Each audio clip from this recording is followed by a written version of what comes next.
Hey, Abbott. Yes, Costello? Are you the manager of this baseball team? Yes.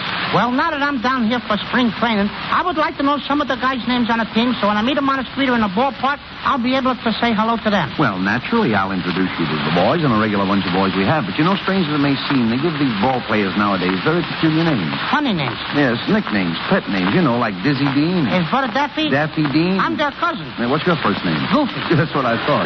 Now, let's see, we have on the bags, we have who's on first, what's on second, I don't know's on third. That's what I want to find out. And I say, who's on first, what's on second, I don't know's on third. Wait a minute. Are you the manager? Yes. You know the guy's name? Well, I should. Who's on first? That's right. I mean, the fellow's name. Who? The guy on first. Who? The fellow on first base. Who is on first? Well, what are you asking me for? I'm not asking you. I'm telling you. Who is on first? Well, go ahead and tell me. That's the man's name. That's whose name? Yes. Have you got a contract with the first baseman? Why, certainly. Who signed the contract? Well, naturally. You wouldn't expect anybody else to sign it. But who? Yes. Look, when you pay off the first baseman every month, who gets the money? Every dollar of it. He does. Oh, absolutely. All I'm trying to find out is what is the guy's name on first base? Oh, now, wait a minute. Let's straighten that out. What is on second base? Who's on second? Who is on first? One base at a time. I know, but don't change the players around. I'm not changing anybody. I only want to know what's the guy's name on first base. But I'm telling you what is on second. I'm not asking you who's on second. Who is on first? That's what I want to find out. I know, but who is who and what is what? Don't change it. Look, that don't mean nothing to me. All I want to know is what's the guy's name on first base. But what is on second base? Who's on second? Who is on first? I don't know. Oh, he's on third. We're not talking about him. How did I get on third base? Why, you mentioned his name. If I mention the third baseman's name, who did I say is playing third? No, who is playing first? Never mind first. I want to know what's the guy's name on third base. But what's on second? Who's on second? Who is on first? I don't know. He's on third. There I go, back on third again. Well, I can't change their name. Let you and I stay on third base. Now, what do you want to know? Now, who is playing third base? Why do you insist on putting who on third base? Who am I putting on third base? Yes, but we don't want him there. You don't want who there? No. So what's the guy's name belongs there? No, what belongs on second? Who's on second? Who is on first? I don't know. Third base. I said, you got outfield? Naturally. The left fielder's name. Why?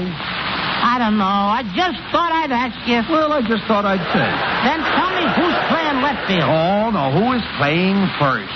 What's on first? What's on second? I don't know. Third base. Look, the left fielder's name. Why? Because. Oh, he's center field. Look, you've got a pitcher on the team. Wouldn't this be a fine team without a pitcher? The pitcher's name. Tomorrow. You don't want to tell me today? I'm telling you, man. Go ahead. Tomorrow. What time? What time what? What time tomorrow you're going to tell me who's pitching? Now listen. Who is not pitching? Who is... I'll break your rhyme. You say who's on first? Go ahead, have it. I want to know what's the pitcher's name. What's on second? I don't know. Third base.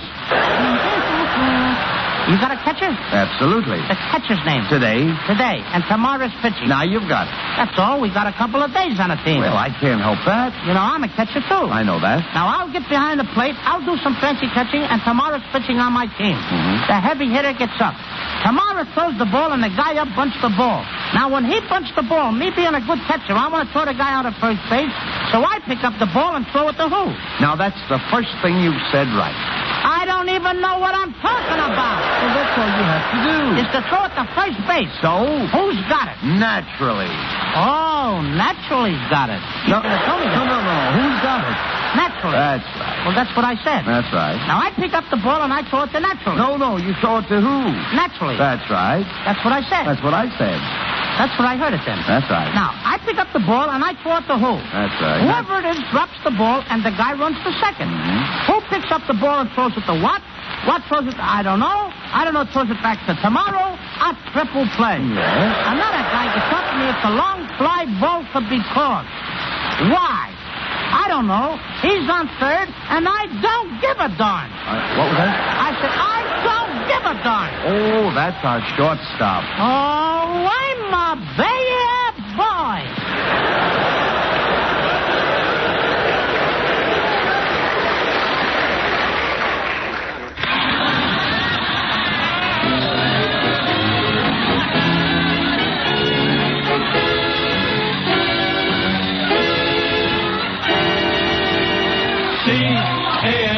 C-A-M-B-L-S. That's right, folks. C for comedy, A for Maxwell, E for Ennis, L for Lou Costello. Yes, they spell Camel. Your taste will tell you about Camel's rich, full flavor. Your throat will welcome Camel's cool mildness. So draw up a chair for tonight's show starring Bud Abbott and Lou Costello.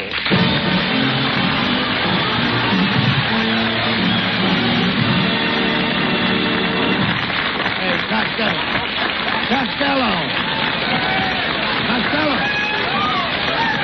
Will you listen to me, please? Did you go hunting with your Uncle Artie Stebbins last Saturday? What'd you say? I say, did you go hunting with your Uncle Artie Stebbins last Saturday? Yeah, and a terrible thing happened. A great big bear sneaked up behind us, grabbed Uncle Artie's gun out of his hands, and stuck it in his back. What did Uncle Artie do? What could he do? He married the bear's daughter. Never mind that. Did you see any big game? I saw a giraffe, but I didn't shoot him. He had a sore throat. Well, there's nothing worse than a giraffe with a sore throat. Oh, yes, there is. What? A centipede with corns. You dummy. I didn't think you ever went hunting in your life, and I don't believe you did. I'll bet you haven't even got a hunting license. I have, too. Here it is. Wait a minute. This is no hunting license. This is a picture of Hetty Lamar. You hunt what you like, and I'll hunt what I like. You hunter. Boy, that's ridiculous. Oh, yeah, my brother and I, we used to hunt alligators. Alligators? Yeah, one time an alligator was just about to attack my brother-in-law. I fired off both barrels of my trusty rifle. Did you kill the alligator? See this wallet? Genuine alligator? No, genuine brother-in-law. Nonsense. Come here, look at this. You see this picture? Now, I trapped all these rabbits last winter. Now, how many would you say there are? 876. That's exactly right. Wait a minute. How did you guess it? Oh, I just count the legs and divide by 4. Costello, have you ever been in Africa on safari? No, but I've been in New York on safari. A safari in New York? Yeah, the Staten Island safari. And also the Hoboken safari. Oh, now, come on, that's ridiculous. There's lots of safaris around there. Hey, listen to me, though. You should have been with me on my elephant hump. Oh, there I was, surrounded by elephants. One big bull elephant started towards me. I said to myself, I'm trapped. Abbott, you're trapped. Should I run or stand here and shoot the bull? You've been doing all right up to now. All right. Well, I shot. The elephant fell and broke a tusk. Broke a what? A tusk. Tusk to you two and a couple of poo-poos. Oh, no. A tusk is valuable. We use 50,000 elephants a year just to make billiard balls. My, how do they train those big, clumsy beasts to do such delicate work? I can see you know nothing about elephants. I once hunted elephants in India with an old acquaintance of mine. And an elephant sat on them. Someday I got to go back there. Why? To scrape up an old acquaintance. Yeah, but did you ever shoot a zebra? Yes, I did. Could I have that zebra skin? Oh, what do you want with a zebra skin? My Aunt Minnie is in Alcatraz, and she needs a new fur coat. No, that's silly, Costello. However, I have a stuffed rhinoceros you can have. Of course, you know what a rhinoceros is, don't you? Oh, sure. That's a hippopotamus with a radiator cap. No. Now, come on out there. I know you're breathing. All right. Costello, this is the last week of the big game hunting season. Now, tomorrow I'm going hunting in the high Sierras, and I'd like you to come along with me. Oh, gee, thanks, Abbott. Say, you've done a lot of hunting. What do they call those little flies that buzz around the animals? Gnats. I asked you a civil question. What do they call those little flies? Gnats. And that's to you, too, brother. No, you don't. Gnats are the flies that annoy the animals. Of course, some of them have ticks. Well, why don't they take the ticks and give those flies a good trashing? I didn't say sticks, I said ticks. For instance, there's deer sticks. The deer ticks? Certainly deer ticks. Who wound them up? Oh, nobody wound them up. And what makes him tick? Somebody must have slipped a groon in his groove. Now, Stella, when I say, listen to me, please. When I say deer ticks, I don't mean the deer ticks. I mean deer ticks. Abbott, let me smell your breath. Oh, come on, please, talk sense. The deer has ticks, and the ticks bother the deer. They used to bother me when I went to school.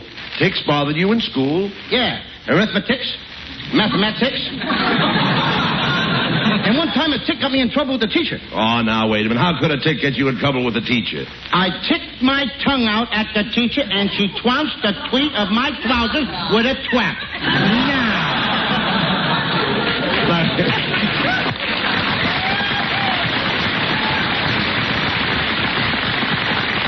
Look, I'm talking about animal ticks. Hundreds of animals in the woods have ticks. That must be a pretty sound when hundreds of animals get together and they all start ticking at once. No, listen, Costello, listen to me. Deer have ticks. Elks have ticks. And one time my father shot a moose with ticks. Now, do you know what I'm talking about? Sure, your father's moose sticks. No. Costello, you're getting more stupid every day. I don't know what to do with you. I don't know what to say to you. I've tried to improve your mind, but I just can't seem to get anywhere. Why don't you face it, Abbott? You're a failure.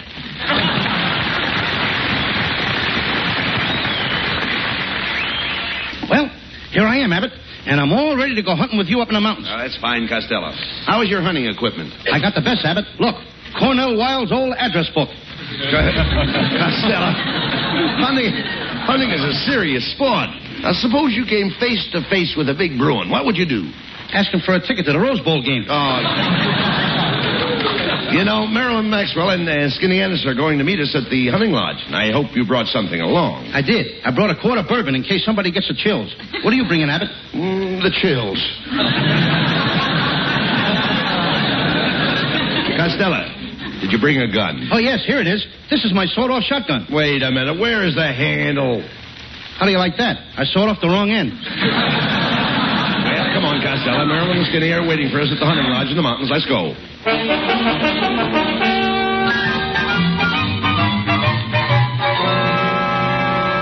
Hiya, fat, flabby, and flat-headed. No, wait a minute. Don't insult Costello, Skinny. Don't be a pill. Skinny ain't no pill. He's too long and narrow. Well, thank you, Costello. You're a capsule. You're a funny-looking hunter, Skinny. Do you know anything about guns? I know guns inside and out. Why, man, when I was a kid with the circus, they used to shoot me out of an air rifle. What do you know about hunting, Costello? Have you seen that big bear rug in my living room? Sure. Well, I shot that bear myself. What a battle. It was either me or the bear. Well, I'm glad it was the bear. You'd make an awful lumpy rug. Hey, look, Costello, here comes Marilyn Maxwell. Hi, boys. And hello, Louis, honey, my chubby little chuckling chipmunk. Oh, Marilyn, my sugar-coated sharpshooter. Plug me with a buckshot of your kisses. Louis, honey, how do you like my hunting outfit? Saks Fifth Avenue. Get a load of mine. Army surplus. Oh, Louis, it's going to be fun hunting with you. What's your favorite wild game? Post office. Louis, post office isn't a wild game. It is the way I play it. Ah, Louis, my little snowman, come melt in my arms. Gee, Marilyn, when I'm close to you like this, I just can't seem to break away. Well, why not? My nose is caught in the trigger of your shotgun. Well, Louis, if you'll excuse me, I'll go up to the hunting lodge and freshen up. As they say in Spanish, mañana o ya noches to you. And your mama's own nice shirt to you, too. Hey, Costello, look up on that mountaintop. Now, there's a mother stork and two little storks. Yeah, Abbott. Can I ask you a question? Well, certainly. When the mama stork talks things over with the little storks, who does she say brings the babies? Help! Beg pardon, stranger. Is there a skinny hombre in your party?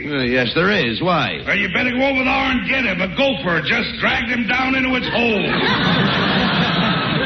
Who are you, stranger? I'm the game warden. Yeah? What's your game, Warden?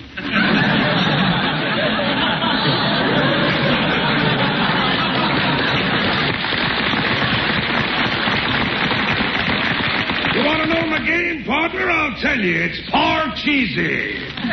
But being up here in the wild country so much, I trained 3 little skunks to play bridge with me. Is it a steep game? No, we only play for 1/10 of a cent. Warden, we're after some big game. Have you seen any hereabouts? Hereabouts? Abbott, I thought we came up here to shoot deer. I wouldn't shoot a poor little hereabouts for anything in the world. Anybody that will shoot a little hereabouts and make a widow out of a sheabouts ought to be ashamed of themselves. Oh, shut up, you idiot. How about it, Warden? Is there any big game around here? Well, there's a ferocious mountain lion that has been terrorizing the countryside. He's been killing the farmers' chickens, and he's even been stealing eggs. At the price eggs are now, I don't blame him. That's a reward of $1,000 to the man that gets that mountain lion. One of you boys ought to trap him. Which one of us would you suggest? Why don't you try it, Tubby? You got the biggest trap.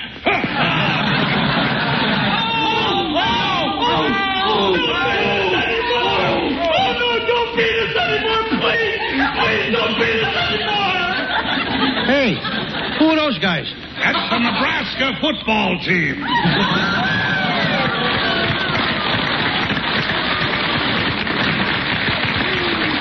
Now, remember, if you shoot that lion, I'll give you $1,000 for a skin. I need it to make stockings. What kind of stockings can you make out of lion skin? Nylon stockings. So long, Lordhead. Hey, you hear that, fellows? The lion's just north of us. Which way south? Come here, you coward. If you're afraid, you're not afraid, take a chance. You understand? Yeah. I'll take this cane. You see it? Yeah. A lion won't bite you if you're carrying a cane. Yeah, but how fast do I have to be carrying the cane? I ain't monkeying around with no lines, Abbott. The last time I saw a lion was in the Adirondack Mountains. What happened? I snapped at the lion, then the lion snapped at me, and then something whizzed past. What was it? Kansas City. Quiet. I hear something. Listen. I love you. Ouch. I love you. Ouch! I love you. Ouch. I love you. Ouch! Costello, what was that? 2 porcupines necking.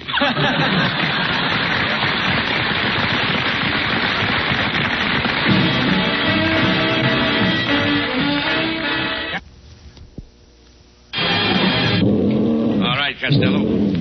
All right, now take it easy, kid. I'm right in back of you. Don't worry about me. Here's the mouth of the cave. Now, go in there. That's a pal for you. I let you go in and get the lion, don't I? You want me to go in and get the lion? Certainly, I'm your friend. Why don't you go in and get the lion? Oh, what do you mean? You want me to go in? I have a family. Oh, what I got? Never mind what you've got. You go ahead and get that lion. Okay. Hey, what's the matter? You scared? Look at you. Your knees are knocking. I always knock before I enter a cave. Well, take it easy. Buck up, Costello. And remember, make the lion believe you're not afraid of him. I couldn't be that deceitful. You've got to think of those poor people who've lost their cattle and their chickens and their eggs on account of that lion. How can you face them, Costello? Think of it. How can you face them when they may be starving? How can I face that lion? He may be starving, too. Oh, there you are, Louis, honey. Oh, I'm so proud of you. I know you're going in that cave and kill that lion just for me. I am? Yes. And Louis, honey, I'd do anything for you. Why, I'd climb the highest mountain. I'd swim the deepest river. How do you like that? Here I am facing death, and this dame is going to go out climbing and swimming. Okay, I'll go in. But if that lion runs out, don't nobody shoot at him. Why not? I may be inside of him.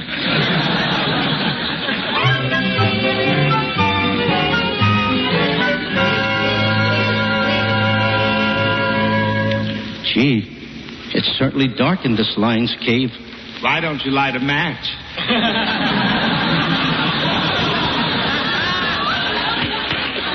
Who said that?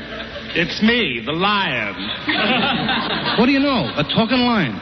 I gotta tell Abbott, Skinny, and Merlin about this. Oh, no, you must never tell anyone. I'm a hermit, and I just hate people. I wear this lion skin to scare them away. I live in this cave all alone. How did you find this cave with all the housing shortage? I subleased it from a bear that went on the road with the skating act. You must get lonesome here all alone. Why don't you get a roommate? I had a roommate and milk. And then the meat shortage came along. You mean that... See this tooth hanging on this watch chain? Yeah? Well, it ain't mine. Look, Mr. Hermit, my girl is outside. I promised her I'd bring out the lion. Give me that lion skin and I'll take it out there and everybody will think you're dead and nobody will bother you anymore. Here, take the skin. Oh, goody. Now I can be a real hermit. And then I won't be bothered by Lucille Ball, Betty Grable, or Marilyn Maxwell. Gee, do they call you? No, that's what bothers me. Hey, look. Here comes Costello out of the cave. Oh, my hero. Look, he has the lion skin. Who is the greatest hunter of them all? Bring 'em back alive, Costello. When there is danger, who's the one they call? Bring 'em back alive, Costello. Once I found a baby leopard. With milk I filled his tummy. And then in some Egyptian tomb I helped him find his mummy. He taught Tarzan everything he knows. When in danger, he's not yellow.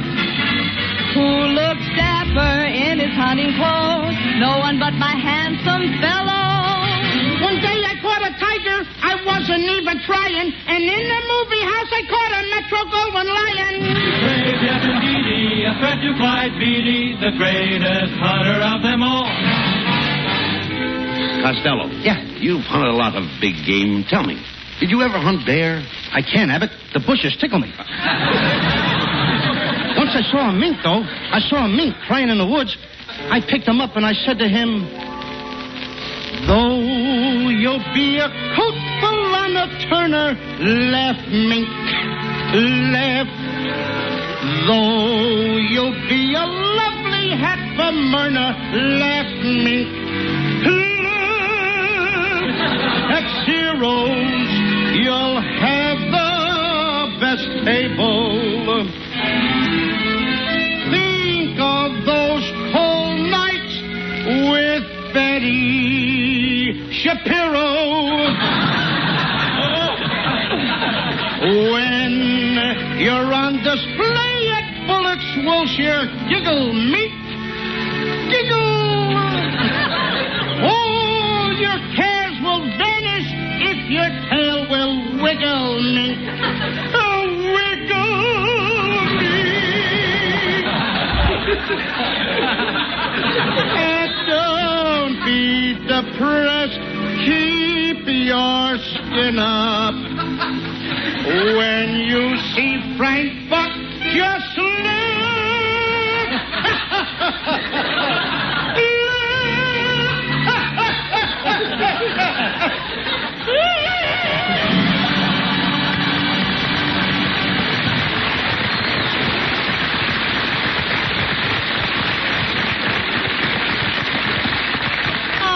Honey, my brave adventurer, someday you must take me hunting with you. I will, Marilyn, my love.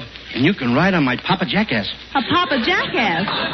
Well, how do you know he's married? All jackasses are married. Oh, my hero. Let's celebrate tonight. We'll go to the smartest restaurant for dinner, see the best show in town, and then visit all the swanky nightclubs. Then I'll kiss you goodnight and... After you've gone and left me crying, after you've gone, there's no denying how lonesome I'll be. There's no one I'll see. Until she finds another sucker like me. Who knows these jungles better than a book? Bring 'em back alive, Costello. Who'll charm a snake with one hypnotic look? Bring 'em back alive, Costello. I caught a baby penguin. He looks so awful cute. I haven't got the penguin, but I'm wearing his dress suit. Who makes the wildest antler look so tame? No one else but Lou Costello. He makes the others hang their heads in shame. He's so groovy, he's so mellow. I captured famous animals from every living herd. I even caught a Detroit tiger sliding in a third. The greatest hunter of them all. The greatest hunter of them all.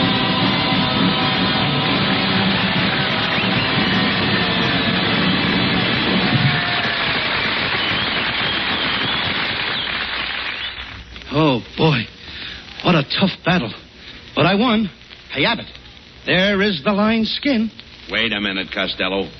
There's something phony about this. Turn that skin over. I thought so. There's a label on that lion's skin, Costello. Come on, read it. Eastern Columbia, Broadway at night.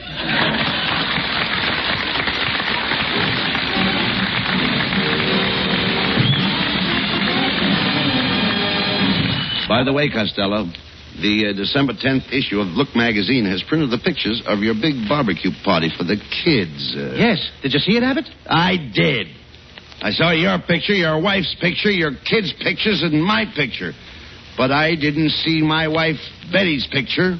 And I know they took Betty's picture. Now, where's my wife's picture? Why wasn't it in there? Well, the fellow that took your wife's picture couldn't develop it. Why not? He was afraid to go into the dark room with it alone. Oh, good night,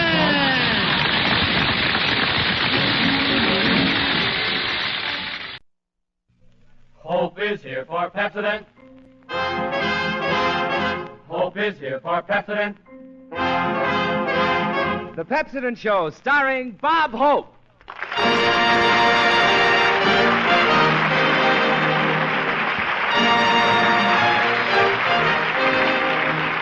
We bid you all hello, bid welcome to our show.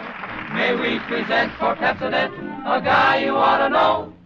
Thank you so much. Tonight is the night, and I hope you will tune in on us every Tuesday.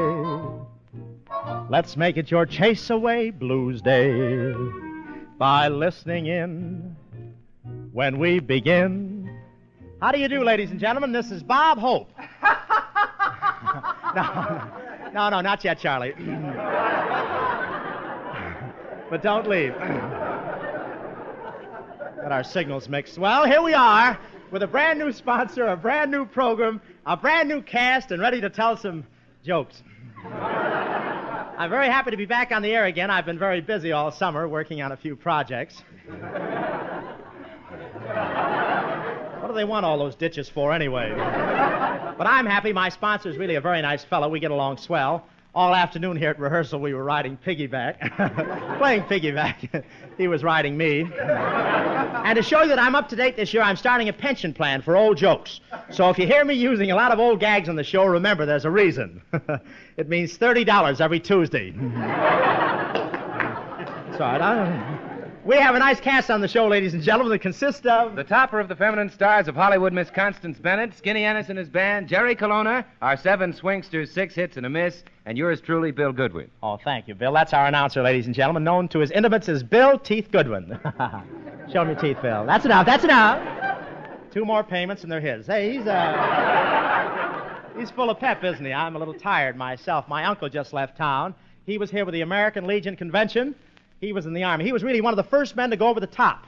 Somebody pushed him. But he's from Florida, and he spent most of his time while he was here dropping ice cubes out of the hotel window to make the people think it was hailing here in California. It was a nice, quiet convention. The second night, the boys at the hotel gave the house detective 24 hours to get out of town.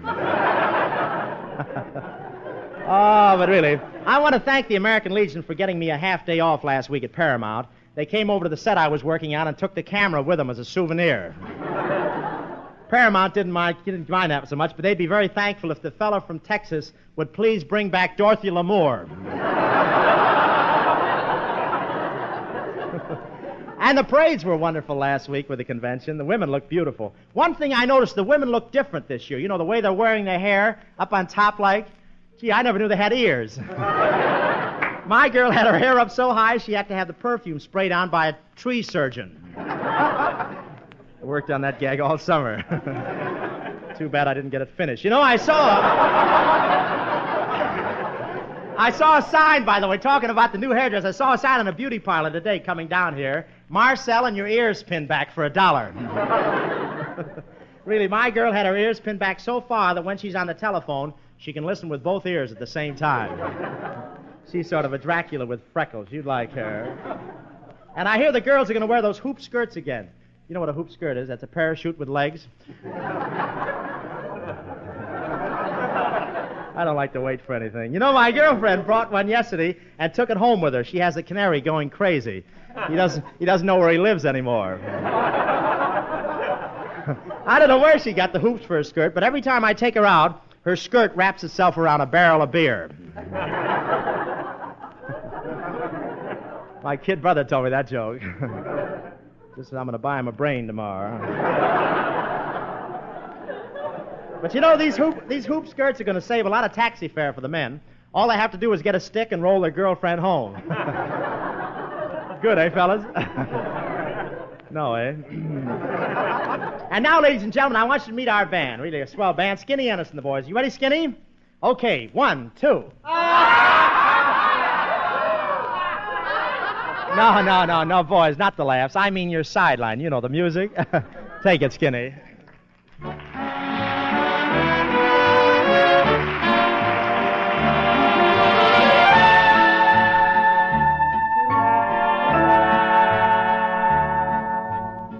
Must you dare every dance with the same fortunate man.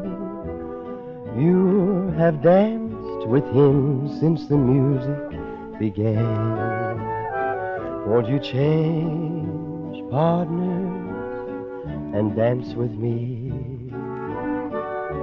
Must you dance quite so close, with your lips touching his face? Can't you see I'm longing to be in his place? Won't you change partners and dance with me? Ask him to sit this one out, and while you're alone, I'll tell the waiter to tell him he's wanted on the telephone. You've been locked in his arms ever since, heaven knows when. So won't you change partners, and then you may never want to change partners again.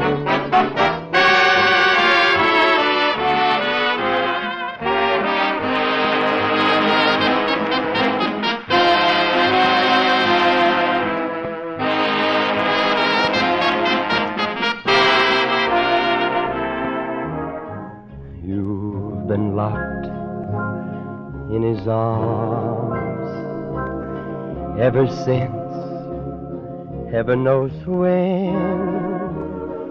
So won't you change partners, and then you may never want to change partners again.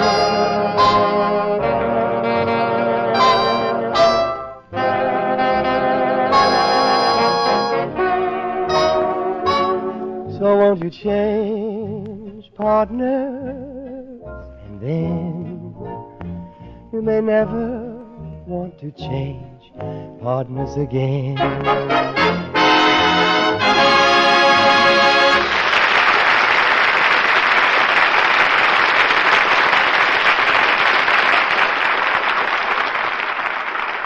Friends, here's a bargain with the capital B. Listen.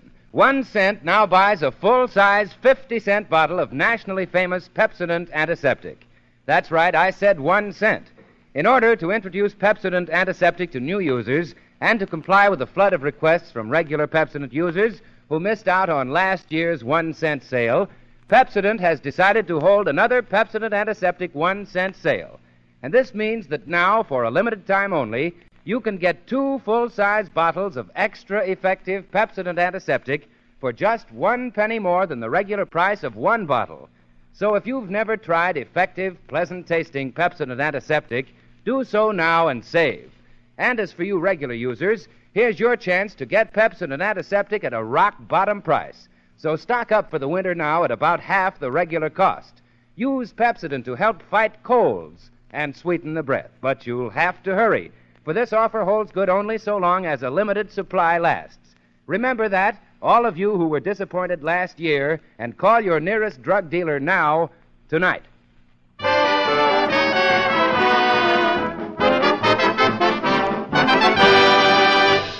And now may I present one of your favorite personalities, feminine star of such pictures as Merrily We Live, Service Deluxe, and currently working on Hal Roach's Topper Takes a Trip, Miss Constance Bennett.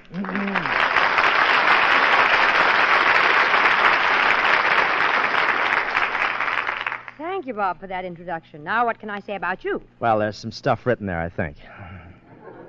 Oh, yes, so there is. Bob, you're a swell guy and a very funny comedian. Yeah? Well, I must have written more than that. Say, Connie, you get around quite a bit on the air, don't you? I heard you Sunday with Charlie McCarthy. Did you? I had a lot of fun. Yeah? Charlie sat on my knee and taught me how to talk without moving my lips. Connie, if you sit on my knee, I'll keep my mouth shut, too. Charlie McCarthy, what's he got that I wish I had? Woods are full of guys like him. Bob, one more crack like that and you'll go back to the sticks. Yeah. I'm through. Give up. I like Charlie McCarthy's mouthpiece, too. What's his name, that fellow, the kid with Edgar Bergen. Yeah, that's it. Tongue-tied a little bit. Yes, he's very nice. We went over to his house for dinner after the show. Oh, really? I had dinner over there myself one night, Connie. There were so many people there, they had to put an extra leaf on the table. All during dinner, the leaf kept yelling, "I'll mow you down."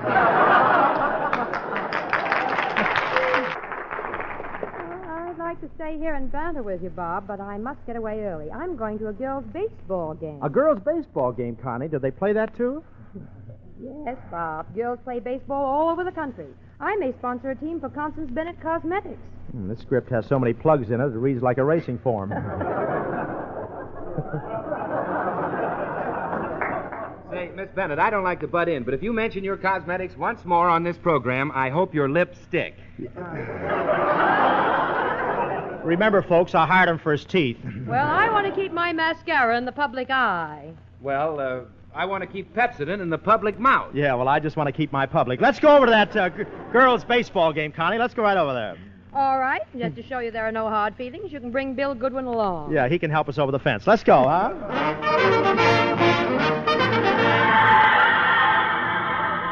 Well, here we are at the box office, Bob. Yeah, well, I'll buy the tickets. I got it right here. No, Bob. I'll get them. I've got some money. Oh, no, don't go to the trouble of taking your shoe off right here, Bill. I'll get it.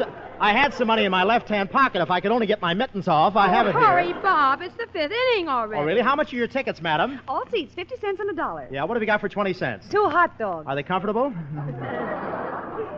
Well, you can pay me, boys, because I've got free passes. Oh, you have? Say something funny, Hope. I can't think of a thing. Let's go in. Say, what a crowd here tonight. Who's playing tonight, Connie? The Brooklyn Debutantes versus the Dead End Girlies. Listen to the cheers. We are the Brooklyn Debbies, a roaring fighting team. And if we do not win this game, I think we'll simply scream. Say! Isn't that wonderful, Connie? Yeah, let's sit here next to the hairdressers' union. No, I don't like the bleachers. Oh. Oh, you died with that. Say, there's something wrong with the looks of that baseball diamond. Yeah, the girls changed it to a square cut. It's more stylish, you know. Say, Connie, why are there 3 girls playing third base? Oh, that's the hot corner. Robert Taylor's sitting over there. Oh, is that Robert Taylor? I didn't recognize him without his boxing gloves on. Listen to the crowd roar. Say, Connie, who's that blonde playing first base? Oh, that's the brunette who played second yesterday. Say, she looks familiar. I think I went out with her about 4 checkbooks ago. Strike 3! You're out! Sally Rand fanned again. Popcorn, Potter Pops, and assorted dresses. Say, that umpire's a thief. I'm going to throw a bottle down there. Madam, may I borrow your bottle? Okay, but leave the nipple with the baby. Slide, Beatrice! Slide! Connie, why did that girl slide into the plate on her face? Oh, it rained on the field yesterday, Bob. She's trying to get a free mud pack. Say, isn't it silly to put a totem pole right there at the shortstop? What is that? That's not a totem pole. That is the shortstop. Really? She had her face lifted too often. Wait, something's wrong over there. It looks like a fight. Oh, they're carrying a man off the field. He tried to sneak over the fence into the 50-cent seats. Half-buck Benny rides again. He'll be back on the air this Sunday, folks. I like to give these newcomers a break, you know. Say, Bob, look at that woman going around and around without stopping at home. Who is that? Oh, that's Mrs. Roosevelt.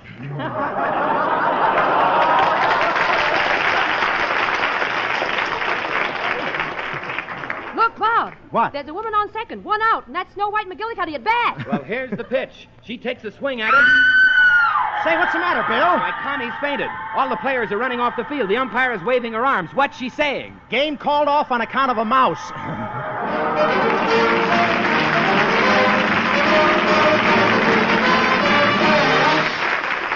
Oh, thank you, Connie. Thank you. And now our 7th swingster, 6 hits and a miss. Swing out with my walking stick from Alexander's Ragtime Band.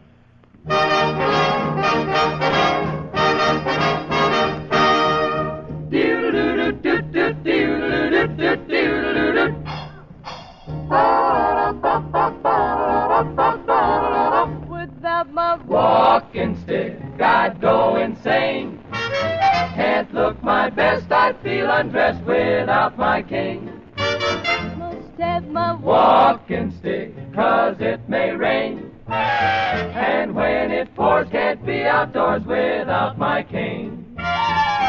If I ever left my house without my walking stick, what a shame. It would be just something we could never explain. Oh, my, the thing that makes me click on Lover's Lane would go for naught if I were caught without my cane.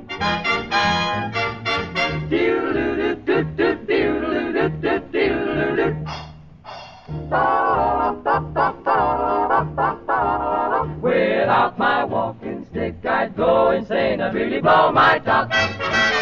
Look my best, I'd feel undressed without my cane. Look out, it's gonna rain, it's bound to rain without my walking stick. When it pours, it really pours without my cane. If I left my house, left without my walking stick, it'd be something that'd be hard to explain. The thing that makes me click, the thing that turns the trick, would go for naught if I were caught without my cane. Without my cane.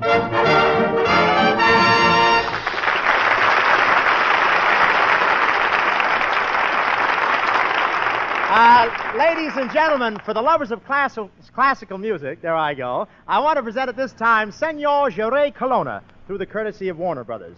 I need say little about his talents. His voice speaks for itself. Senor Colonna.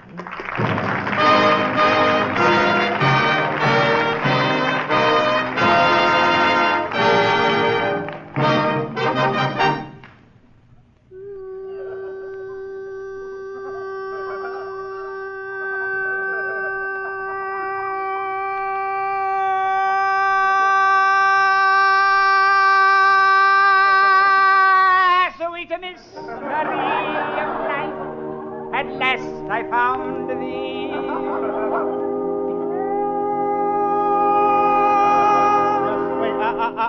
Just a second. I know I have a lot of enemies, but who sent you up here? Silence, rogue. Do you realize that you've interrupted the great Colonna when the mood for song was beginning to creep upon him? Creep. Creep. Creep. I wish you'd creep out of the studio. But I am not finished. Yeah, what's your opinion against millions of others? Look, I know you call yourself the Great Colonna, but really, who are you? Oh, yes. You want to know who I am? Here is my card. Well, so you're the ace of clubs. I could have used you last night. But last night I was the two of diamonds. When you were born, the stork must have been dealing off the bottom. Who told you you could sing? I wish I knew. The stool pigeon. But I have had my happy moments. I was once a gondolier in Venice. Well do I remember. There I was in the middle of the street. People came to hear me from miles around. It was the most extraordinary thing they ever saw. What, you're singing? No, knave. I forgot the gondola. Well, tell me, senor, were you resuscitated? I was... Check. Is there anything else you can do, senor, while we're waiting for the wagon? Oh, yes. A dash of drama. Drama. Never will I forget the time I played Romeo and Juliet. In the first act, Juliet tossed me a rose tenderly from between her teeth. Yeah, what happened in the second act? Very tenderly, I tossed back her teeth. Well, senor, tell me, have you ever emptied any theaters in this country? Ah, yes. My first concert. What glorious memories. 30 years ago at the Trocadero. Wait a minute. 30 years ago, there was no Trocadero. The place was all desert. Ah, no wonder there were two camels applauding. Check. Silence, Gate. The great Colonna is about to lift his melodious voice in song. Over my dead body. Goody. Ladies and gentlemen, I'd like to announce that at this time that any similarity between Senor Colonna and a human being, living or dead, is purely coincidental. Check.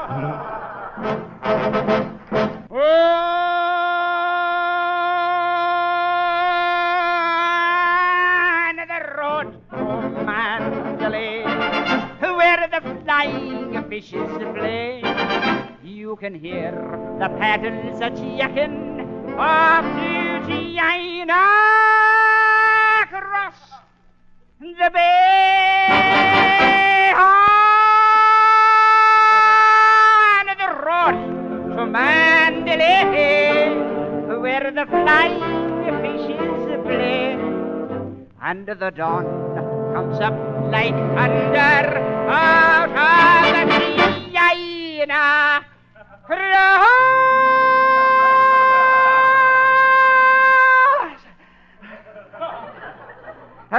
the bay.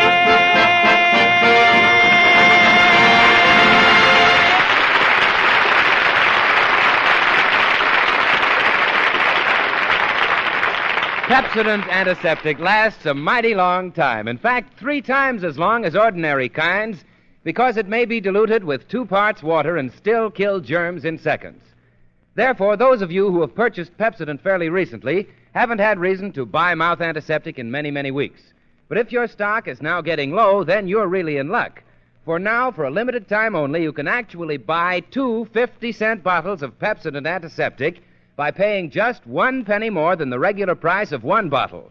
So if you've never tried this finer, more effective mouth antiseptic, do so now. Of course, you regular users of Pepsodent will want to stock up at this record low price. But don't delay. Order your special 1-cent sale combination package now while a limited supply lasts. Yes, act tonight, for this money-saving 1-cent sale may never be repeated.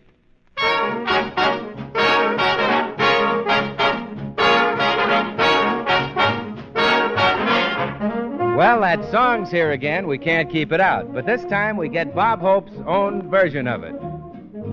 Tisket a tasket, a yellow basket. Send a letter to my mommy. On the way I dropped it, I dropped it.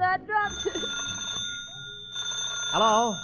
Hope Detective Agency. Manager Hope speaking. Oh, yes, we find anything. I even found a sponsor. Yes? Well, I don't know. Who are you? You don't know? Well, where'd you start for?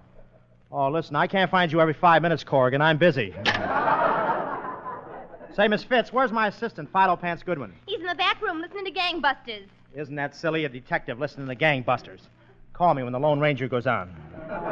All right, Miss Fitz, let's get down to business. Get over in the other knee and take a letter. Who's it to? It's to one of our satisfied customers, Mr. Thomas J. McStippet, Alcatraz Finishing School. Dear Butch, I've been looking through my files, but I've been unable to find one that will fit into a pie.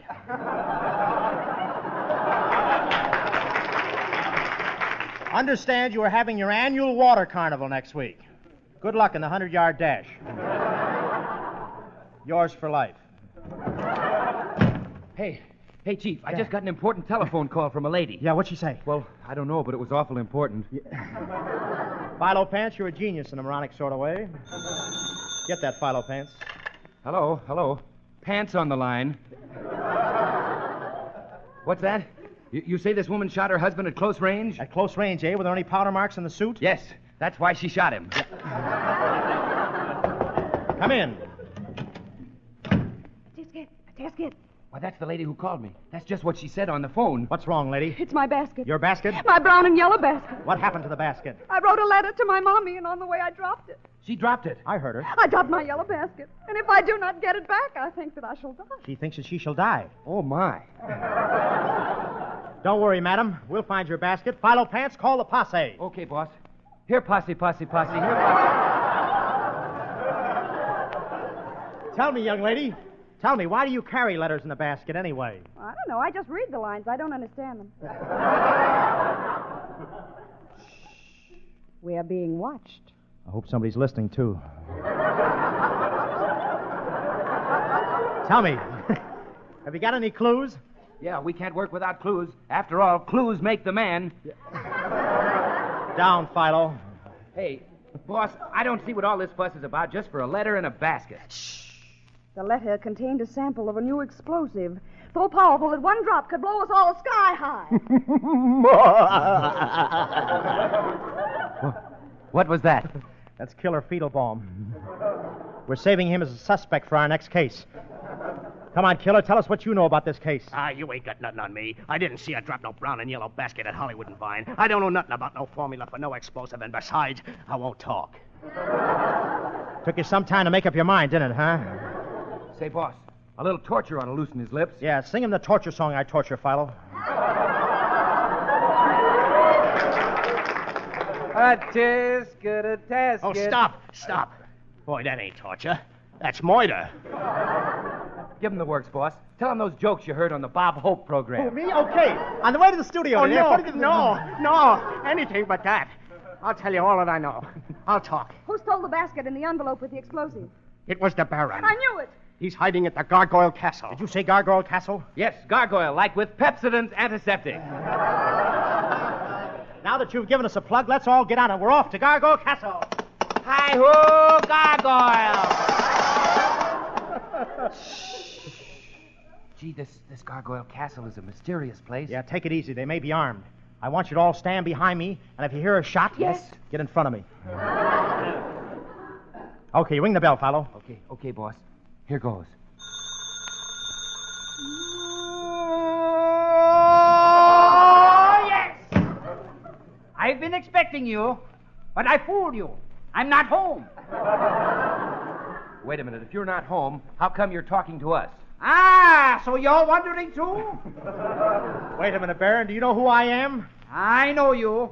That clean shirt isn't enough to fool me. You're detectives. Seize him, men. Oh, yes! Wait a minute. Take your hands off me. Shut up. What dungeon shall we throw them into, Baron? Throw them into 77B. I've been there before. Who laid that egg? Boss, how are we going to get out of this dungeon? Don't worry, Philo. You forget I'm a master of disguise. I'm going to make myself look exactly like the Baron. Hand me that mustache. Okay. Now, do I look like him? Well, that's perfect, boss. That's perfect. I couldn't tell you from the Baron. Quiet, Philo. Here comes the Baron now. He's opening the dungeon door. The Baron! What am I doing in this dungeon? Oh, so you're wondering, too. If you're the Baron, then who am I? You're Detective Hope. Oh, then I'll have to frisk me. Here's the letter I've been looking for. Don't open it, Baron. It'll blow you to pieces. I should worry. I'm Detective Hope, and I hate that guy. Look, boss. Look, he's still breathing. He still thinks he's Detective Hope. Quiet, Philo. He's about to speak. Strange. I always thought Detective Hope led a good life. Why, what's so strange about that? It's getting awfully warm where I'm going. Biscuit or casket, she took my yellow basket. If she doesn't bring it back, I think that I shall die.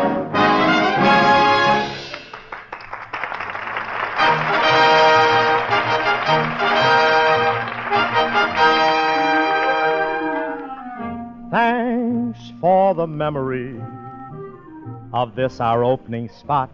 Say, I practically forgot. You'll love the show next Tuesday. There's a scene where I get shot. You like that so much. And now we are sorry to leave you. It's just for a week we'll be missing to show Pepsodent that you listen. Mail in the doors from 4 drugstores. Say, Bill, Yes, what's Bob? on tap for next week? Our special guest is Miss Olivia de Havilland. Skinny Ennis and the band will be back. Jerry Colonna. Our swingsters, 6 hits and a miss. And, of course, you. And you. And thank you so much.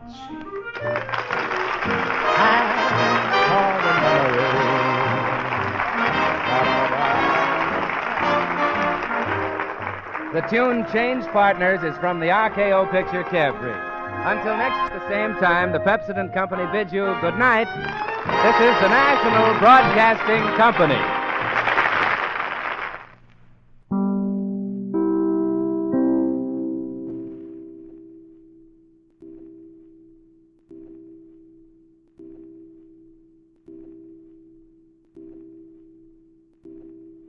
You know, there's been some talk here tonight about directors as though they were a separate breed. And I'm afraid I have to take exception to that. I believe that directors are all of them actors, just as I believe that most writers are actors. There never was a community of people who got together and said, why don't we have a theater? We need a theater. Where are the actors? That never happened in the history of the world. A few hams got together and said, let's get up on the stage and do something. In the cave, somebody stood up and told a story. Nobody said, let's have a story, until they'd heard a story. You know.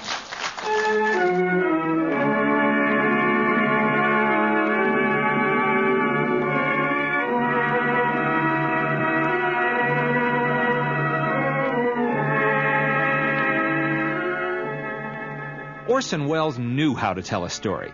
I'm Leonard Maltin, and this is a look at one of America's master storytellers. Whether on the stage, on film, or radio, Welles' great skill was to manipulate the medium in a way that seized the imagination of his audience. The golden age of radio lasted some 20 years, but the radio broadcasts of Orson Welles rank among this century's most unique artistic achievements. Richard Wilson, a member of the famed Mercury Company, recalls why radio was so special to Orson. Radio was a favorite medium of Orson's because he knew it knew no boundaries. It was a theater of imagination. He thought of it as a gathering of people in the town square just to hear a story. Orson Welles began his network radio career at 19. By age 23, he had simultaneously become one of radio's most accomplished performers and a top director on the Broadway stage. In a single year, the first in the life of the Mercury Theater, Orson Welles has come to be the most famous name of our time in American drama. Says Collier's Magazine, 23-year-old Orson Welles threw a bombshell into Broadway. Robert Benchley writes in the New Yorker, the production of the Mercury is, I should say, just about perfect. Time Magazine declares, the brightest moon that has risen over Broadway in years. Welles should feel at home in the sky, for the sky is the only limit which his ambitions recognize. Veteran actress Peggy Weber listened to Welles on radio as a child and later acted with him in radio and film. She was Lady Macduff in Welles' 1948 film version of Macbeth. His imagination was so much more vital. He presented stories in a way that I realize today were moral and yet exciting and stimulating and beautiful. I knew that it was quality. There was nothing on the air like it. There never has been anything on the air like it. There's never been anything as good as Orson Welles' Mercury Theater. Welles' reputation as a boy genius and his flamboyant style made him a formidable figure at this time. The young performer had so many radio and theater commitments, he needed a way to cut through the snarl of Manhattan traffic. After determining it was not illegal, the young Welles hired an ambulance to race him through New York's crowded streets with sirens blaring so he could make his next show on time. Radio and television personality Arlene Francis was a young actress who worked with Welles in the 1930s in both radio and theater. He'd say, I think this would be better if we did it so-and-so and so-and-so, and whoever was the director from NBC or CBS or wherever we did it would bow to his wishes because, after all, he was somebody and he had already accomplished a great deal. But he was very imaginative, and his manner of forcefulness in what he had to say was powerful. I mean, you just had to pay attention, and I think it was one of the first times that radio had heard anybody with that kind of positive, able brilliance in his introduction to a play or into his understanding of the part that he was playing. He was always Orson, I will say that. Very few people argued with Orson about anything, I noticed. Mostly because I wouldn't have dared. But I mean, mostly they They just took his word for it, although he was always open to suggestions and talks and so forth. And I remember one time when his first wife, Virginia, said, I don't happen to think that's the right way to do that. And he said, but I do. And she had an ice cream soda in her hand in a container, and she just threw it at him in front of the whole company. He just mopped it up, and they went on working. Wells' first radio series, First Person Singular, began on CBS in the summer of 1938. Its success led to the Mercury Theater on the Air and to the Campbell Playhouse series. In 2 short years, Orson Welles had left his signature on radio forever. Cliff Thorsness created sound effects on Campbell's Playhouse. He compares Welles to the conductor of a Philharmonic orchestra, the leader who blended dialogue, music, and sound effects into a seamless symphony. He was aware of the sound, the actor fading in and out. We're fading in with the actor and out. We couldn't stand there and look at our script and do a show. We had to be aware of what we were doing in the next scene because we were watching Orson. He could act a scene and direct sound, but he was physically, literally a director. He was standing on a podium and directing this, and that's why the similarity between a conductor and Orson always struck me. A longtime member of the Mercury Company was William Alland. He played the role of Thompson, the reporter in Wells' classic film Citizen Kane. Alland says Wells took radio drama a step further than anyone before him. What he brought was, first of all, a complete ensemble style of performance, a completely integrated musical score, the musical bridges and transitions, which are the equivalent of fades and dissolves in film, are miraculously good. In addition to that element, a real fascination with sound. Sound in radio is like lights in theater. It really is, you see. And with sound, you can do so much colorization. It's more than just a background. So that sound became a very creative part of that. And then again, you had finally an ensemble group that did not pander to the lowest common denominator of the audience, but the highest. We played classics. We did the best there is. There was no junk. It was all beautiful stuff, but done in a way with all these elements that he managed to hold the interest of kids, middle-aged, held the interest of everyone. Producer and actor John Houseman, who was Wells' producing partner in the Mercury's theatrical productions, also became a partner in radio. Well, I wrote the first shows. I wrote the first 7 or 8, or no more than that, about 10 shows. The first 1 or 2 I wrote with Orson because he taught me how to do radio shows. After that, I was sort of general editor, but I still wrote most of them. Then when our Mercury season started, this became... There was a time when I never got out of bed because I never had time to get out of bed. So I would lie in bed and write the radio shows, lie in bed, administer the Mercury Theater, and simply because I had no time to get up. The Wells-Houseman relationship was extremely fruitful and extended from radio to the Broadway stage to the making of Citizen Kane. But there was often turbulence between the two men. Actress Geraldine Fitzgerald remembers. It was stormy, but they were tremendous friends, and they were of immense value to each other. Immense. Orson had very good taste, but he didn't need to have any taste at all because he was so talented.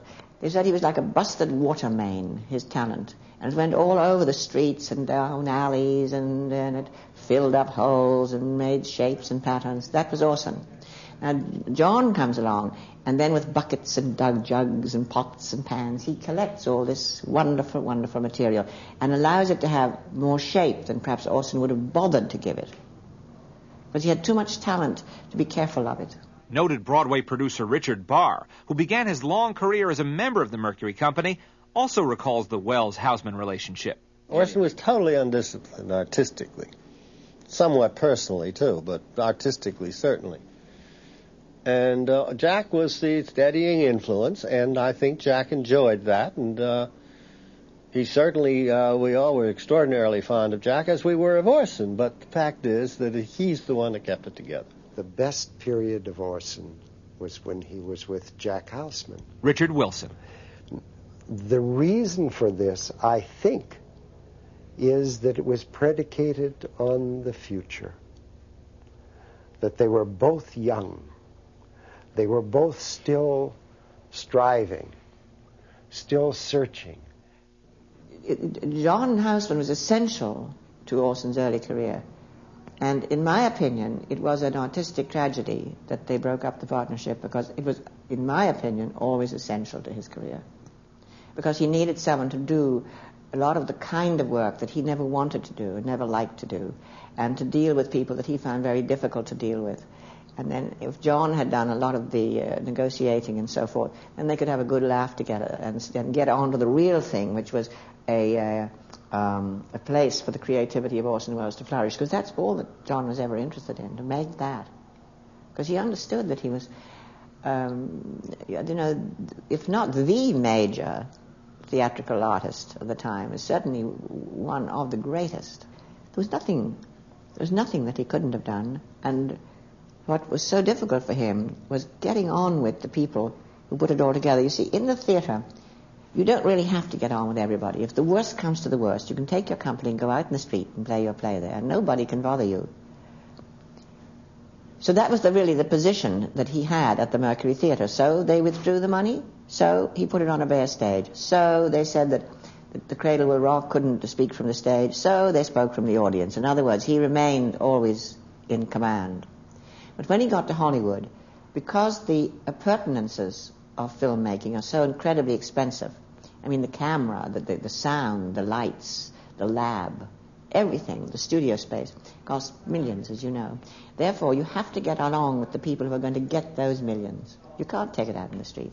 And that was the basic problem for him for the rest of his life. And if he could have held on to John, or John could have stood up to it all, then John could have done all that for him, as he did. But Orson began to get so frustrated about Hollywood, and to rather kind of, put too much on John, too much of his frustration. Because I know he once threw a table at him. John told me that he'd broken up with Orson and they were not going to produce any more together. And I said, well, you shouldn't do that. He is very valuable to us all, and you should put up with it. And John said, well, I didn't mind him throwing a table at me, but when he sets fire to the tablecloth first and then throws it, then I mind. So I said, well, I agree. I mean, that's a lot. It's a vexed problem always, and not one that I have any intention of trying to solve.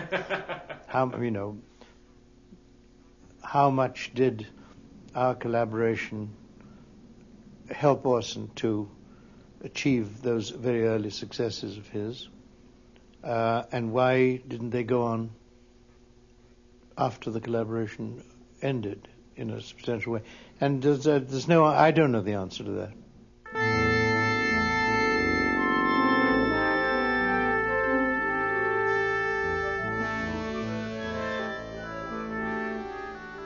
Another valuable Mercury contributor was Bernard Herrmann.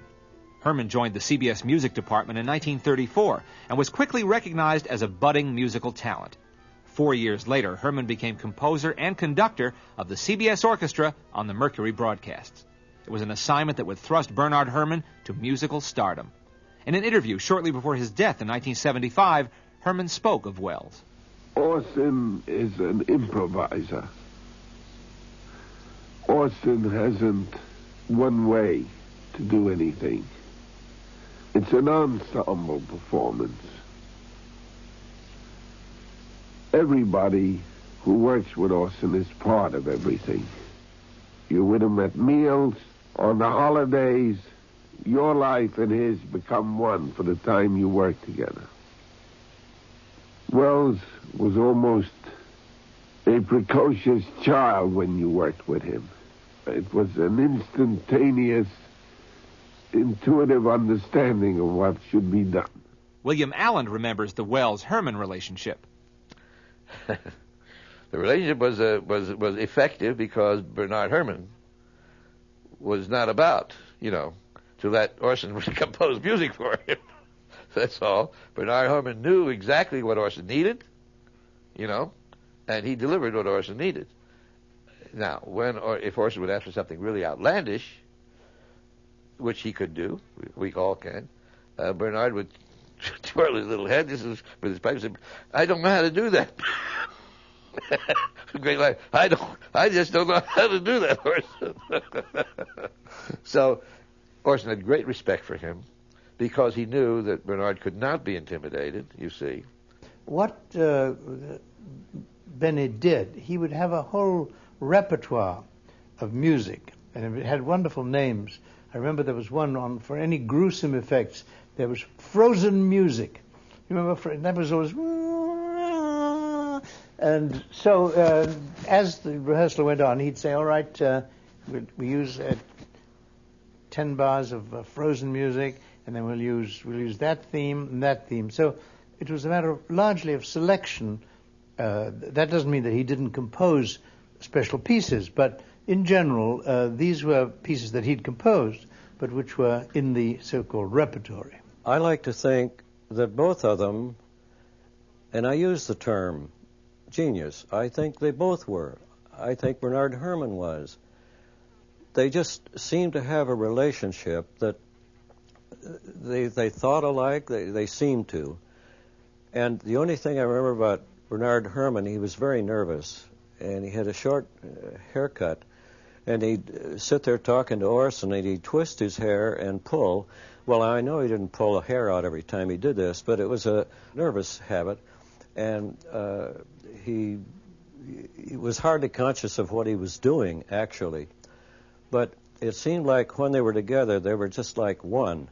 And when we'd finish our rehearsing in the big studio, Orson or somebody would call over to the Brown Derby and order half a dozen pork chops or whatever Orson was going to eat.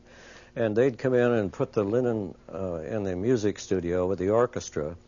Then Orson would work as much with Bernard Herrmann and his music and the script as he did with the cast. Mercury rehearsals were notorious for their chaotic quality, usually a crisis-like atmosphere. But cast members also remember those times as great fun.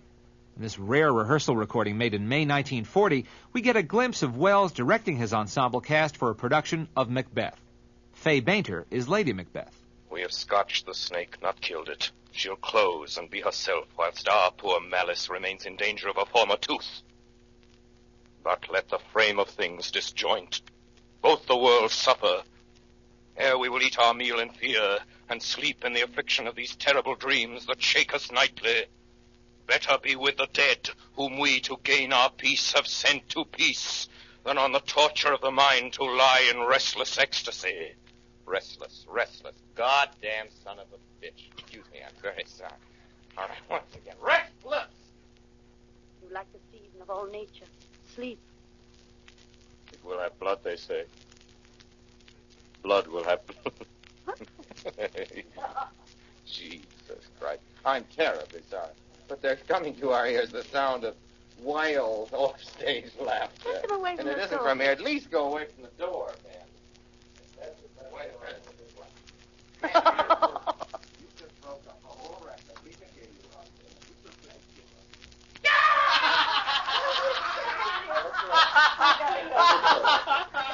What did you do now? I am a man that could use a loan of 25 cents because I don't know how I'm going to eat breakfast tomorrow, as you know. Yeah. This is a line from Llewellyn. He knows all. He knows all about Hollywood. A line or two, it commences. Orson Welles got himself a husky bankroll in San Francisco. And now he's talking with Laurence Olivier about going into partnership to produce stage plays.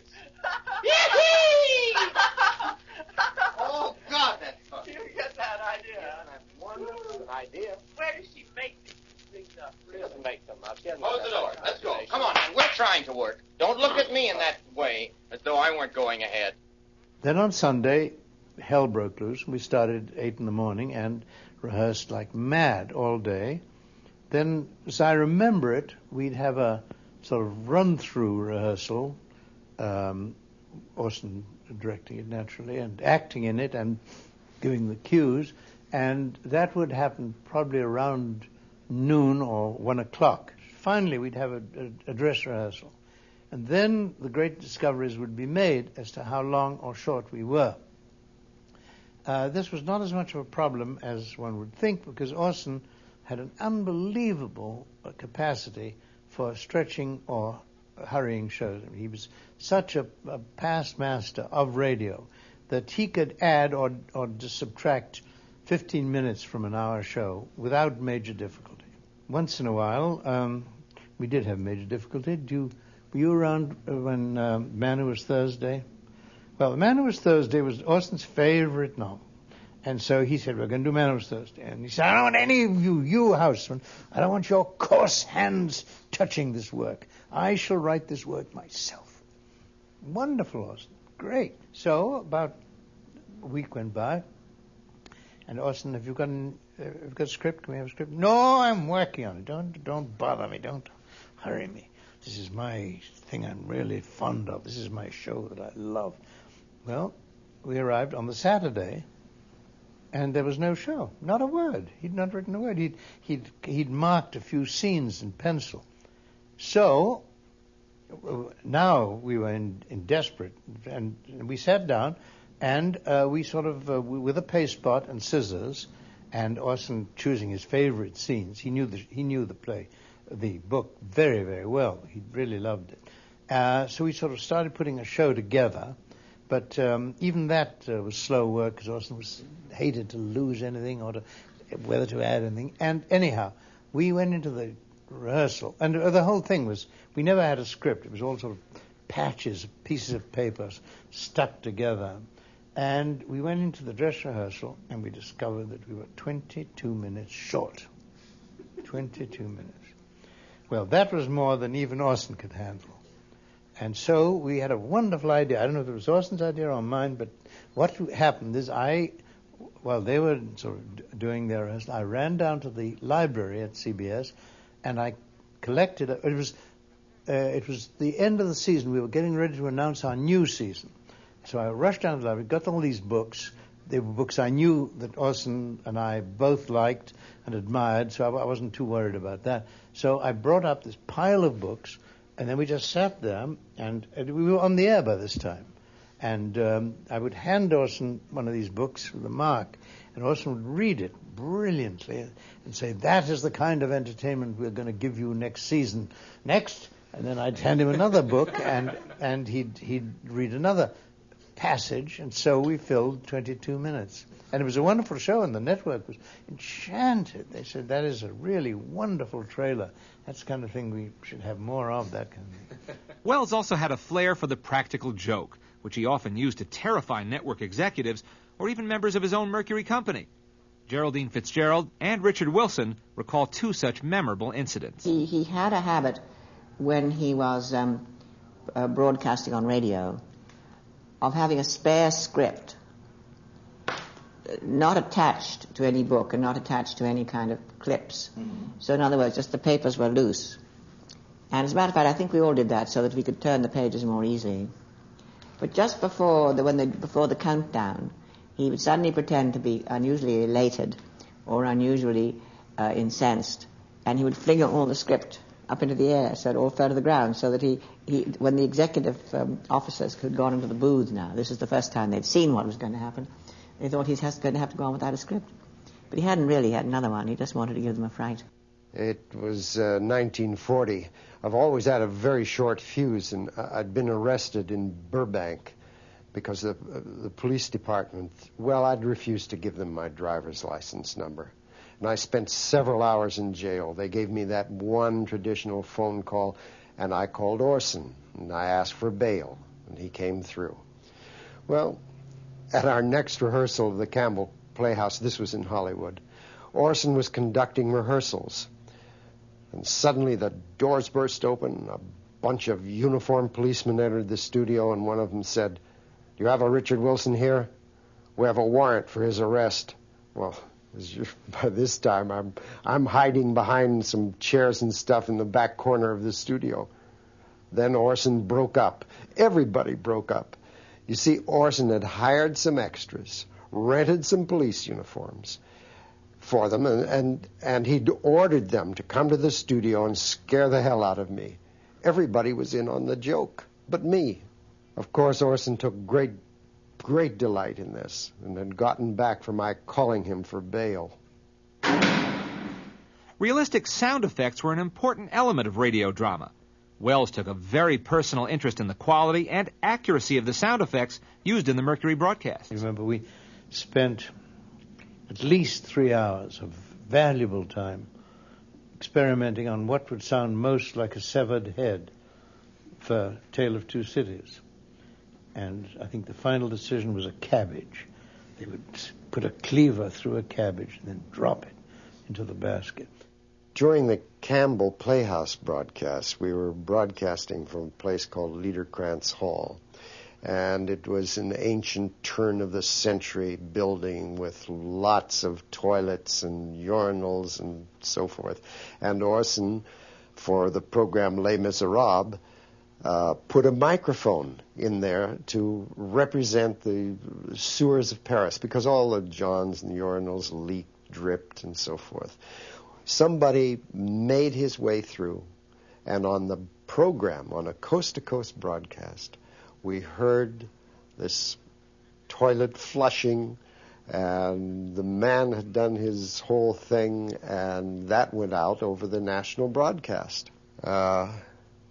Orson, as usual, had all his headphones on to monitor all the sound, and he heard this, and the look on his face was extraordinary. It was incredible.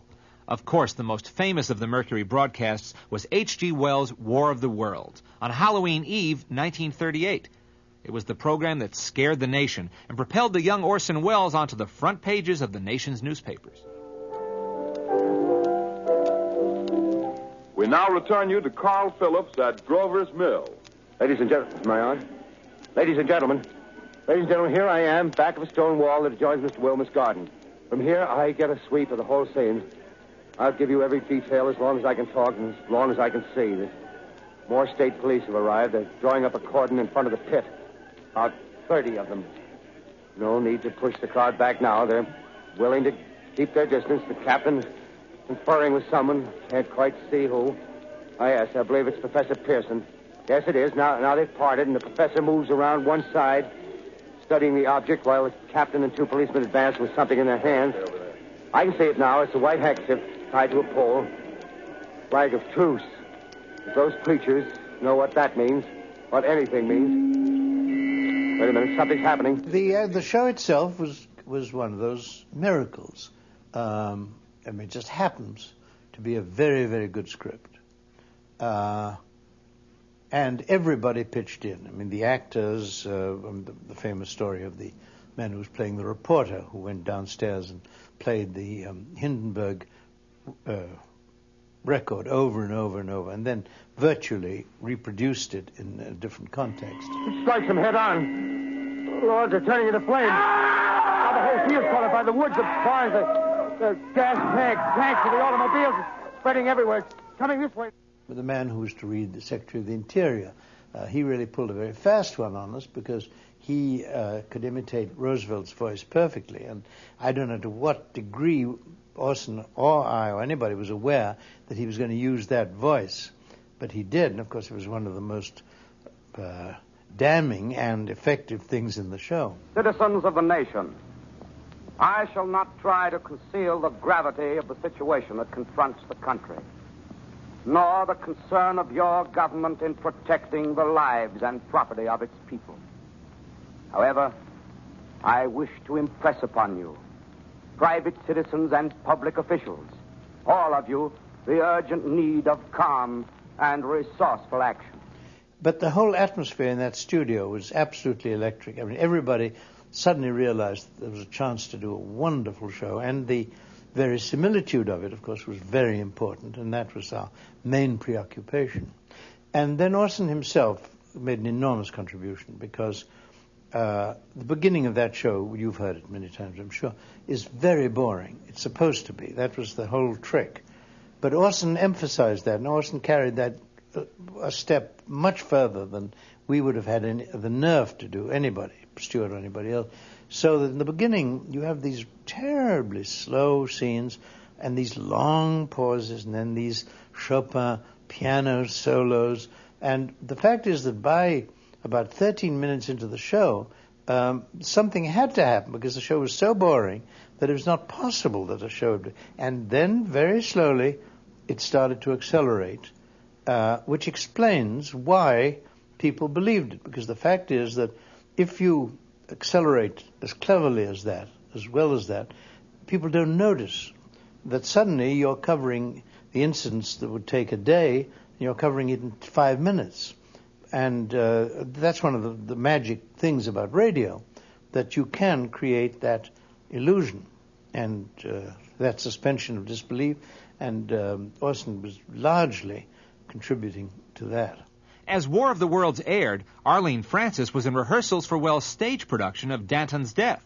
She remembers Wells arriving at the theater after the broadcast. And so we used to rehearse at the theater until, midnight or later. And Orson came from that broadcast, and he burst into the studio. We were all waiting for him, and he burst into the auditorium and said, "I don't know what's going to happen. The police are going to be after me. I know all hell has broken loose now because of the fact that I had this War of the Worlds done so well that they really thought it was going on."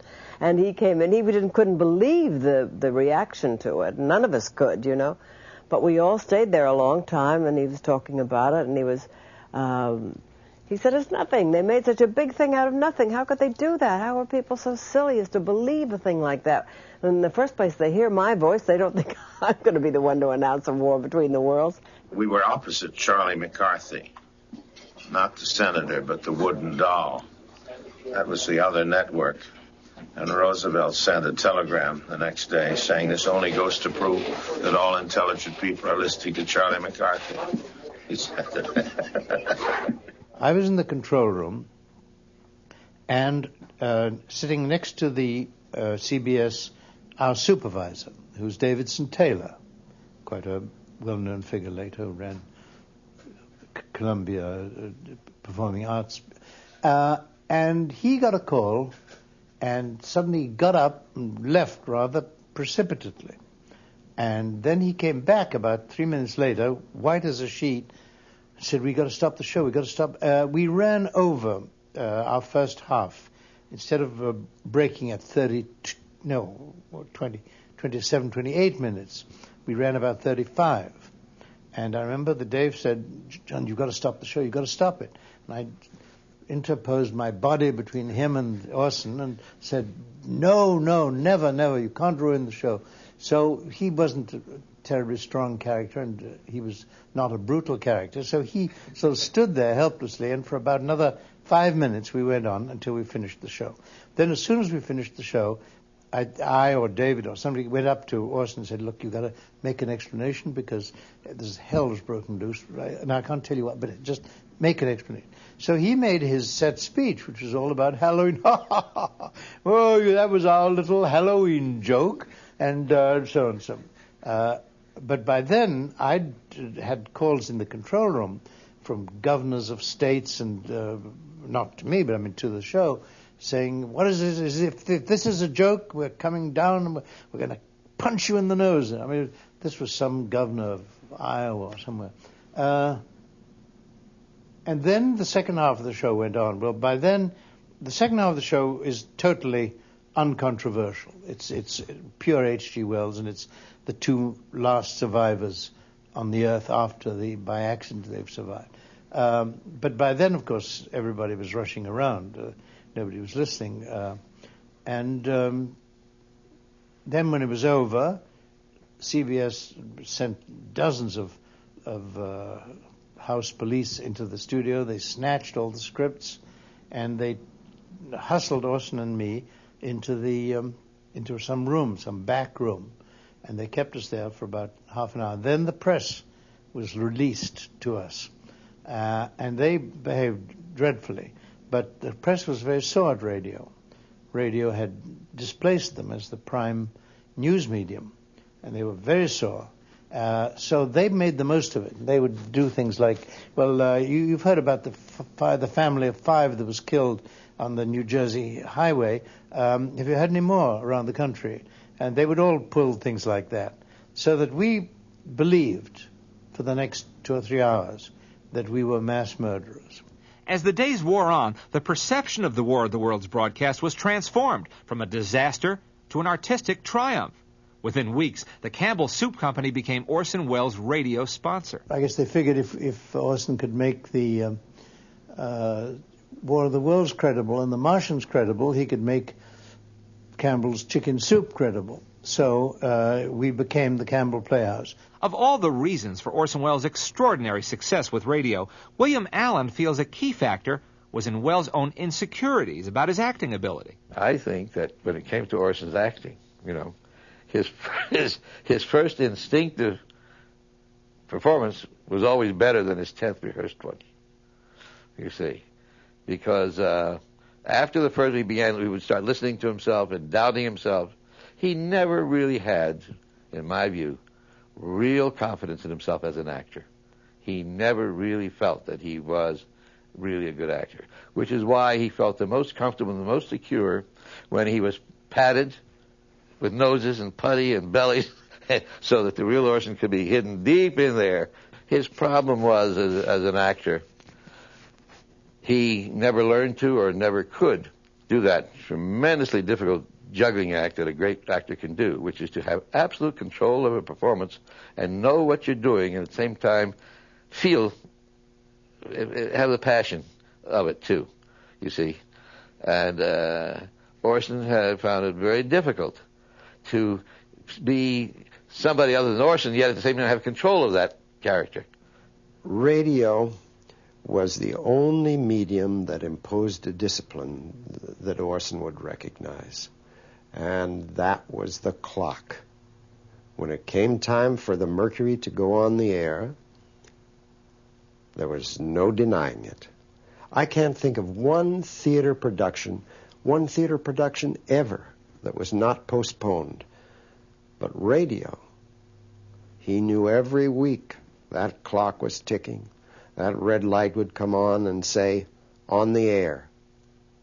And good or bad, right or wrong, boy, that was it. It was the only discipline Orson was able ever to accept. Radio's golden age was a mere blip in time. It lasted some 20 years, pushed aside by television. But from this mass medium came something unique, a form of theater that stimulated the individual imagination, that caused the audience to contribute to the storytelling process. Actress Peggy Weber remembers the time when radio was a dominant force in American life. Well, radio was our main source of entertainment. It was our main contact with the rest of the world. It was immediate. It was happening right at the time. We were hearing it live. It was exciting as it is today to see a stage production. And television, I feel, has robbed us of that opportunity to contribute as an audience. Ironically, or perhaps appropriately, Orson Welles never really came to terms with television. When radio drama faded from the American scene, it closed a glorious chapter in Welles' career. Thanks for listening. And until next time, I remain as always, obediently yours.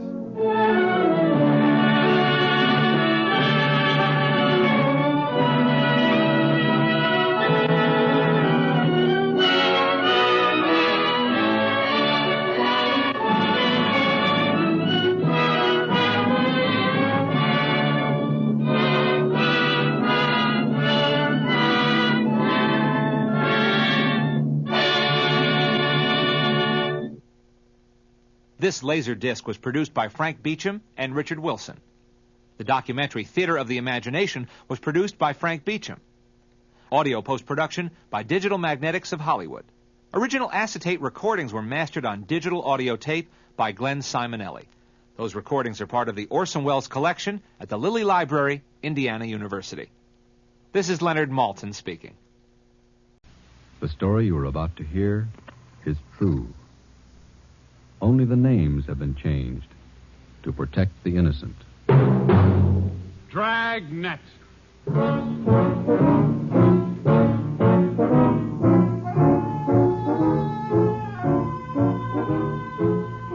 Dragnet, the documented drama of an actual crime, investigated and solved by the men who unrelentingly stand watch on the security of your home, your family, and your life.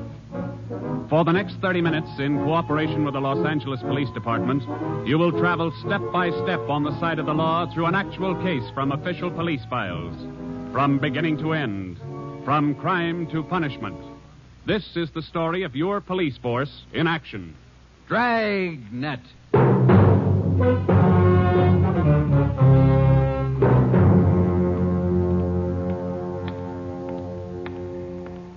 It was Tuesday, March 25th.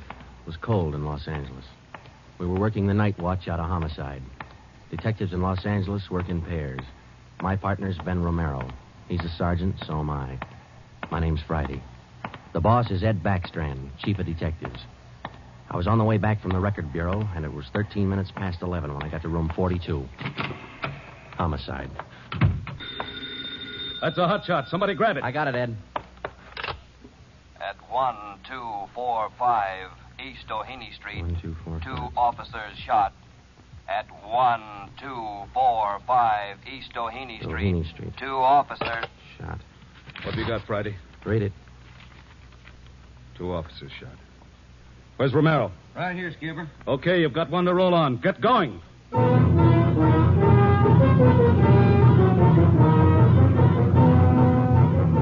Both Ben and I knew where we were heading. We'd recognized the address. It was the Trapdoor Cafe, a joint in the south end of town that did business with a pretty rough crowd. 13 minutes later, we pulled up in front.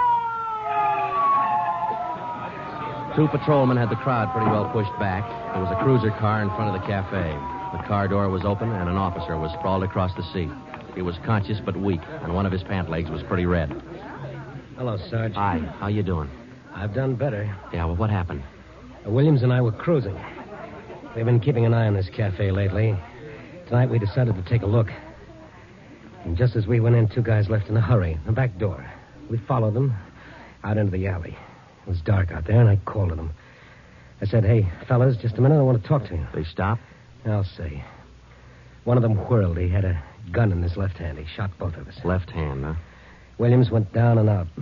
I went down, but I took a shot at them. No effect. And I started crawling out here to the car so I could call in. You started crawling? Yeah. Wait a minute, Emerson. Weren't there any people around by that time? Yeah, quite a few ran out after the shots. You mean nobody would help you to the car? That's right. Did you get a good look at either of the gunmen? Well, one of them was tall. I think he was a redhead. There was something funny about his nose. That's all I saw. It's too dark out there. Williams was closer. I think he got a good look. Joe, the other officer, Williams. He's in pretty bad shape. Is he breathing? He's still alive, Emerson. I don't know how much time he's got. Ambulance? On the way. Okay, let's round up all the men who are in the cafe. We're taking them in.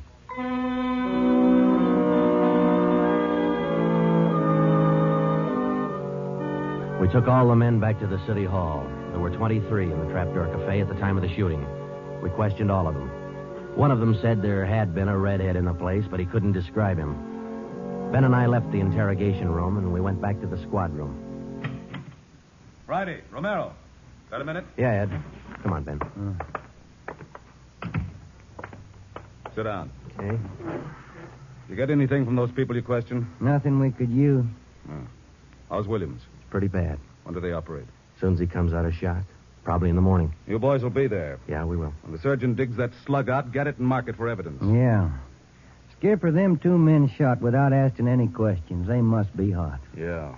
Same thing occurred to me. When we get that slug, the ballistics can tell us whether that gun's been used on other jobs. We got enough of their modus operandi to have the statistician give us a run-through on the IBM now. One of them is left-handed, and he shoots quick. Okay, be in surgery tomorrow morning at 9.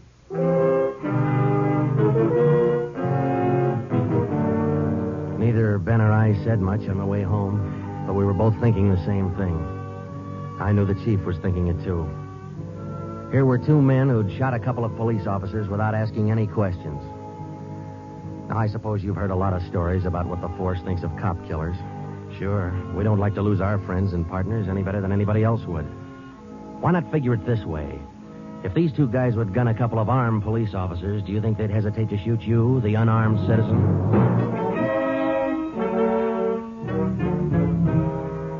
The next morning at 9 o'clock, Ben and I had scrubbed up and we were in surgery.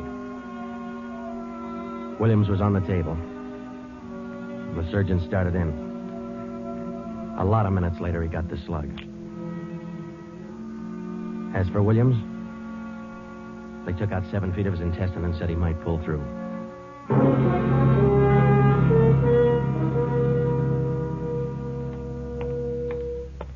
Joe, here's the report from ballistics. The slug they took out of Williams come from a .44 Smith & Wesson. The same gun was used in a liquor store killing about a month ago. You call the statistician? Yeah, She's running all the cards on previous shooting through the IBM machine.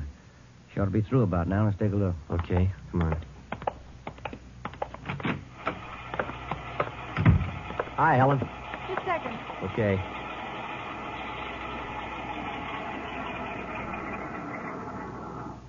Well, that's it for it. These cards will give you all the shootings pulled by 2 men on foot who shot quick, one of them left-handed. Right. They're all yours. You sure can tell a lot from just a bunch of little holes in these cards, can't you? I can't, but this IBM machine can. It never ceases to amaze me. Okay, shall we check the cards, huh? Yeah, sure.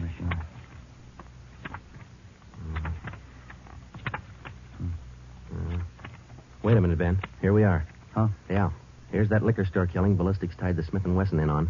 Same gun that Emerson Williams was shot with? Well, it checks out. The liquor store was in the same neighborhood as the Trapdoor Cafe. Same gun, huh? Got to be. How long ago? A month ago, yeah. Ben, take the DR number off this card and let's pull the crime report on that job.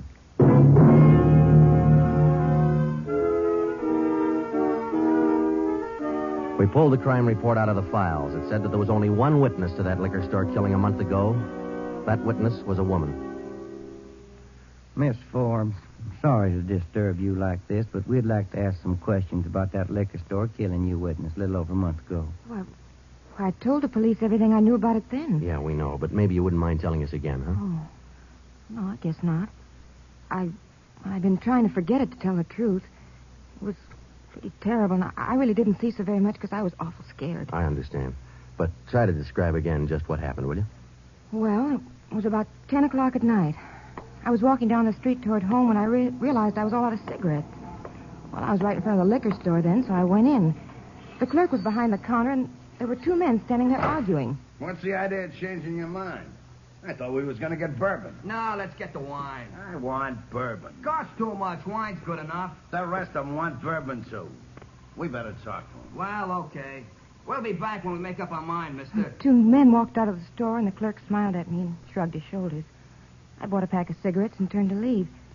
But just then the 2 men came back in again, and each of them had a gun in his hand. There's a stick up, mister. The clerk just sort of crumpled to the floor. I couldn't believe my eyes, but that's just how it happened. The men said this is a stick-up, and then they shot him right away. Get over against the wall, lady, or you'll get the same. One of them punched the no sale on the cash register.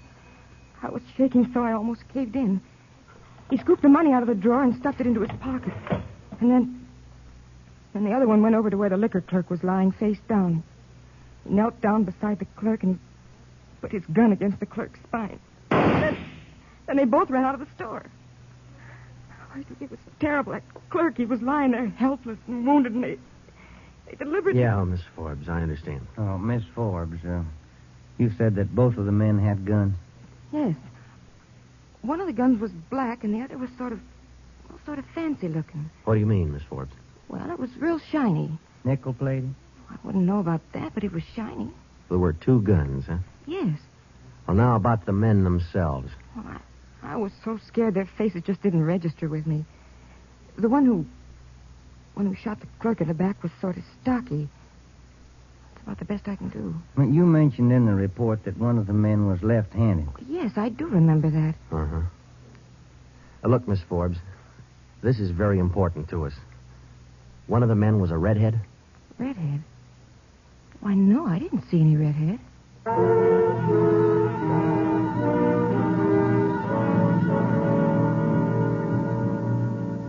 Skipper, me and Joe's run right smack into a stone wall on this thing. What's the complication? Well, there's more than one, Ed.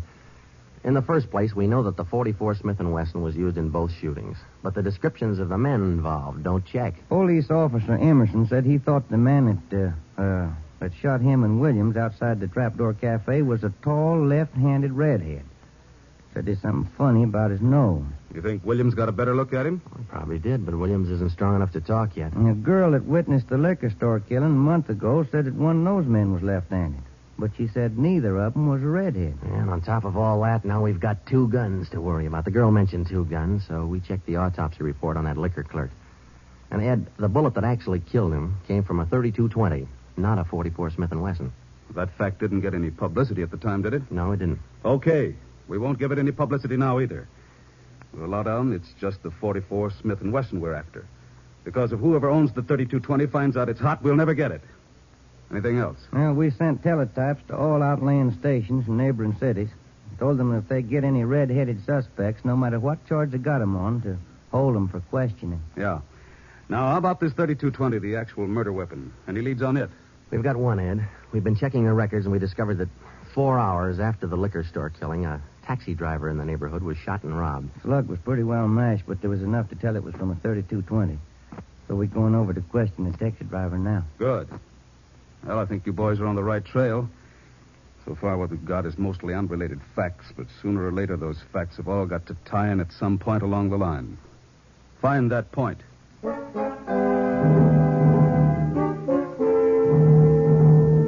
find the point. Find the tie-in. Well, Ben and I went over to see the taxi driver, a guy who was living on borrowed time. Yeah, it was about 2 o'clock in the morning when it happened. I got a call to pick up a fare near 105th and Avalon, you know. Yeah. Mm-hmm. Well, I got there. Somebody came over, pulled open my cab door, and said, "This is a stick-up." Then blew it. He let me have it. Just like that, huh? Yeah, just like that. Same deal as others, Joe. Itchy trigger finger. Yeah. Did you get any kind of a look at the fella? Look, no, it was too dark. Uh-huh. Hey, according to the report, you got shot in the chest. Yeah, that's right.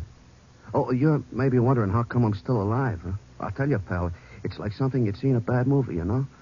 I'm carrying a few silver dollars with me, 9 of them to be exact. So I decided to stick them in my breast pocket. Well, mister, that just saved my life. The slug hit them silver dollars. It's one for the book, huh? Yeah, you said it. Well, thanks very much. Say, incidentally, we had a little trouble finding you today. You weren't at the stand you operated out of last month. Oh, look, I'm not only not at my usual stand, I'm not driving a hack no more. Oh? Look, after what happened, are you kidding? No, I don't want to push my luck any further than it's been pushed. Yeah, I figure I had it, you know?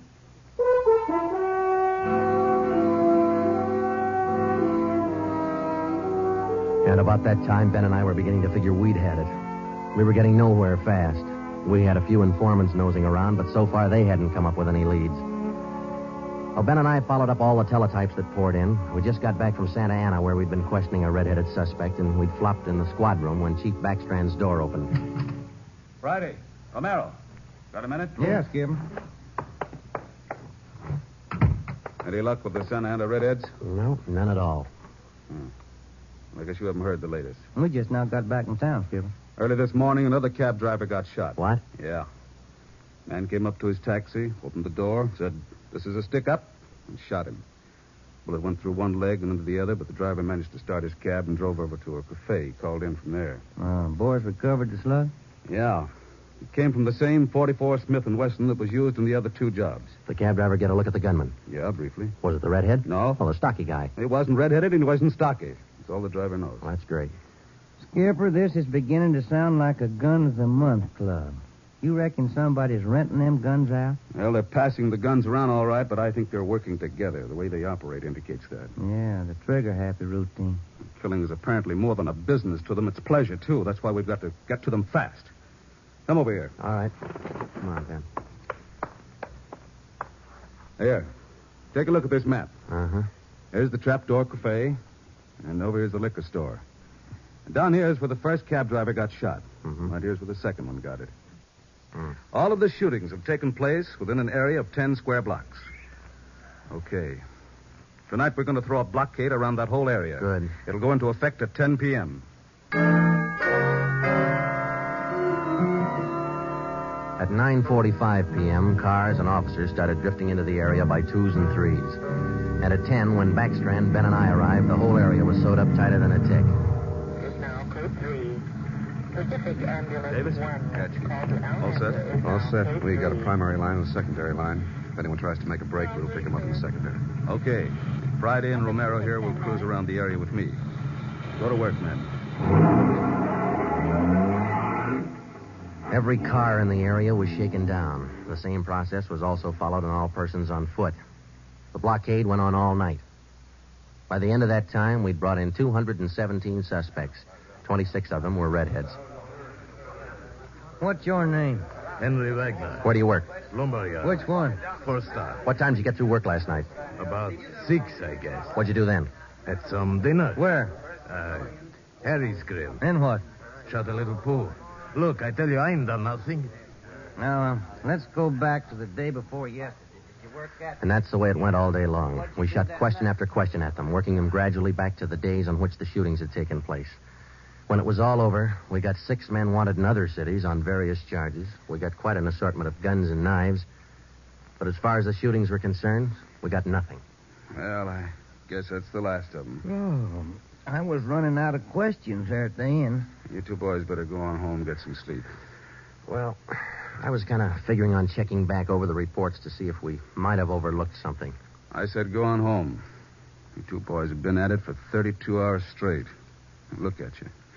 You're both so groggy you can hardly stand up. You need sleep. It's 4 p.m. now. Don't come back until 10 p.m.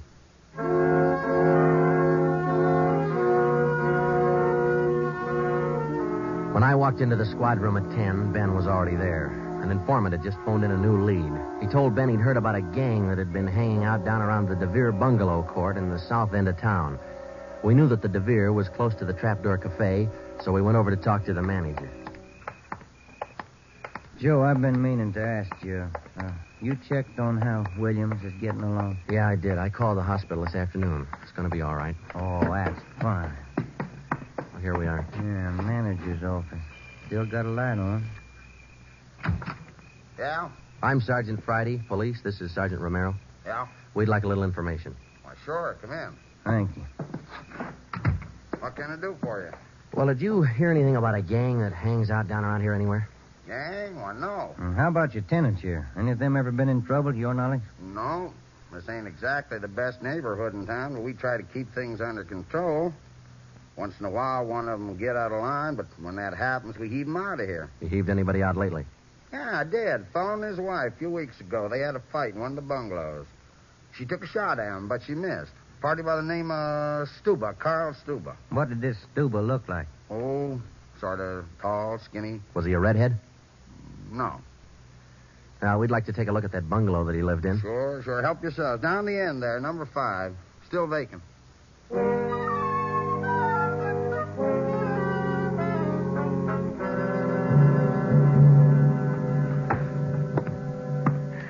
Well, I guess that does it. Stuba didn't leave a thing behind.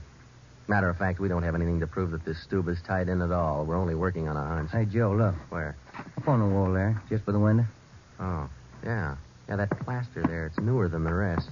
You got a knife? I sure have, boy, and I'm carving. That manager'd be awful unhappy with me if he was here. Yeah, he would. Yeah, it might... Hey, Joe, here it is. A slug. They plastered right over it. Okay, dig it out, and let's hope it matches. It matched. The slug from the wall came from the same .44 Smith & Wesson that had been used in the other shootings. So now we had a name to work on, Carl Stuba. But he'd done a good job of dropping out of sight. Well, the next day, Ben thought he had another lead. I've just been talking to another informant, Joe. He says he heard that there's a fella down in that neighborhood been trying to sell a gun lately. What kind of a gun? Nickel-plated with steer horn handles. Nickel-plated? Well, maybe that's our .44 Smith & Wesson. Maybe. Did the informant know who this man was? Said the feller's name was Alonzo. Yeah. Alonzo who? Just Alonzo. That's all he knew.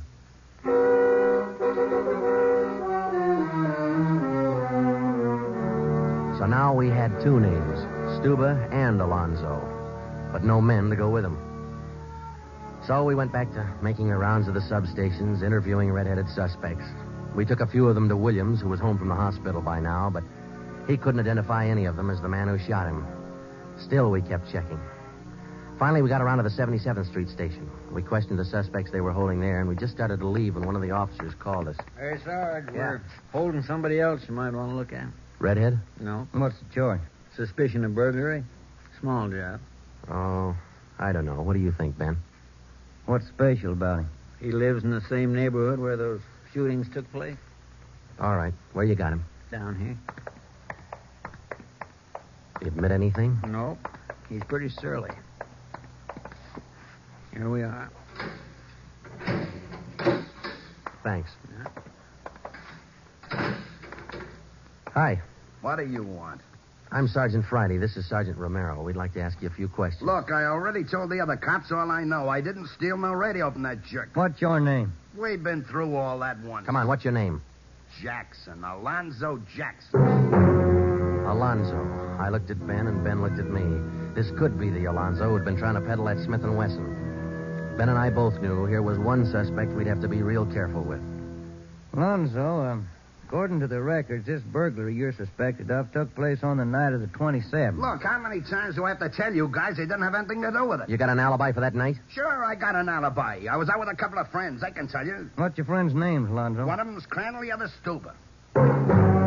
Stuber, the guy who used to live in the bungalow court. Well, we told Alonzo he'd have to produce his two friends to give him an alibi for the burglary charge, and he bit. He went with us, and he pointed out where Stuber was living now. No wonder we hadn't been able to find him. It was a little shack at the back of a lot behind two houses. We thought it was a chicken coop at first. We took Alonzo back to the station, then we picked up Stuber. He was surprised to see us and not very happy. We took him in. Next, Alonzo gave us Crandall's address.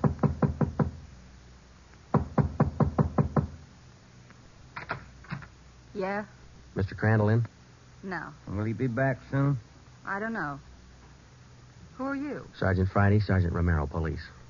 What do you want with him? Oh, nothing important, lady. We just wanted him as a witness. Oh. Well, I don't know just when he'll be back. Probably an hour or two.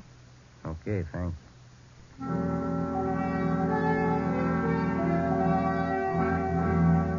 We went down the street away, and we staked out in the car. We sat there for about 5 hours, and then Ben nudged me in the ribs. Hey, Joe. Huh? Joe, take a look. Coming along the sidewalk. Yeah. And he's got red hair. Come on. Crandall. Huh? Your name Crandall? Who are you? Friday Romero, police. Police? What do you want with me? I haven't done nothing. Well, then you got nothing in the world to worry about. Come on.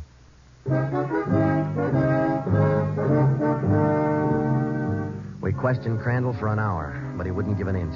Denied everything. Then we put him in a car, and we drove over to Officer Williams' house. I left Ben in the living room with Crandall, while I went in Williams' bedroom. Hello, Sarge. Hi, Williams. How you doing? A little better, I think. That's fine. Look, we've got another redhead outside. Bring him in. Okay. All right, Crandall, come on in here. Who's in there? Why'd you bring me over here? Come on in here.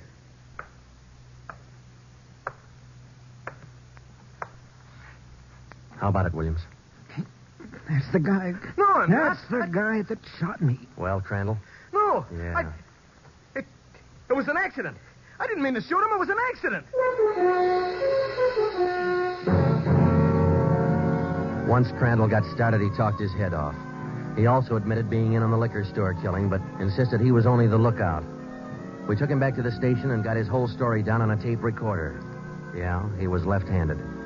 Then we went back to Alonzo, who didn't know we had Crandall's confession. We met the chief in the hall outside the room where they were holding Alonzo. About ready to tie the knot? Oh, hope so, Chief. But Alonzo hasn't given any yet, and we still haven't found those guns. We've got one of them. Which one? The Smith & Wesson. Stuber popped about that one 10 minutes ago. Said he left it with his girl. A couple of the boys are on their way over to get it now. That's good, Ed. That leaves just the 32-20. You haven't mentioned the 32-20 to Alonzo, have you? No. He still thinks we're after that Smith & Wesson, and that's the way we're going to play it right now. Go ahead. Look, how much longer are you guys going to hold me here? Didn't you check with those friends of mine? Alonzo, we got a tip that you've been trying to sell a gun lately. A gun? Yeah, 44 Smith & Wesson. Oh. No, it's not true. That Smith & Wesson's been used in a couple of robbery jobs this month, and we think it's your gun. That's a lie. Any proof of that? Why, yeah. Sure, I got proof of that. I used to have a gun, but it wasn't a Smith & Wesson. Look, if I tell you where it is, that ought to convince you, shouldn't it? It'll help things. Okay. I sold it to a neighbor of mine. He gave me $7. I'll give you his address. You sure it's not a Smith & Wesson? Sure, I'm sure. It's a 32-20. Yeah, it worked. We went to the neighbor's address, and he admitted having bought the .32-20, but said he'd lent it to a friend who'd never returned it. The friend had hocked the gun to a barber. The barber gave him $15 and a haircut for it. We finally got it from the barber, and we came back to the station. I'm all set, Joe. I'll be in the next room. Just give me the nod. Okay.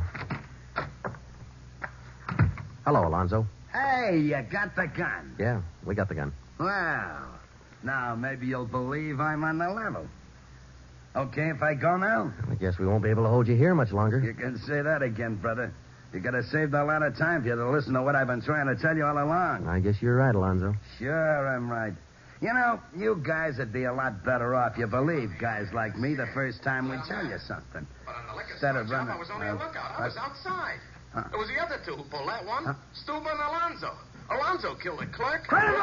Hold it, Alonzo. Dirty, you All screaming right, rat. Alonzo, that's enough. Now, come on, how about it?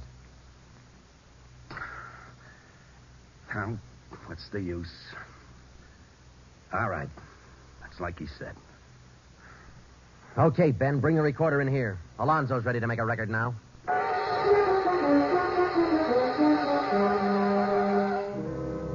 By playing back Crandall's statement that we'd recorded earlier, we got a full confession from Alonzo. We took the three of them out and had them reenact the 4 shootings, and we photographed it on sound film. Crandall, the redhead, was the one who'd shot the 2 police officers, but he was only the lookout for the liquor store killing, which explains why the girl witness didn't see him in the store. Stuba and Alonzo were the ones who pulled that job, and Alonzo, the worst of the bunch, was the one who put the .32-20 against the spine of the wounded clerk. The 3 of them took turns at shooting the cab drivers and robbing them. That accounted for the mixed-up descriptions, including all that left-handed business. 2 of the 3 suspects happened to be left-handed. Well, that was the crop. Crandall, Alonzo, Stuba. 4 shootings, 3 robberies, 4 attempted murders, 1 murder. The 3 men were tried and convicted. They're all in the state penitentiary. Crandall's there for life. Alonzo and Stuba, they'll be executed next week. File it, will you, Ben?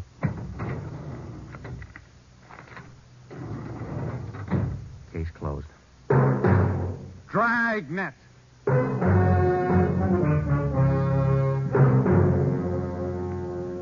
The story you have just heard was true. Only the names were changed to protect the innocent.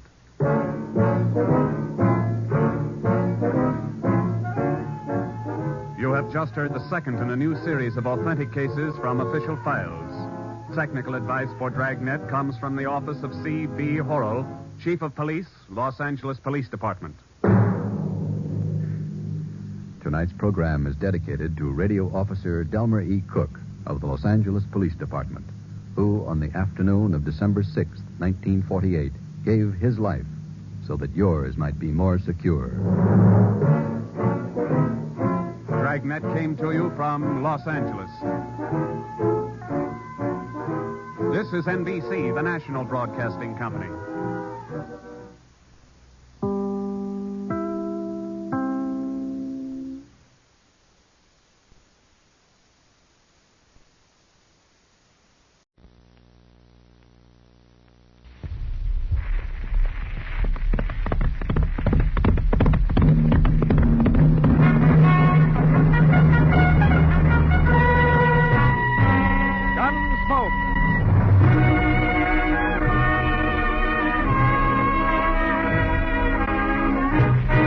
Gunsmoke, the story of the violence that moved westward with young America. The story of one man who moved with it, Mark Dillon, United States Marshal.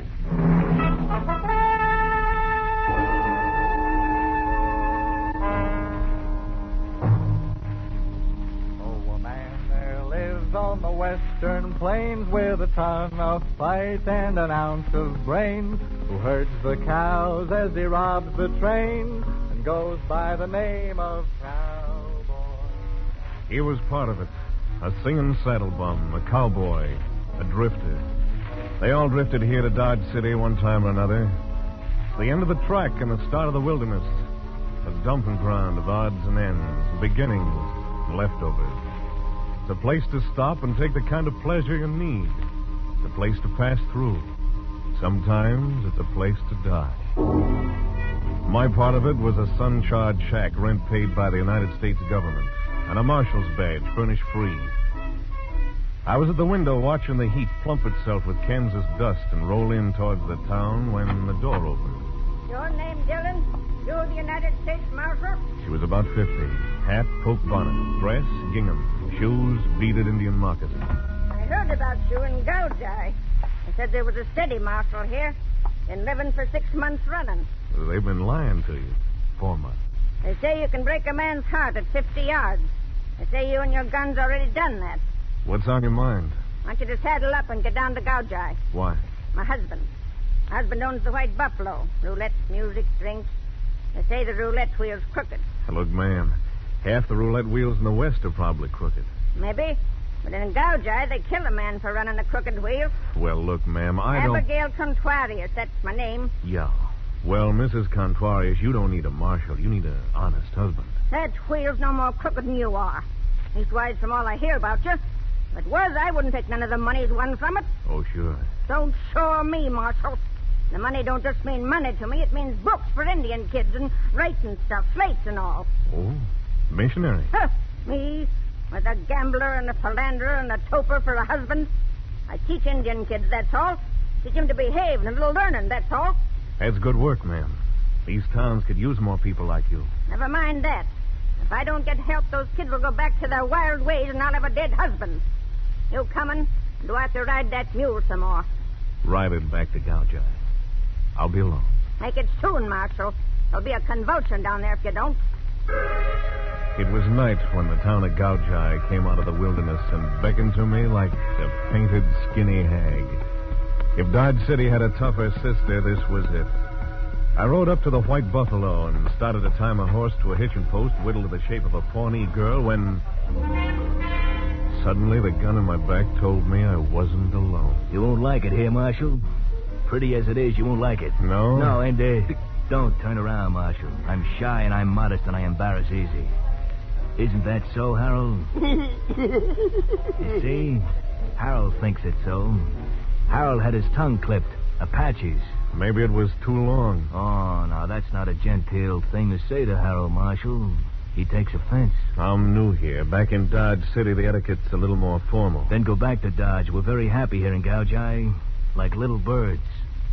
You could spoil it. I was invited. Special invitation. Well, the party's over. Now, Harold, now! Something lashed out across my skull. A bead of glass splintered my brain. From far, far away, I heard some words. Like I said, Marshal, you won't like it in Gouldeye. I wanted to kill him, but I couldn't. I didn't know who he was. I hadn't seen his face. But I knew... Smoke. That crazy giggle. When I opened my eyes, I was in Goudeye's dirt. I picked myself up and waited till the town stopped its dizzy dance. On its third time round, I spotted a horse trough. I stuck my head and get rid of the blood on my face. I finally pushed my bones through the swinging doors of the White Buffalo. It was the usual kind of place, like Mrs. Contrarius said. Roulette, music, drinks. I got halfway across the floor toward the bar. Then I saw her and heard her. Slender, hair molded black, and something profane and exquisite distilled into her features. She looked at me, and when she spoke, it was as if she hadn't quit singing. Buenas noches, chico. Oh, a marshal. A marshal with a new scar and a muddy badge. You buy a drink, huh, Chico? Here's $1. Buy yourself an egg. Where can I find the owner? Over there by the poker table. The goatee and pompadour. Thanks. Hasta la vista, Marshal. Yeah, I'll be seeing you. Your name, Contrarius? Si. Oh, the marshal from Dodge City. Oh, you have the look of a large headache, senor. Yeah, someone else besides you and your wife was expecting me. Oh, muy mal bad. Yeah, it wasn't good. So I see. But I'm glad you have come, senor marshal. Look around. You see my place? The White Buffalo, sole proprietor and owner, me, Rafael Ramon Jose Contrarius. Magnificent establishment, no? Uh-huh. Looks like your magnificent establishment takes plenty. For weeks now, I'm losing money on the roulette wheel. Still, people say it is crooked. Oh? someone is swindling me, senor. This someone I swear I will kill dead unless you find him for me first. That is why my wife comes to you, ask you to come to Gauja. She had it a little different. She's afraid this someone might kill you first. Como? That might happen. But not so long as he can swindle me. Why kill the chicken with the golden egg, senor? Uh-huh. Well, let's have a look at this wheel of yours. See. Follow me. 12, red. Number 12. Who's your spinner? Greg Hagen, best croupier in the territory. Uh-huh. Suppose you'll let me look around myself. As you wish, senor. You find that someone who is swindling my wheels, see? I'll give it a try, Mr. Cantuarius. Bueno. Cantuarius left me alone. I watched the table for a while. Nothing happened. Wheel didn't look crooked, and if it was being swindled, it was done clever. Finally, I moved around near the croupier. Hagen. Yeah? See you a minute? What for? Oh, Marshal. Yeah. Bill, take over for a minute. Sure. Okay, Marshal. What can I do for you? This joint legitimate? Why ask me? Quantuarius. I know, sole proprietor and owner. Rumor has it the wheel's rigged, is it? Suppose it is. Well, then, I could win. You could win, too. Maybe 25% of what I win, and Cantuarius wouldn't know. Keep talking. We both got to live 50%. Now get this. Cantuarius is my friend. Sorry, I made a mistake. No hard feelings? Plenty hard feelings. I think I like it better back at the table. Look around yourself. Make up your own mind about the wheel. So I did. Mostly I hung around the roulette table. As far as I could see, the wheel was giving the house and the customers an even break. Just about the time I started to walk away, two new players came up to the crowded table. One pasty face, handsome, and a weak chin sort of way. The other, a big, silent hulk of a man with a drooping lower lip. They didn't seem to be together or even know each other. On the next spin, the ball fell into 29, bounced out, rolled around 13. Finally, settled in 00. Just as it did, Pasty-Face reached out and put a $100 bill on 00. Greg Hagen, the croupier, looked up and spoke soft but fast. Sorry, mister, you placed your bet after the ball settled. The house can't accept it. I had that $100 down before you started to spin. Pay me off. Sorry, mister, the house says you take back your money. Cantuarius. Pay me, brother, before I make brush out of this joint, and you first. Any trouble, Greg? Yeah, this man placed a bet after the ball dropped. He's crazy. I had the bet down at plenty of time. So sorry, senor. The croupier is always right. Take your bill from the table. And if you please, get out. He did. Fast. Too fast. As he went, I started to remember his voice. I'd heard it before. It was the voice behind my back when I first hit town. And all of a sudden it made sense, and I knew I'd found out one way the Spaniard was getting rooked. Pasty-Face and the Hulk were a team. When Pasty-Face picked up the bill, there was a blue chip under it on 00, and the house paid off to the Hulk. All according to Hoyle, except for one thing. The Hulk hadn't placed any bets. It was a good stunt. There had to be more to it than that, so I gave Cantuarius a nod and followed Pasty-Face as he left. I got out of the casino just in time to see him disappear around a corner. I took it easy. Polite and easy. And a bullet nubbed the dust at my feet. I ducked into the shadows and whipped out my guns. That flash had come from a narrow passageway between two buildings. I'm in this alley, Marshal. Come on in and get me. Wait right there, kid. I'm waiting. He was in there somewhere. In that long slab of night that was too black to see through. Somewhere in there. I put my back against the wall and slid out. Strike a match. I want to see your face when it happens to you. Try me. No, Marshal. You shoot first. You'll miss. You know that, Marshal. But I won't, because your gun flash will tell me where you are. Real clever. And that was clever what you did back at the White Buffalo. Honest, Injun? Now tell me about it. You and your friend. That was Harold, huh? A giggler with a talent for pistol whipping. Tell me some more about it. You throw down a $100 bill with a blue chip underneath it after the ball drops. You get yourself thrown out. Harold collects 35 to 1. Did Harold do that? Oh, Harold. Did you do that? And there he was, framed in the entrance of the alley. I was caught between them. Pasty face and the mute called Harold. The big guns in Harold's hands turned over and over. His face held all the evil in the world. You all right, Harold? Take him! He was shooting waist high along the wall. And he was getting close. There was only one thing to do, and I couldn't miss. You got Harold, Marshal, but you made a mistake. Your gun flash gave you away.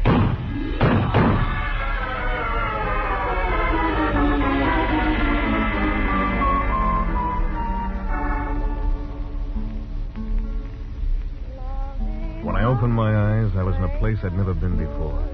Kind of cottonwood clearing.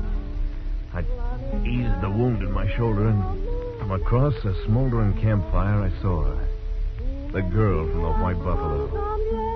A morning sun lighted up the features of a man at her feet. It was Senor Rafael Ramon Jose Contuarius. And the bullet hole in the middle of his forehead gave him an extra flourish.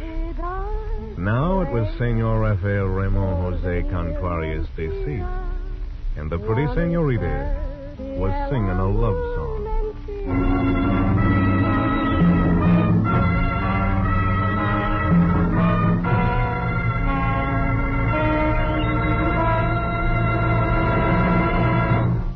Back to Gunsmoke in just a moment. Combining modern detective methods with secrets of the mysterious East, the Green Llama offers CBS listeners a new thrill now on Sundays. Once he has heard of a crime or an injustice, Jethro Dumont, a wealthy young American just returned from 10 years in Tibet, brings into play his quick wit and knowledge of illusion to thwart the evildoers. Join him Sunday as he continues his fight against crime on this side of the Pacific, wearing green, the color of Tibetan justice, aided by Tulku, his trusted lieutenant. The Green Llama is a feature presentation of most of these same CBS stations. Now back to Mark Dillon, United States Marshal, and Gunsmoke.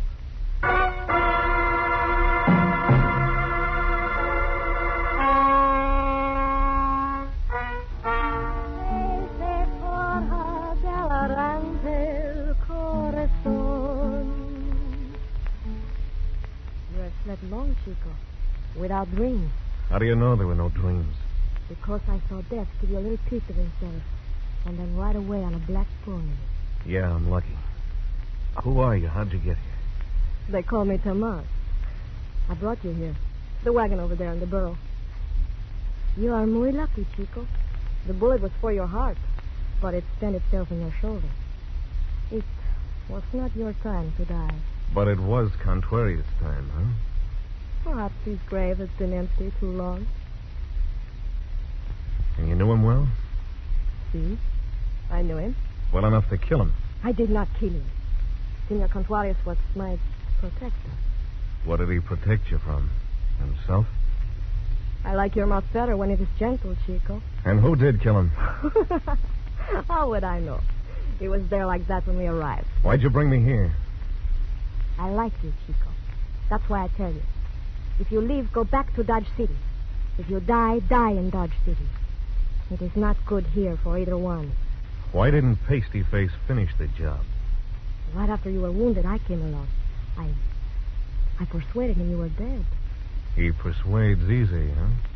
He persuades easy. For Tomas. The shots were heard. People came.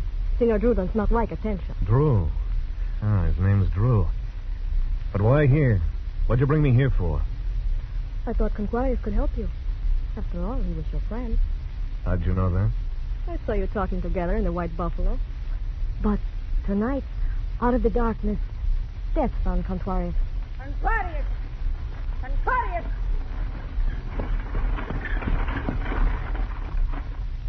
Where is he? Where is he? Answer me, woman, or I'll horsewhip you within an inch of your life. There, Senora. Hello, Marshal. Enjoying yourself? Get up, Contuarius, get up. He's dead, ma'am. You shouldn't be lying there on the cold ground. I'll lift him into the cart. I will help you, Senora. If you so much as touch him, I'll kill you. Come along. Contuarius. Give me that blanket, Marshal. You won't need it. Sure. Here, ma'am. You're pretty strong to lift him by yourself. I've done it before. You're hurt, Marshal. I'll be all right. You can come too if you want to, Marshal. I'll take you back to town. Yes, ma'am. I didn't think she'd make it, but she did. Somewhere on that long wagon ride back to town, she squeezed a tear onto her cheek. Just one tear, but for Mrs. Contuarius, it was a major emotion. The sun was doing its best to char the wood frame buildings when we hit Gouge.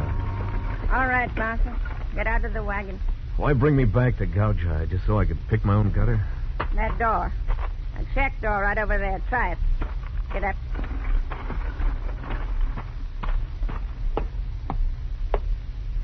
Oh, come on, Dillon. All you have to do is lift your arm and knock on the door.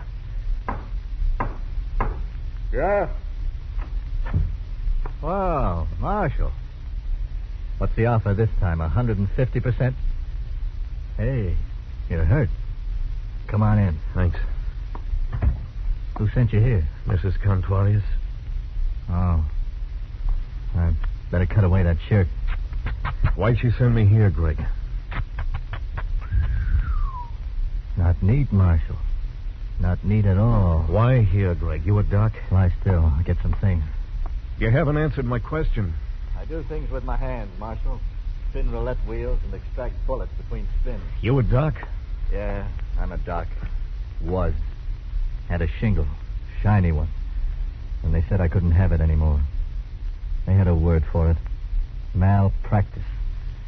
They said I did something. What are you looking at? That roulette wheel on the table over there. What's the matter, Greg? Don't you get enough practice at the White Buffalo? You want this wound fixed or not? Yeah. Yeah, sure. Say, Greg. Yeah? I once heard about a croupier clever enough to spin a wheel and drop a ball into any slot he wanted. Hit it about once out of 5 times. Not bad. Once in 4 is better. What about him?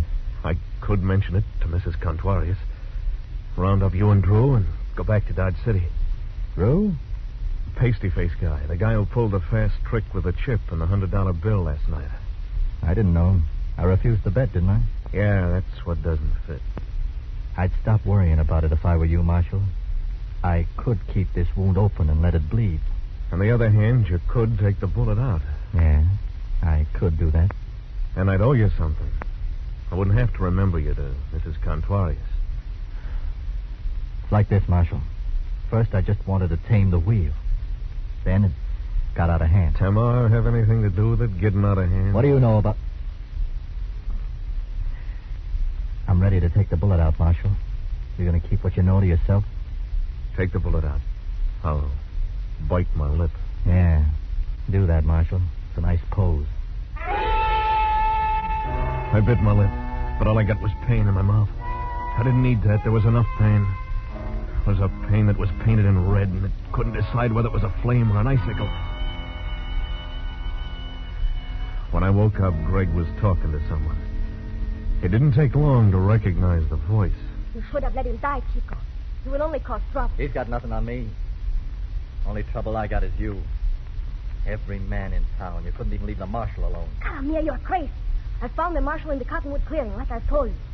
He was there when I came. Yeah. Keeping your little rendezvous with Contuarius. I warned you, Tamar. I told you if I ever caught you with Contuarius again, I'd kill him, and I did. I'm sorry I heard you say that, Greg. Don't be sorry. Just leave town. I could have let you die. I'm going to take you, Greg. But first, I'm going to give you some advice. Yeah? Get rid of Tamar.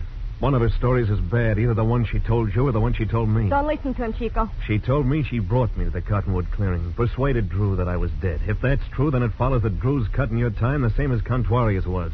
You can't kill everybody Tamar takes up with. The marshal talking through his wound, Tamar? He's delirious. He's lying, Greg. I found him in the clearing, as I told you. Well, Greg, who do you believe? Me or Tamar? Get out, Marshal. Get out and leave town. Can't, Greg, not yet. Gotta take you. Also, there's a personal matter to attend to. I could have let you die, Marshal, remember? Yeah.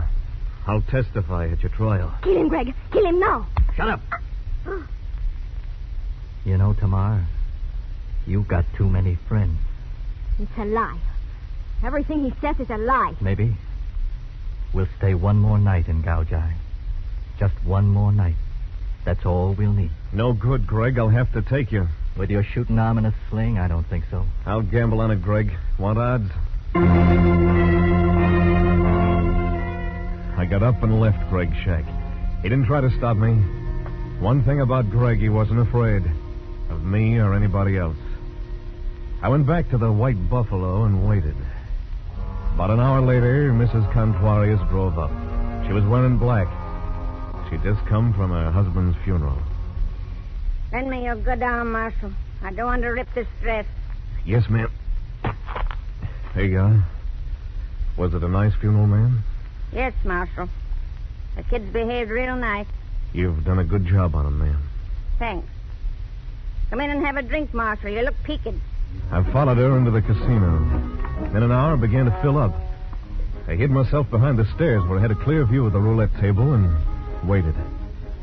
About 8, Tamar walked through the door. Tamar in a dress of red.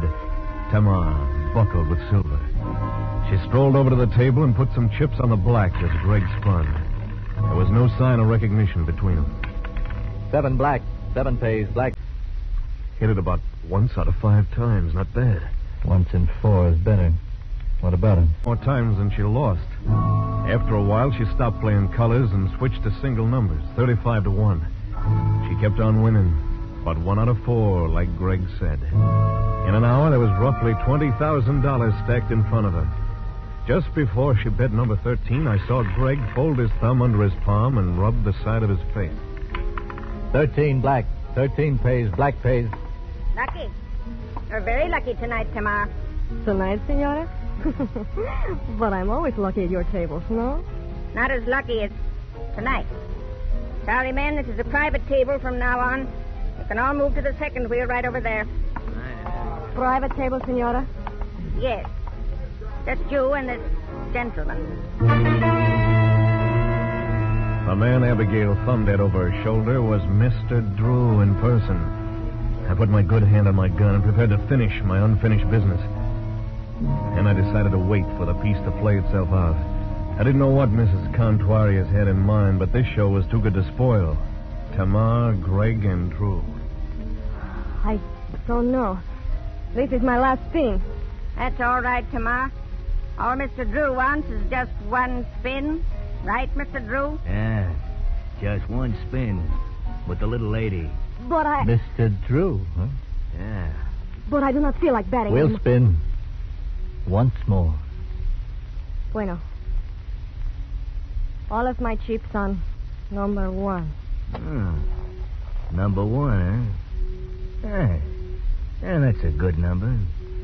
Number 1. I'll take 10,000 in gold on number 1.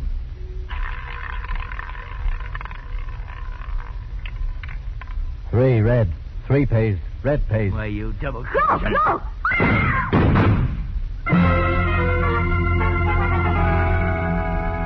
Greg didn't have a chance. The knife he tried to draw was hammered back by the bullets that tore through his hand and across his chest. Suddenly his face changed. He looked young and hurt, and ashamed of the blood that he couldn't hold back. It'll make me happy if no one tries to follow us. Let's go, Tamar. He held his guns like they were dogs on a leash that could snap easy. He waited for Tamar to scoop up the money. Then they backed out of the casino. You let him get away, Marshal. I don't think so, ma'am. He knows I'll come and get him. He'll be waiting for me. He'll be wanting to finish me off if he can. And I'm going to give him his chance.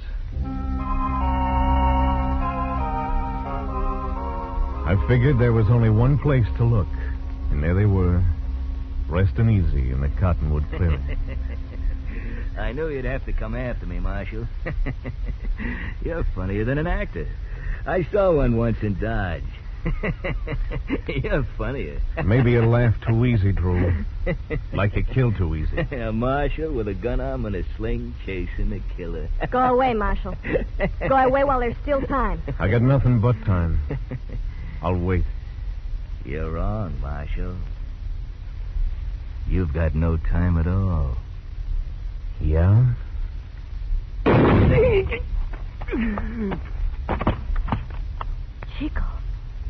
Chico. This I do not believe. It is impossible that someone could shoot faster than Senor Drew. And with your left hand.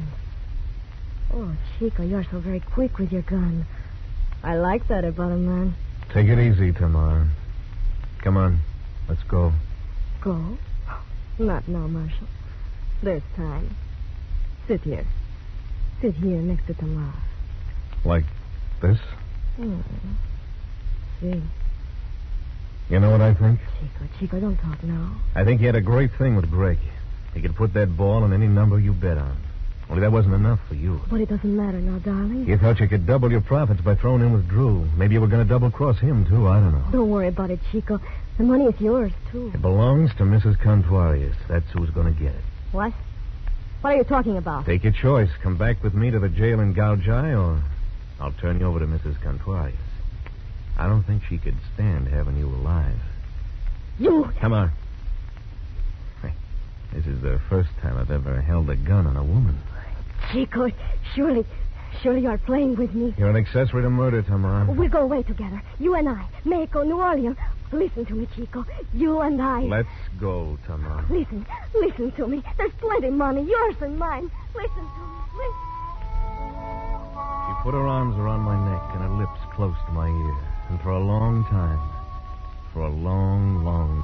first in English, and in Spanish, then in Cherokee, then in a language I couldn't recognize, she whispered at me every foul name in the book. She was talented. She didn't repeat herself once. Tamar didn't understand that a marshal had a job to do, and that the job got done.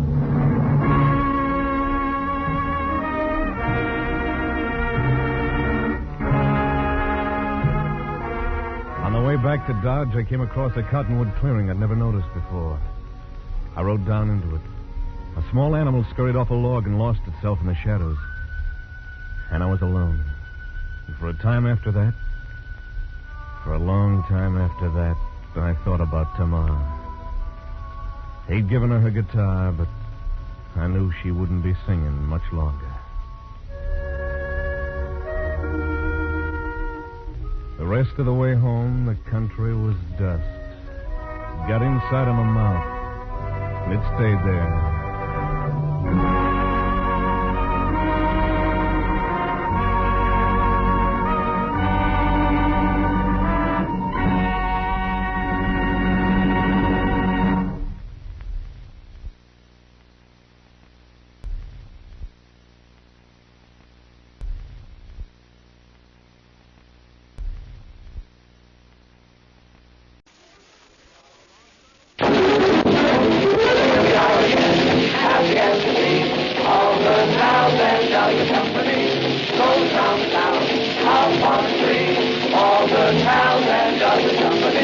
Never mind the weather, never mind the rain. Now we're all together, whoop-de-go again.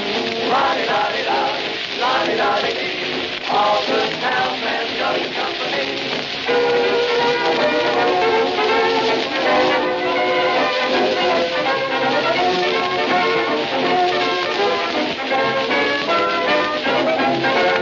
Ladies and gentlemen, a half hour of sparkling entertainment by Canada Dry, the champagne of ginger ale. It's holiday time for gaiety and good cheer. And whether you are celebrating at home or at one of the many fine hotels, clubs, or restaurants, Canada Dry adds joy and sparkle to your festivities. Canada Dry is a real ambassador of holiday spirit. This program stars Jack Benny, the Canada Dry humorist, and Ted Weems Orchestra. And Ted Weems opens the program with Rise and Shine from Take a Chance.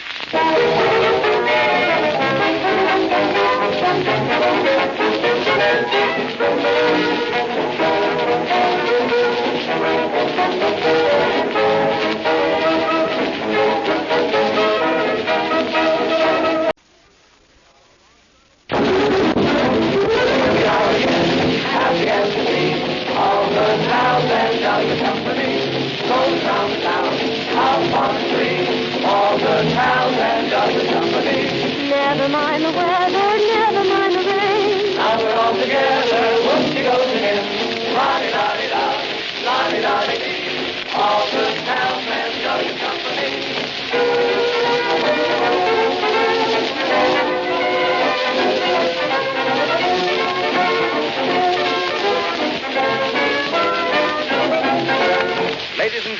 half hour of sparkling entertainment by Canada Dry, the champagne of ginger ale. It's holiday time, time for gaiety and good cheer. And whether you are celebrating at home or at one of the many fine hotels, clubs, or restaurants, Canada Dry adds joy and sparkle to your festivities. Canada Dry is a real ambassador of holiday spirit.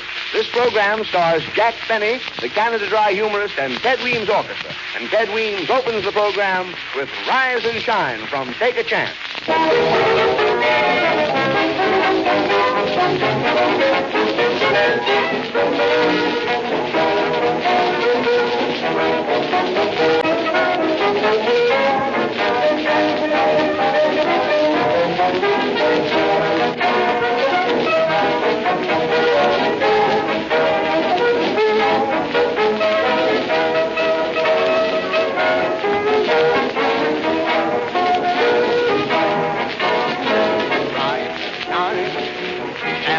Take it, rise and shine. Life's what you make it. If gloom the stone so she'll get you as he soon does. Shout hidey holy ho and do just as the moon does. Rise and shine. Don't be a mourner. Things are fine. Around the corner. No harm in trying it. There's nothing to it. You can do it. Like the sunrise and shine.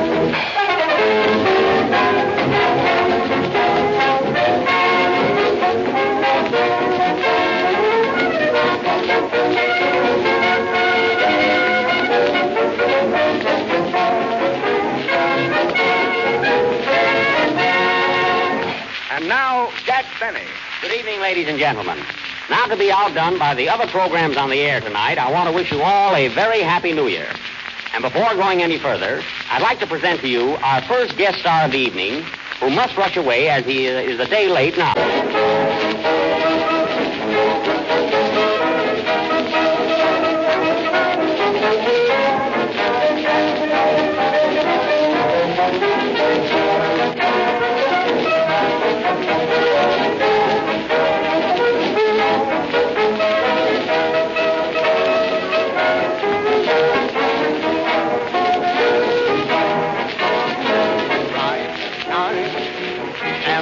Take it, rise and shine. Life's what you make it. If gloom the stone so she'll get you as he soon does. Shout hidey holy ho and do just as the moon does. Rise and shine. Don't be a mourner. Things are fine. Around the corner. No harm in trying it. There's nothing to it. You can do it. Like the sunrise and shine.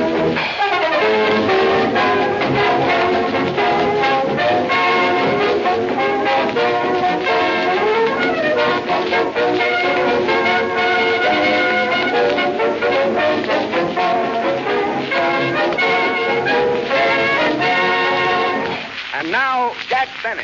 Good evening, ladies and gentlemen. Now, to be outdone by the other programs on the air tonight, I want to wish you all a very happy New Year. And before going any further, I'd like to present to you our first guest star of the evening, who must rush away as he is a day late now. He has graciously consented to say his last few words on the Canada Dry program, and I now take the honor and pleasure in introducing to you that genial old gentleman, Father Time of Times Square. Father Time. Ladies and gentlemen of the Canada Dry audience, I am Father Time. He's laughing, folks, but he's worried. Of course, you know, friends, that yesterday was to have been my last day on this earth. But owing to a very special request made by our good friend, Mr. Benny, I postponed the occasion until tonight. That's darn sweet of you, Dad. Don't mention it, Jack. I just want to say to you, ladies and gentlemen, that I did the best that I could these past 365 days to bring cheer and happiness into your lives. Of course, I've missed in spots. I'll say you did, Pop. But at least I made the effort. And now all I can say is that I wish you all a very happy and prosperous... Oh, I'm getting weaker. You better take the microphone, Jack. Brace up, old man. Brace up. Oh. Paul, quick. Give him some ginger ale right away. Here you are, Father Time. Take a sip of this Canada Dry ginger ale. Made to order by the glass. Quiet, Paul. Here you are, Dad. Now, how do you feel? Hello, everybody. It's 1933 and ready to go. Another victory for Canada Dry. So you're 1933, eh? Yes. Say, will you do me one favor, 1933? What's that? Please, in this coming year, we don't want to hear any more about Gandhi going on diet. Okay, Jack. Hooray! Well, anyway, folks, this is a new year, and we're all happy. But personally, I'm glad that the excitement is over. I really am. Jack, you talk as though the holidays were a big strain on you. What did Christmas really cost you? Well, to tell you the truth, Paul, I spent a lot of money. I mean, like a big fool, I bought handkerchiefs for Durante, earmuffs for Gable, and a pair of shoes for Garbo. You know? I mean, that would break anybody. And by the way, Paul, that was a nice combination greeting card you sent me. Well, it was just a single card, Jack. Well, I mean the combination of thoughts. You know, Merry Christmas, Happy New Year, Easter greetings. You forgot to mention the 4th of July and Columbus Day. Jack, well, anyway. Jack, did you make any resolutions this year? I made one, Mary, and here it is. Resolved that I, Jack Benny, shall during the coming year refrain from smoking, drinking, swearing, and staying up late at night. Do you really mean that? I certainly do. Then you might as well take this crocheting outfit. You'll need it more than I will. You know, Jack, I made some New Year's resolutions, too. Yeah, what were they, Mary? Well, I hereby resolve to stop going out with other fellas to make you jealous. Except Elmo, Red, and Parker. I see. Because I think they're swell. That's nice, Mary. You'll be the lone wolfess. I'm not going to be narrow-minded, Jack. During the coming year, you can buy all my dinners. I can. You resolve that, Mary. Uh-huh. Well, dissolve it. See, a girl can't even make a resolution. No. Say, Jack, I made a resolution, too. What is that, Ted? I hereby resolve during the coming year to stop lending people money. Not because you owe me $5, Jack. Don't get me wrong. No, sure not. Go right ahead. I hope I haven't offended you. No, Ted, but if I don't speak to you for the rest of the year, don't think it's on account of this, you know. And, Jack, What? I made a resolution, too. Why, Andrea, I don't remember borrowing any money from you. Oh, I wasn't going to mention that, Jack. Oh. But I resolved to sing more and better songs during the coming year. I thank you. You're welcome, and she will. That was good, Andrea. Say, Paul, what did you resolve? That Canada Dry is the champagne of ginger ale, and you'll get a better nickel back on each large bottle. Huh? Ted, I resolve that you play something before Paul makes any further resolutions.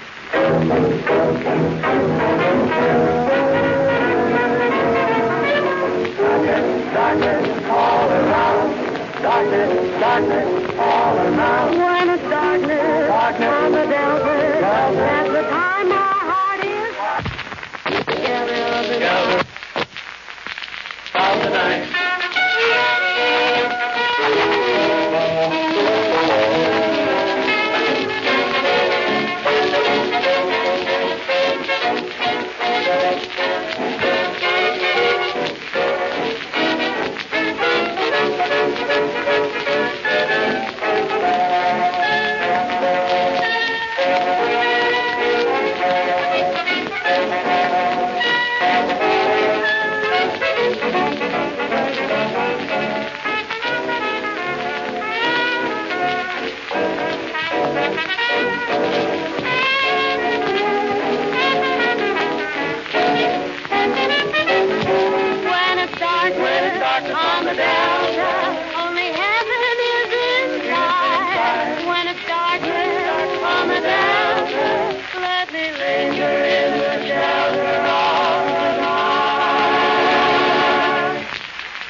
Now, as you all know, ladies and gentlemen, it is customary at the close of each year to review the outstanding achievements and personalities of the past year.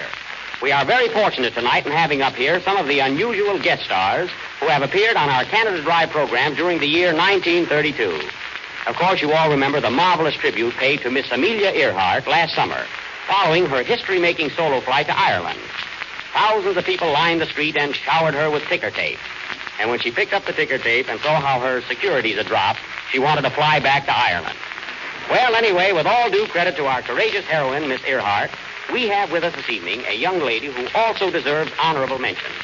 A lady who not only flew to Ireland, but upon reaching Ireland, immediately swam across the English Channel and got to France just in time to win the Ladies' Open Golf Championship. What a flight, what a swim, and what a game.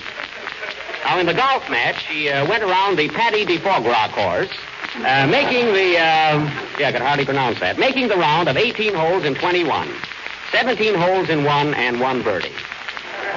Now, top that, all of you golfers who talk a good game. And now we will have a few words from the champion of champions, Miss Violet Ray. Miss Ray is wearing a beautiful low-cut evening gown and is appearing almost in the flesh. And now, ladies and gentlemen, may I present Violet Ray, which is certainly a treatment. Miss Ray, if you please. I am very happy to be here tonight. And all I can say is that I owe all my success to Slippery Elm Bath Soap. Miss Ray, please. Oh, I owe all my success to Canada Dry ginger ale sold in large 5-glass bottles. There you are, folks, and we didn't even ask her. But you promised me that if I said Now, Canada Dry... Miss Ray, tell the folks how you accomplished that wonderful flight across the Atlantic.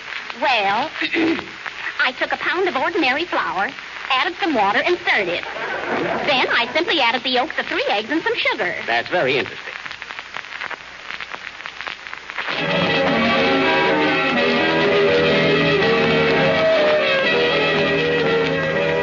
When you're away, I close the door, remember me.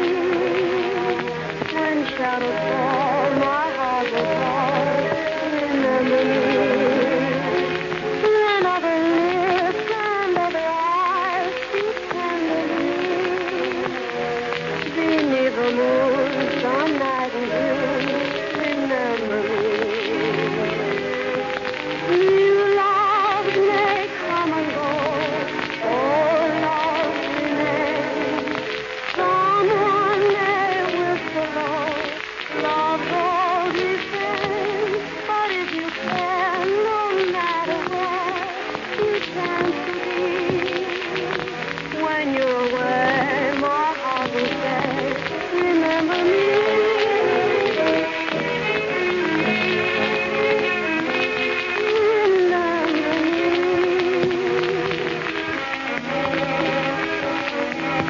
Remember me. When other lips and other eyes speak tenderly, beneath the moon, some night in June, remember me. Love may come and go, oh, love remains. Someone may whisper low, love only fame. But if you can, no matter where you can go, my heart will say, remember me. That was Miss Andrea Marr singing Remember Me. And now let me refresh your memory once more. Some of you may remember during the week of August 1st, we had on our program 2 of the world's greatest trained dogs who were awarded the...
lurks in the hearts of men. The shadow knows. Blue Coal presents The Shadow, a man of mystery who strikes terror in the very souls of sharpsters, lawbreakers, and criminals.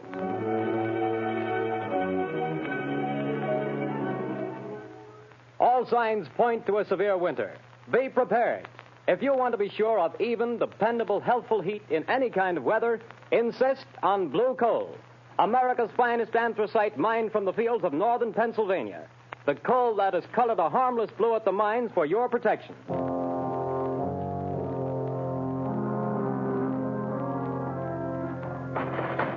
You can't have me to the jail. You can't do it. Let me out of here. Let me. Paul Gordon, listen. Huh? I can't see anybody. Who's that? I am the shadow. Stop. We haven't much time. We must hurry, Gordon. You're in the death house, charged with murder. Yes, I'm innocent. I'm innocent. But nobody knows it. Take courage, Gordon. The shadow knows.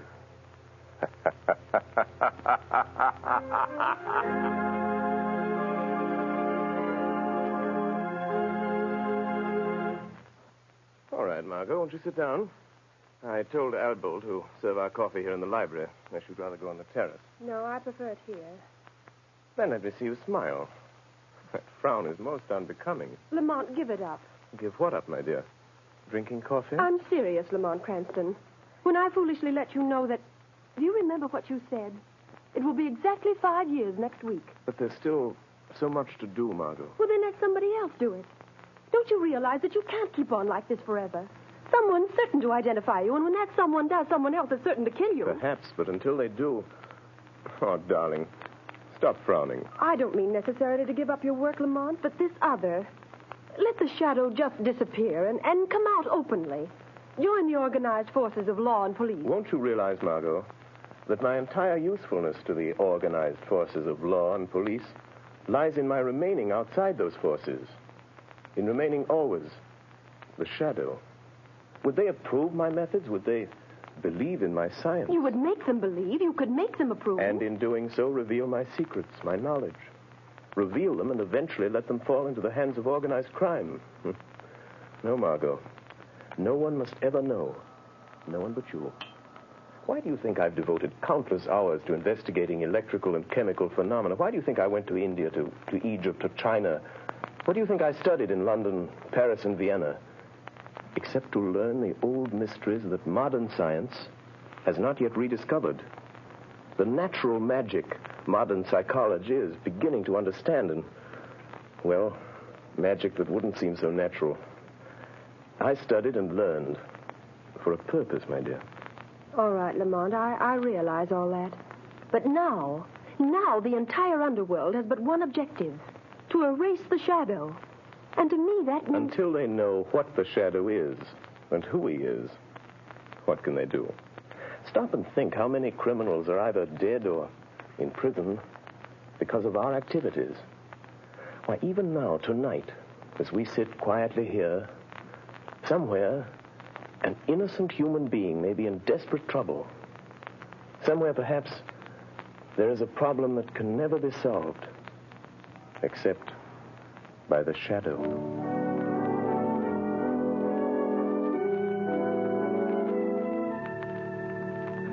What did the doctor say, Grace? It was good news and bad, too, I'm afraid, dear. Well, whatever it was, dear, tell me. Well, he said the baby could be perfectly well again within a year. Oh, thank God for that. Poor kid. She's had a tough time. Well, what else? Well, this part isn't so good, Paul. She'll need treatments during all that time. Paul, treatments cost money. I know. Well, we'll have to manage somehow. You didn't do a very good job marrying me, dear. Darling. If I could only get a job. I've got my health and I've got brains. But no one seems to want them. Oh, they will, dear. They've got to. You're right about that. We're just about down to rock bottom. I raised every cent I can on the house and car. There isn't anything left. You and I are still left, Paul.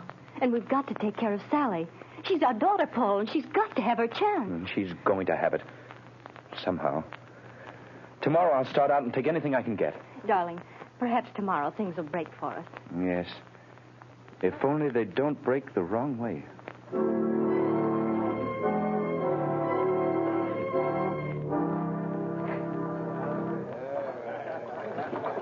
No more beds. Okay. Over here. Take these two How over, about some Bill. service? Excuse me, but are you the boss here? That's right. I'm looking for a job. Nothing doing, buddy. I'll do anything. Wait on table, wash dishes, anything at all. I don't need any more help. Well, how about delivering things? I've got a car. Nope, I don't deliver nothing. Sorry, don't need you. I see. All right. Thanks. Hey, you. What? You calling to me? Yeah, sit down. Have a beer. No, thanks. I don't drink. Anyhow, sit down. Meet a friend of mine, name's Lefty. My name's Red. Look at my hair and you'll know why. Well, I'm glad to meet you both. Gordon's my name, Paul Gordon.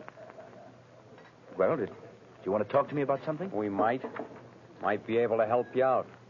Sounds like you're looking for a job. You bet I am. I need one. You know anybody that could use me? Maybe. We don't know you yet.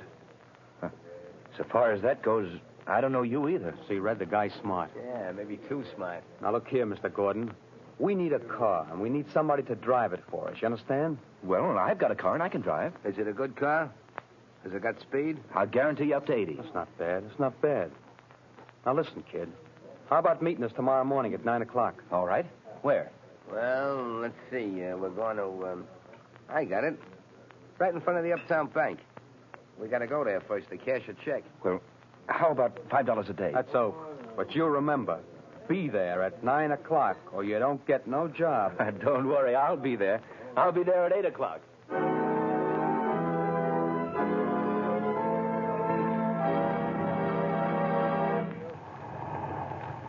Hey, buddy, you can't keep this car in front of the bank all day. Can't you see that sign, no parking? I'm not parking, officer.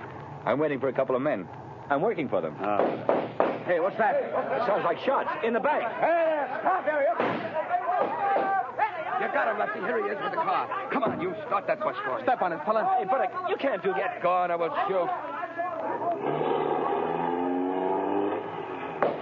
Let him have it, Red. Hold him off. I'll hold him. We should never have shot that cop.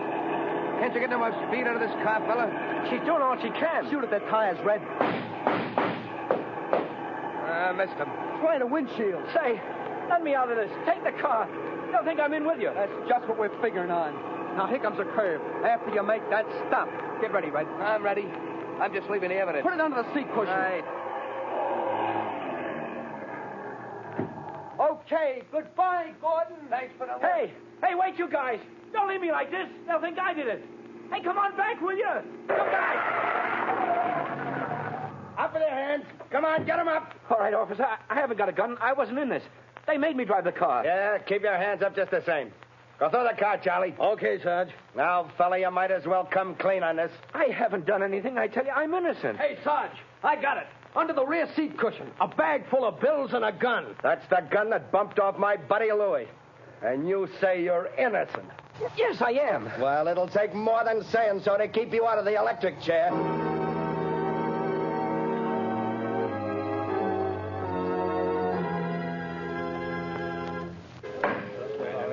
Order in the court. Order in the court. Paul Gordon, the jury have found you guilty of robbery under arms and of statutory murder. You have been shown to have had both motive and opportunity. The prosecution has piled up a mass of incontrovertible evidence, and I myself have no doubt of your guilt. Therefore, in accordance with the law, I direct that you be taken from here to the place from whence you came, and that there you be put to death in the manner stated by the law. And may God have mercy on your soul. Hey, who was that? Where'd that laugh come from? Who laughed? Bring that person before the cops. Well, I don't know where he is, Your Honor. The laugh came from over there, in that corner. Yes. Yes, Your Honor, but there's no one in that corner. Only A shadow.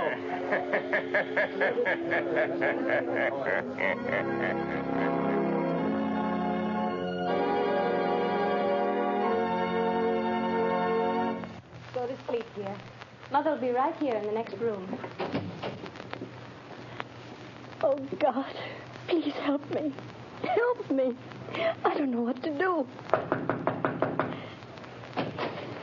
Yes? Who is it? My name is Margot Lane. I have a message for you, Mrs. Gordon. You're not a reporter, are you? No, I'm a friend. I've come to help. Oh, then please come in. What is it you want, Miss Lane? Mrs. Gordon, your husband has a friend who's going to help him. Here's $1,000 in cash. What? That's for you and Sally. 1,000? Who was it sent this to me? Well, that I can't tell you. But the message with it is not to lose hope. Oh, then there is hope for Paul, then. The man who sent this to you never fails. Who is he? Well, that I can't tell you. But, Miss Lane, you know him. Sometimes I wonder whether I do. I love him. But I wonder whether I know him. What do you mean? It's hard to tell whether I really know the man or only his shadow.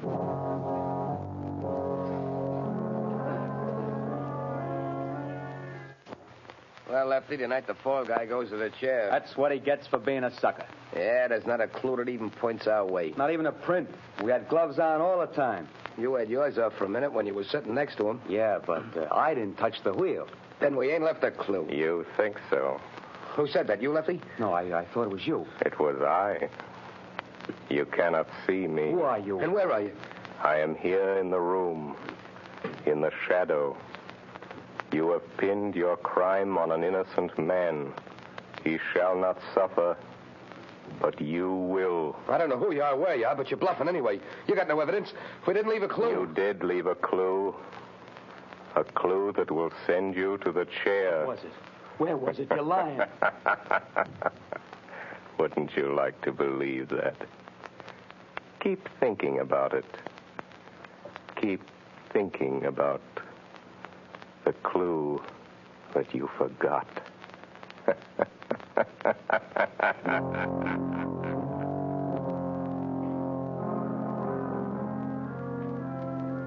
Margot Lane. Paul Gordon is in the death house and is to die in the chair tonight. I am going to him now. We can still save him. Stand by for orders. In a few moments, we will return to the shadow. But before we do, let me stress this one fact. For home heating, anthracite is best. And America's finest anthracite is blue coal. Anthracite is the healthful fuel. It gives steady, uniform heat that helps prevent colds and cuts down doctor's bills. For with anthracite, there is no quick chilling of the house, such as you get with fuels of the on and off type, or with quick-burning fuels that flare up and burn out. Bear in mind that heating plants in this part of the country were especially designed to burn anthracite. So before that cold snap catches you unaware, call your local blue coal dealer. You'll find his name listed in the Where to Buy It section of your classified directory under the words Blue Coal. Call him tomorrow and order a supply of America's finest anthracite.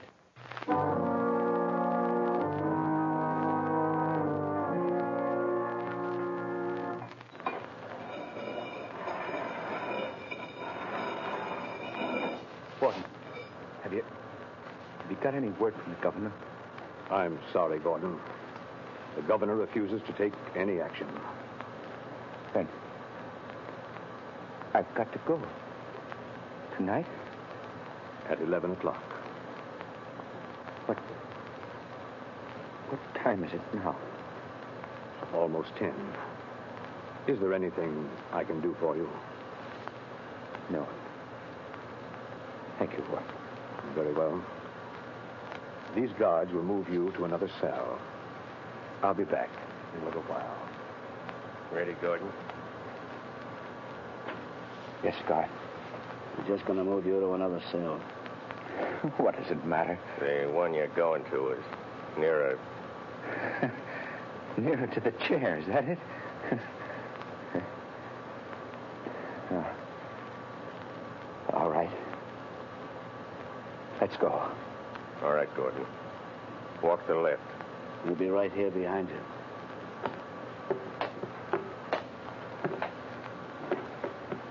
Now knock the door into the preparation chamber, Pete. Okay, just a second. All right. Go on through, Gordon. Watch him, Pete. I'll shut the door.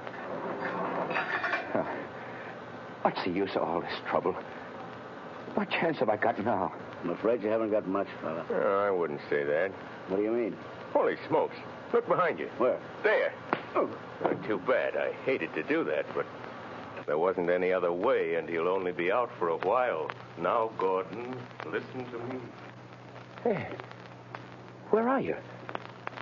I can't see you anymore. Where have you gone? Back into the shadow. Now, Gordon, we haven't much time. Listen to me. No crime is perfect. There's always somewhere a loose end. The only reason that all crimes aren't solved is because there's some one fact that someone knows and doesn't tell. And sometimes they don't tell because they don't know that they know. I told everything I know in court. They wouldn't believe me then. Because you couldn't prove what you said. We are going after the proof now. You and I. How? I'm going to think with your mind. I don't know what you mean. Don't try to understand. Just do as I tell you. I want you to concentrate, Gordon. Fix your mind on everything that happened that day. Make mental pictures. I'll see what you see. I'll try. No, Gordon. Stop thinking about your wife and baby. How did you know I was thinking about that? I saw it in your mind. I see in my mind the pictures you create in yours. Oh, like television? Yes, or like mental telepathy or mind reading, hypnotism, whatever you choose. There's no time to talk. Stop talking. Think. I will. I'm thinking now. The picture is getting clearer. That's better. Go on. The restaurant? The bar? Gordon, stop thinking about the electric chair. It blurs the picture. I'll try.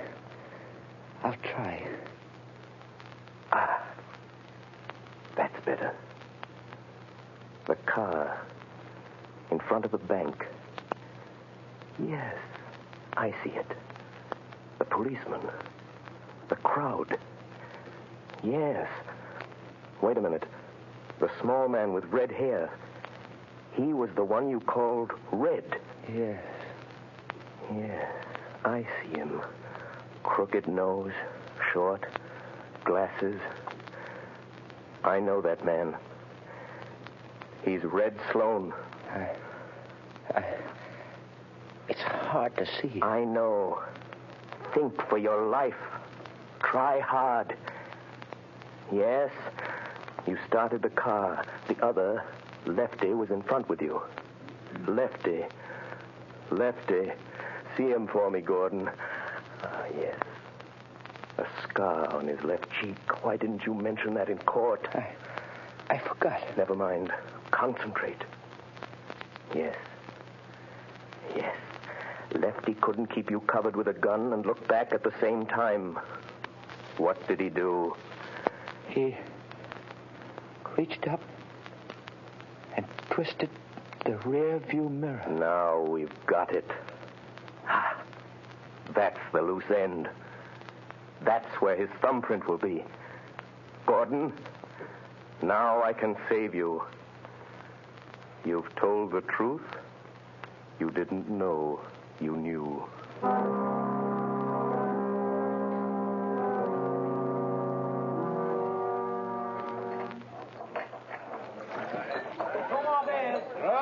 Another one over here.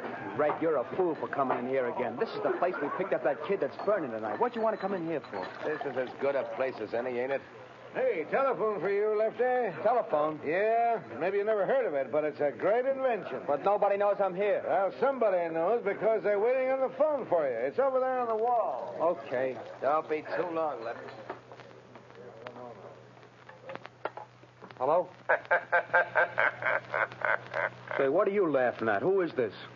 Lefty, did you ever hear of the shadow? Yeah. Say, what is this? Too bad about young Gordon, isn't it, Lefty? What do you know about that? The shadow knows. Who are you? What do you want? I want justice. Justice for Paul Gordon, Lefty. And I'm going to get it. But you ain't got no evidence. No. Perhaps there are some fingerprints, Lefty. Ah, no. We had gloves on. There couldn't be no fingerprints. Did you have gloves on all the time? Yeah, sure. I did. You're left-handed. Now listen carefully, Lefty. When you were sitting in the front seat of Gordon's car, your gun was in your left hand. Remember? Say, you ain't nobody, are you? It's just... Say, how do you know? What did you do with your right hand? My right hand? You took off your right glove, didn't you? No, I didn't. I didn't. No. Gosh, I'm going nuts. And you couldn't see the car that was chasing you because the angle of the rear view mirror was adjusted for the driver and you weren't driving, so... Do you remember what you did? No, I didn't. I didn't take it off. Are you sure you didn't reach up with your bare right hand and turn that rear view mirror? Are you sure, Lefty? No, I didn't. Maybe I did that. If the police find that fingerprint, you'll burn, Lefty. Just the way young Gordon's going to burn tonight. Goodbye, Lefty. Hey, wait a minute. He hung up. No, I won't burn. Hey, Red! You're setting a jab long enough. Say, who was the guy Never mind that. Where's that car of Gordon's now? In his garage. I guess I heard his wife. Listen. What? I got a hunch. There's some fingerprints of mine in that car. Red, we gotta wipe them off of there, or maybe we'll burn in that chair, too. Come on, let's go. But, Commissioner... I'm sorry, Miss Lane, but I don't see what we can do. But I tell you, Paul Gordon is innocent. The men who committed the crime are free. Where did you get this information? Oh, that I can't tell you. Miss Lane, Paul Gordon was convicted of murder by due processes of law. Tonight he pays for his crime in the electric chair. If the police listen to every crank who came in here claiming new evidence... But they can't send an innocent man to the chair. They can't do it. No, but they can send a guilty man. And according to the evidence, Paul Gordon is guilty. Commissioner, suppose that afterwards, when it's too late, they discover that Paul Gordon wasn't guilty after all. And suppose I testify that the police refuse to listen. Well, what do you want me to do? If it's within reason, I'll do that. I want you to send some men to that garage. I want you to catch the guilty men and see that justice is done.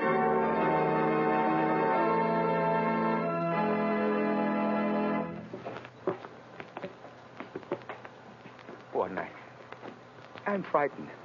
Brace up, Gordon. It won't be long. Get your chin up, buddy. It's my turn next. So long, fella. Good luck. Goodbye, kid. Where is he? He promised to save me. Who, son? I don't know. It was a voice. Just a voice. He said he'd stand by. Now, steady, old man. Don't lose your nerve, Gordon. Open it up, men. No, I won't go in there. I didn't do it. I didn't kill him. I didn't, I tell you.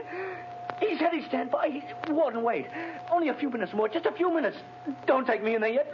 No, wait, please. He said, please wait. Easy, Gordon. I'm sorry. But if I go in that door, I'm gone. It'll be too late then. Take him in, men. No, wait. Oh, where are you? Where's that voice? Where did he go? Please come back. Warden! Wait a minute, men. Well, what is it? Warden, wait. The governor's on the phone. He says stop. Hold up everything. What'd the governor say? He wants to talk to you on the phone, Warden. He says don't electrocute this man. They've got the other two guys in Gordon's garage trying to rub out some fingerprints. One of them was shot and died. But before he died, he spilled it all. This fellow didn't do it. It was a frame-up. Oh, thank God he got me in time. Gordon! Did you hear that? Yes. Yes, I heard it. That voice said he would. I'm free. You're not going to electrocute me, Warden. You're not. No, Gordon. The governor saved you. Governor? No, it wasn't the governor. It was somebody else. Or something else. But what do you mean, Gordon? Who saved you? I don't know. It was a voice. Just a voice. I never really saw him. He was only a shadow.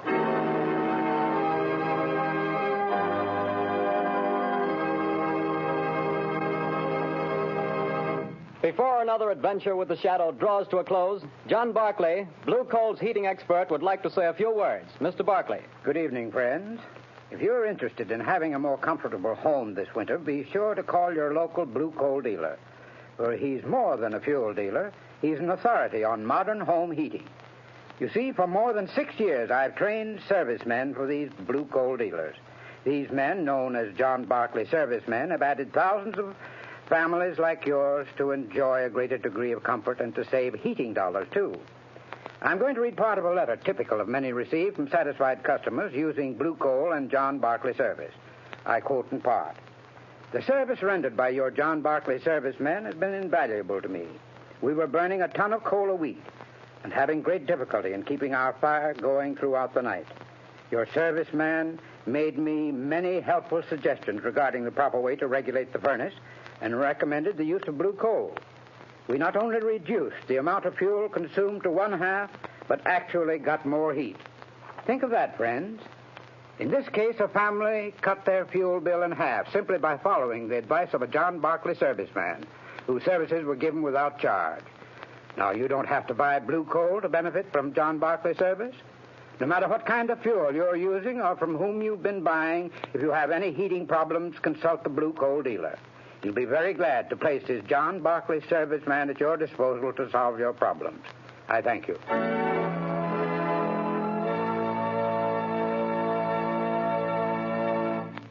The story you have just heard is copyrighted by the Shadow magazine. Real names are never used in these Shadow stories.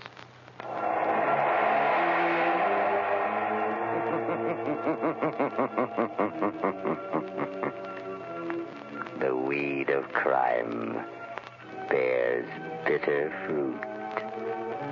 Crime does not pay. The Shadow knows.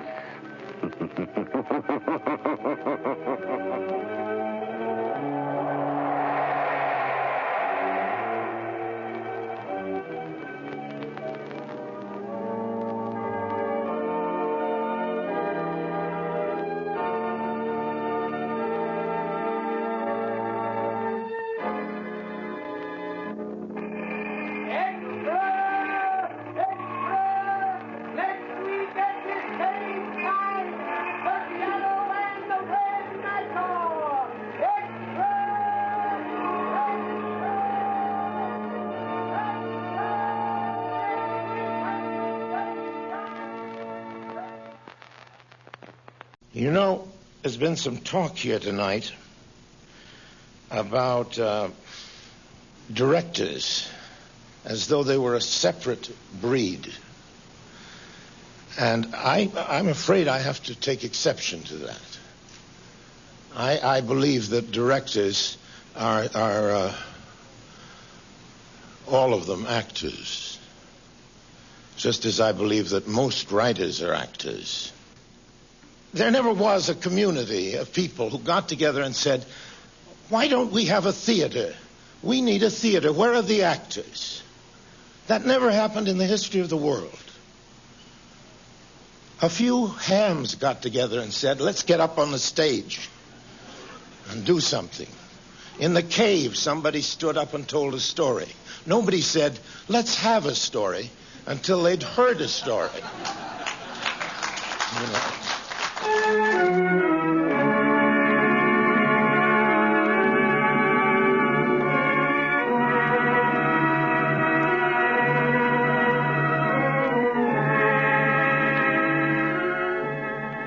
Orson Welles knew how to tell a story. I'm Leonard Maltin, and this is a look at one of America's master storytellers. Whether on the stage, on film, or radio, Wells' great skill was to manipulate the medium in a way that seized the imagination of his audience. The golden age of radio lasted some 20 years, but the radio broadcasts of Orson Welles rank among this century's most unique artistic achievements. Richard Wilson, a member of the famed Mercury Company, recalls why radio was so special to Orson. Radio was a favorite medium of Orson's because he knew it knew no boundaries. It was a theater of imagination. He thought of it as a gathering of people in the town square just to hear a story. Orson Welles began his network radio career at 19. By age 23, he had simultaneously become one of radio's most accomplished performers and a top director on the Broadway stage. In a single year, the first in the life of the Mercury Theater, Orson Welles has come to be the most famous name of our time in American drama. Says Collier's Magazine, 23-year-old Orson Welles threw a bombshell into Broadway. Robert Benchley writes in The New Yorker, the production of the Mercury is, I should say, just about perfect. Time Magazine declares, the brightest moon that has risen over Broadway in years. Wells should feel at home in the sky, for the sky is the only limit which his ambitions recognize. Veteran actress Peggy Weber listened to Wells on radio as a child and later acted with him in radio and film. She was Lady Macduff in Wells' 1948 film version of Macbeth. His imagination was so much more vital. He presented stories in a way that I realize today were moral and yet exciting and stimulating and beautiful. I knew that it was quality. There was nothing on the air like it. There never has been anything on the air like it. There's never been anything as good as Orson Welles' Mercury Theater. Welles' reputation as a boy genius and his flamboyant style made him a formidable figure at this time. The young performer had so many radio and theater commitments, he needed a way to cut through the snarl of Manhattan traffic. After determining it was not illegal, the young Welles hired an ambulance to race him through New York's crowded streets with sirens blaring so he could make his next show on time. Radio and television personality Arlene Francis was a young actress who worked with Welles in the 1930s in both radio and theater. He'd say, I think this would be better if we did it so-and-so and so-and-so, and whoever was the director from NBC or CBS or wherever we did it would bow to his wishes because, after all, he was somebody and he had already accomplished a great deal. But he was very imaginative, and his manner of forcefulness in what he had to say was powerful. I mean, you just had to pay attention, and I think it was one of the first times that radio had heard anybody with that kind of positive, able brilliance in his introduction to a play or into his understanding of the part that he was playing. He was always Orson, I will say that. Very few people argued with Orson about anything, I noticed. Mostly because I wouldn't have dared. But I mean, mostly they just took his word for it, although he was always open to suggestions and talks and so forth. And I remember one time when his first wife, Virginia, said, I don't happen to think that's the right way to do that. And he said, but I do. And she had an ice cream soda in her hand in a container, and she just threw it in front of the whole company. He just mopped it up, and they went on working. Welles' first radio series, First Person Singular, began on CBS in the summer of 1938. Its success led to the Mercury Theater on the Air and to the Campbell Playhouse series. In 2 short years, Orson Welles had left his signature on radio forever. Cliff Thorsness created sound effects on Campbell's Playhouse. He compares Welles to the conductor of a philharmonic orchestra, the leader who blended dialogue, music, and sound effects into a seamless symphony. He was aware of the sound, the actor fading in and out. We're fading in with the actor and out. We couldn't stand there and look at our script and do a show. We had to be aware of what we were doing in the next scene because we were watching Orson. He could act a scene and direct sound, but he was physically, literally a director. He was standing on a podium and directing this. And that's why the similarity between a conductor and Orson always struck me. A longtime member of the Mercury Company was William Allen. He played the role of Thompson, the reporter, in Wells' classic film Citizen Kane. Allen says Wells took radio drama a step further than anyone before him. What he brought was, first of all, a complete ensemble style of performance, a completely integrated musical score, the musical bridges and transitions, which are the equivalent of fades and dissolves in film, are miraculously good. In addition to that element, a real fascination with sound. Sound in radio is like lights in theater. It really is, you see. And with sound, you can do so much colorization. It's more than just a background. So that sound became a very creative part of that. And then again, you had finally an ensemble group that did not pander to the lowest common denominator of the audience, but the highest. We played classics. We did the best there is. There was no junk. It was all beautiful stuff, but done in a way with all these elements that he managed to hold the interest of kids, middle-aged, held the interest of everyone. Producer and actor John Houseman, who was Wells' producing partner in the Mercury's theatrical productions, also became a partner in radio. Well, I wrote the first shows. I wrote the first 7 or 8, or no more than that, about 10 shows. The first 1 or 2 I wrote with Orson, because he taught me how to do radio shows. After that, I was sort of general editor, but I still wrote most of them. Then when our Mercury season started, this became... There was a time when I never got out of bed, because I never had time to get out of bed. So I would lie in bed and write the radio shows, lie in bed, administer the Mercury Theater, and simply because I had no time to get up. The Wells-Houseman relationship was extremely fruitful and extended from radio to the Broadway stage to the making of Citizen Kane. But there was often turbulence between the two men. Actress Geraldine Fitzgerald remembers. It was stormy, but they were tremendous friends, and they were of immense value to each other. Immense. Orson had very good taste, but he didn't need to have any taste at all because he was so talented. They said he was like a busted water main, his talent. And it went all over the streets and down alleys, and it filled up holes and made shapes and patterns. That was Orson. Now, John comes along, and then with buckets and jugs and pots and pans, he collects all this wonderful, wonderful material and allows it to have more shape than perhaps Orson would have bothered to give it. But he had too much talent to be careful of it. Noted Broadway producer Richard Barr, who began his long career as a member of the Mercury Company, also recalls the Wells-Houseman relationship. Orson was totally undisciplined artistically. Somewhat personally, too, but artistically, certainly. And Jack was the steadying influence, and I think Jack enjoyed that, and he certainly, we all were extraordinarily fond of Jack, as we were of Orson, but the fact is that he's the one that kept it together. The best period of Orson was when he was with Jack Houseman. Richard Wilson. The reason for this, I think, is that it was predicated on the future. That they were both young. They were both still striving, still searching. John Houseman was essential to Orson's early career. And in my opinion, it was an artistic tragedy that they broke up the partnership, because it was, in my opinion, always essential to his career. Because he needed someone to do a lot of the kind of work that he never wanted to do and never liked to do, and to deal with people that he found very difficult to deal with.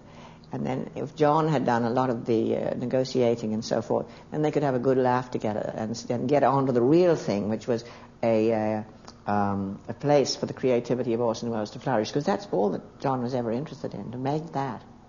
Because he understood that he was,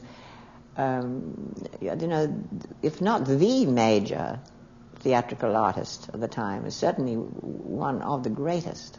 There was nothing that he couldn't have done, and what was so difficult for him was getting on with the people who put it all together. You see, in the theater, you don't really have to get on with everybody. If the worst comes to the worst, you can take your company and go out in the street and play your play there, and nobody can bother you. So that was really the position that he had at the Mercury Theatre. So they withdrew the money, so he put it on a bare stage. So they said that the Cradle Will Rock couldn't speak from the stage, so they spoke from the audience. In other words, he remained always in command. But when he got to Hollywood, because the appurtenances of filmmaking are so incredibly expensive, I mean the camera, the sound, the lights, the lab, everything, the studio space, costs millions, as you know. Therefore, you have to get along with the people who are going to get those millions. You can't take it out in the street. And that was the basic problem for him for the rest of his life. And if he could have held on to John, or John could have stood up to it all, then John could have done all that for him as he did. But Orson began to get so frustrated about Hollywood, and to rather kind of, put too much on John, too much of his frustration. Because I know he once threw a table at him. John told me that he'd broken up with Orson and they were not going to produce any more together. And I said, well, you shouldn't do that. He is very valuable to us all, and you should put up with it. And John said, well, I didn't mind him throwing a table at me, but when he sets fire to the tablecloth first and then throws it, then I mind. So I said, well, I agree. I mean, that's a lot. It's a vexed problem always, and not one that I have any intention of trying to solve. How much did our collaboration help Orson to achieve those very early successes of his?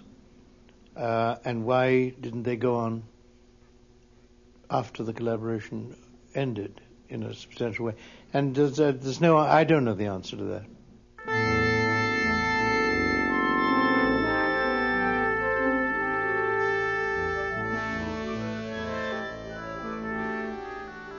Another valuable Mercury contributor was Bernard Herrmann. Herrmann joined the CBS music department in 1934 and was quickly recognized as a budding musical talent. 4 years later, Herrmann became composer and conductor of the CBS Orchestra on the Mercury broadcasts. It was an assignment that would thrust Bernard Herrmann to musical stardom. In an interview shortly before his death in 1975, Herrmann spoke of Wells. Orson is an improviser. Orson hasn't one way to do anything. It's an ensemble performance. Everybody who works with Orson is part of everything. You're with him at meals, on the holidays. Your life and his become one for the time you work together. Wells was almost a precocious child when you worked with him. It was an instantaneous, intuitive understanding of what should be done. William Allen remembers the Wells-Herrmann relationship. The relationship was effective because Bernard Herrmann was not about, to let Orson compose music for him. That's all. Bernard Herrmann knew exactly what Orson needed, and he delivered what Orson needed. Now, if Orson would ask for something really outlandish, which he could do, we all can, Bernard would twirl his little head with his pipe and say, I don't know how to do that. Great line. I just don't know how to do that, Orson. So Orson had great respect for him because he knew that Bernard could not be intimidated, you see. What Benny did, he would have a whole repertoire of music, and it had wonderful names. I remember there was one for any gruesome effects. There was frozen music. You remember? That was always... And so as the rehearsal went on, he'd say, all right, we use 10 bars of frozen music, and then we'll use that theme and that theme. So it was a matter largely of selection. That doesn't mean that he didn't compose special pieces, but in general, these were pieces that he'd composed, but which were in the so-called repertory. I like to think that both of them, and I use the term genius, I think they both were. I think Bernard Herrmann was. They just seemed to have a relationship that they thought alike, they seemed to. And the only thing I remember about Bernard Herrmann, he was very nervous, and he had a short haircut, and he'd sit there talking to Orson, and he'd twist his hair and pull.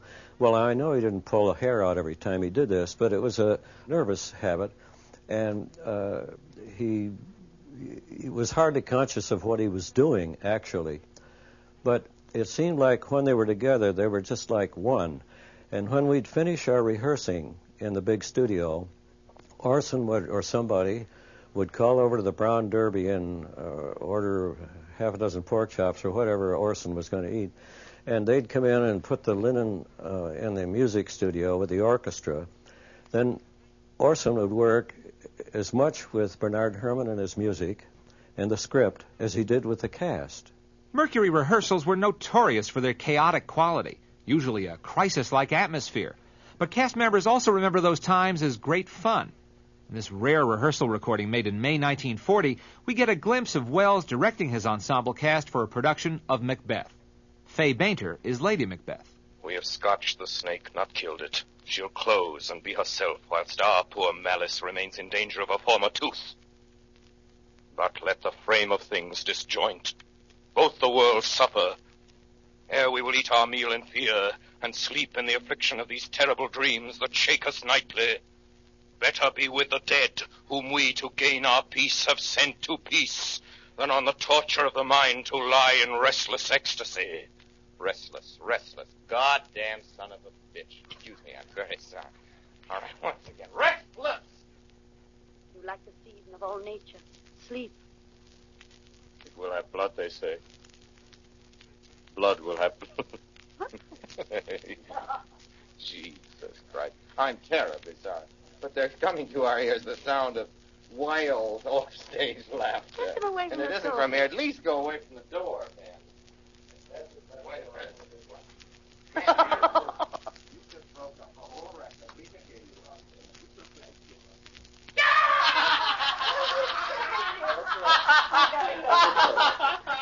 What did you do now? I am a man that could use a loan of 25 cents because I don't know how I'm going to eat breakfast tomorrow, as you know. Yeah. This is a line from Luella. He knows all. He knows all. A line or two, it commences. Orson Welles got himself a husky bankroll in San Francisco. And now he's talking with Laurence Olivier about going into partnership to produce stage plays. Oh, God, that's funny. You get that idea? That's wonderful idea. Where does she make these things up? She doesn't make them up. Close the door. Let's go. Come on, man. We're trying to work. Don't look at me in that way, as though I weren't going ahead. Then on Sunday, hell broke loose. We started at 8 in the morning and rehearsed like mad all day. Then, as I remember it, we'd have a sort of run-through rehearsal, Orson directing it naturally, and acting in it and giving the cues, and that would happen probably around noon or 1 o'clock. Finally, we'd have a dress rehearsal. And then the great discoveries would be made as to how long or short we were. This was not as much of a problem as one would think, because Orson had an unbelievable capacity for stretching or hurrying shows. I mean, he was such a past master of radio that he could add or subtract 15 minutes from an hour show without major difficulty. Once in a while, we did have major difficulty. Were you around when Man Who Was Thursday? Well, The Man Who Was Thursday was Orson's favorite novel. And so he said, we're going to do Man Who Was Thursday. And he said, I don't want any of you housemen, I don't want your coarse hands touching this work. I shall write this work myself. Wonderful, Orson. Great. So about a week went by. And Orson, have you got a script? Can we have a script? No, I'm working on it. Don't bother me. Don't hurry me. This is my thing I'm really fond of. This is my show that I love. Well, we arrived on the Saturday, and there was no show. Not a word. He'd not written a word. He'd marked a few scenes in pencil. So now we were in desperate, and we sat down, and we sort of, with a paste pot and scissors, and Orson choosing his favorite scenes. He knew the book very, very well. He really loved it. So we sort of started putting a show together, but even that was slow work because Orson hated to lose anything or whether to add anything. And anyhow, we went into the rehearsal, and the whole thing was, we never had a script. It was all sort of patches, pieces of paper stuck together. And we went into the dress rehearsal, and we discovered that we were 22 minutes short. 22 minutes. Well, that was more than even Orson could handle. And so we had a wonderful idea. I don't know if it was Orson's idea or mine, but what happened is while they were sort of doing their rehearsal, I ran down to the library at CBS, and I collected, it was the end of the season. We were getting ready to announce our new season. So I rushed down to the library, got all these books. They were books I knew that Orson and I both liked and admired, so I wasn't too worried about that. So I brought up this pile of books, and then we just sat there, and we were on the air by this time. And I would hand Orson one of these books with a mark, and Orson would read it brilliantly and say, "That is the kind of entertainment we're going to give you next season. Next." And then I'd hand him another book, and he'd read another passage, and so we filled 22 minutes. And it was a wonderful show, and the network was enchanted. They said, "That is a really wonderful trailer.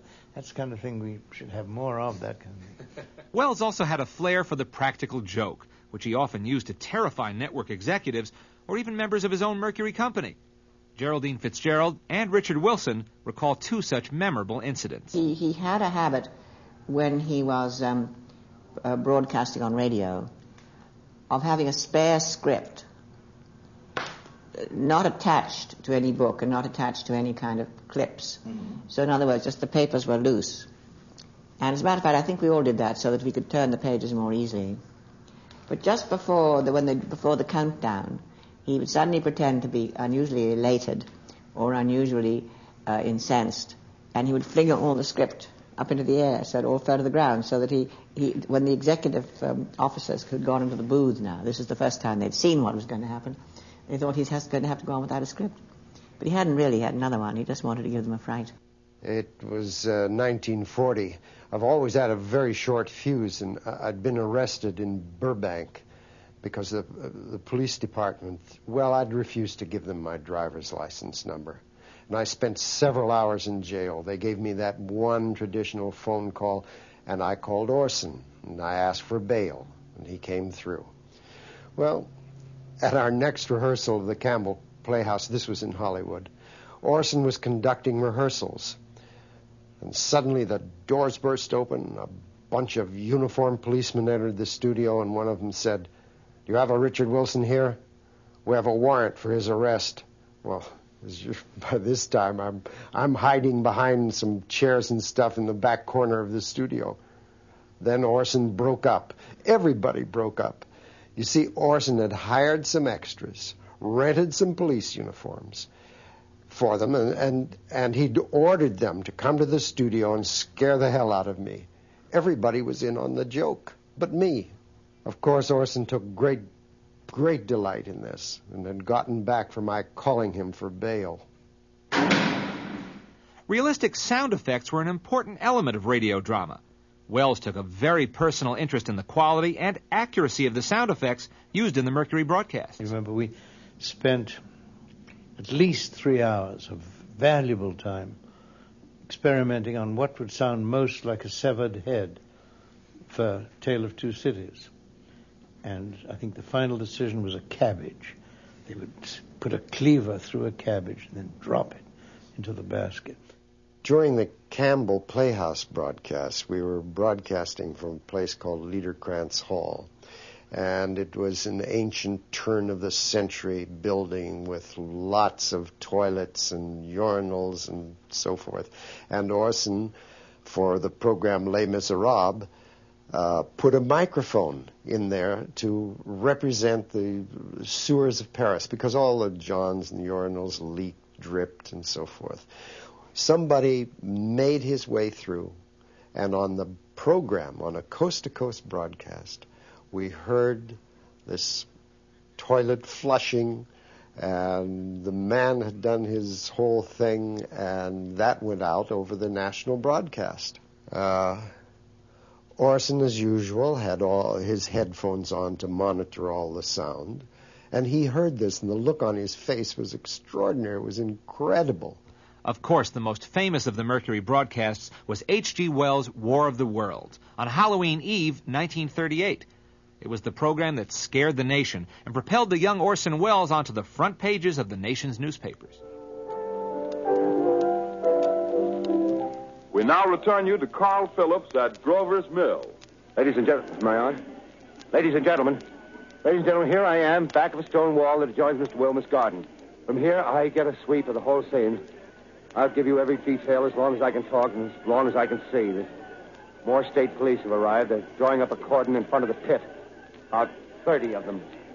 No need to push the crowd back now. They're willing to keep their distance. The captain conferring with someone. Can't quite see who. Oh, yes, I believe it's Professor Pearson. Yes, it is. Now they've parted, and the professor moves around one side, studying the object, while the captain and two policemen advance with something in their hands. I can see it now. It's a white handkerchief tied to a pole. Flag of truce. If those preachers know what that means, what anything means. Wait a minute, something's happening. The show itself was one of those miracles. It just happens to be a very, very good script. And everybody pitched in. The actors, the famous story of the man who was playing the reporter who went downstairs and played the Hindenburg record over and over and over, and then virtually reproduced it in a different context. It strikes them head on. Lord, they're turning into flames. Now the whole field's caught up by the woods, the barns, the gas tanks of the automobiles spreading everywhere. It's coming this way. The man who was to read the Secretary of the Interior, he really pulled a very fast one on us because he could imitate Roosevelt's voice perfectly. And I don't know to what degree Orson or I or anybody was aware that he was going to use that voice. But he did, and of course it was one of the most damning and effective things in the show. Citizens of the nation, I shall not try to conceal the gravity of the situation that confronts the country, nor the concern of your government in protecting the lives and property of its people. However, I wish to impress upon you, private citizens and public officials, all of you, the urgent need of calm and resourceful action. But the whole atmosphere in that studio was absolutely electric. Everybody suddenly realized that there was a chance to do a wonderful show, and the verisimilitude of it, of course, was very important, and that was our main preoccupation. And then Orson himself made an enormous contribution because the beginning of that show, you've heard it many times, I'm sure, is very boring. It's supposed to be. That was the whole trick. But Orson emphasized that, and Orson carried that a step much further than we would have had the nerve to do, anybody, Stewart or anybody else. So that in the beginning, you have these terribly slow scenes and these long pauses and then these Chopin piano solos. And the fact is that by about 13 minutes into the show, something had to happen because the show was so boring that it was not possible that a show would be. And then, very slowly, it started to accelerate, which explains why people believed it. Because the fact is that if you accelerate as cleverly as that, as well as that, people don't notice that suddenly you're covering the incidents that would take a day, and you're covering it in 5 minutes. And that's one of the magic things about radio, that you can create that illusion and that suspension of disbelief, and Orson was largely contributing to that. As War of the Worlds aired, Arlene Francis was in rehearsals for Wells' stage production of Danton's Death. She remembers Wells arriving at the theater after the broadcast. And so we used to rehearse at the theater until, midnight or later, and Orson came from that broadcast, and he burst into the we were all waiting for him, and he burst into the auditorium and said, I don't know what's going to happen. The police are going to be after me. I know all hell has broken loose now because of the fact that I had this War of the Worlds done so well that they really thought it was going on. And he came in. He couldn't believe the reaction to it. None of us could, you know. But we all stayed there a long time, and he was talking about it, and he was... he said, it's nothing. They made such a big thing out of nothing. How could they do that? How are people so silly as to believe a thing like that? In the first place, they hear my voice. They don't think I'm going to be the one to announce a war between the worlds. We were opposite Charlie McCarthy. Not the senator, but the wooden doll. That was the other network. And Roosevelt sent a telegram the next day saying this only goes to prove that all intelligent people are listening to Charlie McCarthy. He said that. I was in the control room, and sitting next to the CBS, our supervisor, who's Davidson Taylor, quite a well-known figure later, who ran Columbia Performing Arts. And he got a call and suddenly got up and left rather precipitately. And then he came back about 3 minutes later, white as a sheet, said, we got to stop the show, we got to stop. We ran over our first half. Instead of breaking at 27, 28 minutes, we ran about 35. And I remember that Dave said, John, you've got to stop the show, you've got to stop it. And I interposed my body between him and Orson and said, no, never, you can't ruin the show.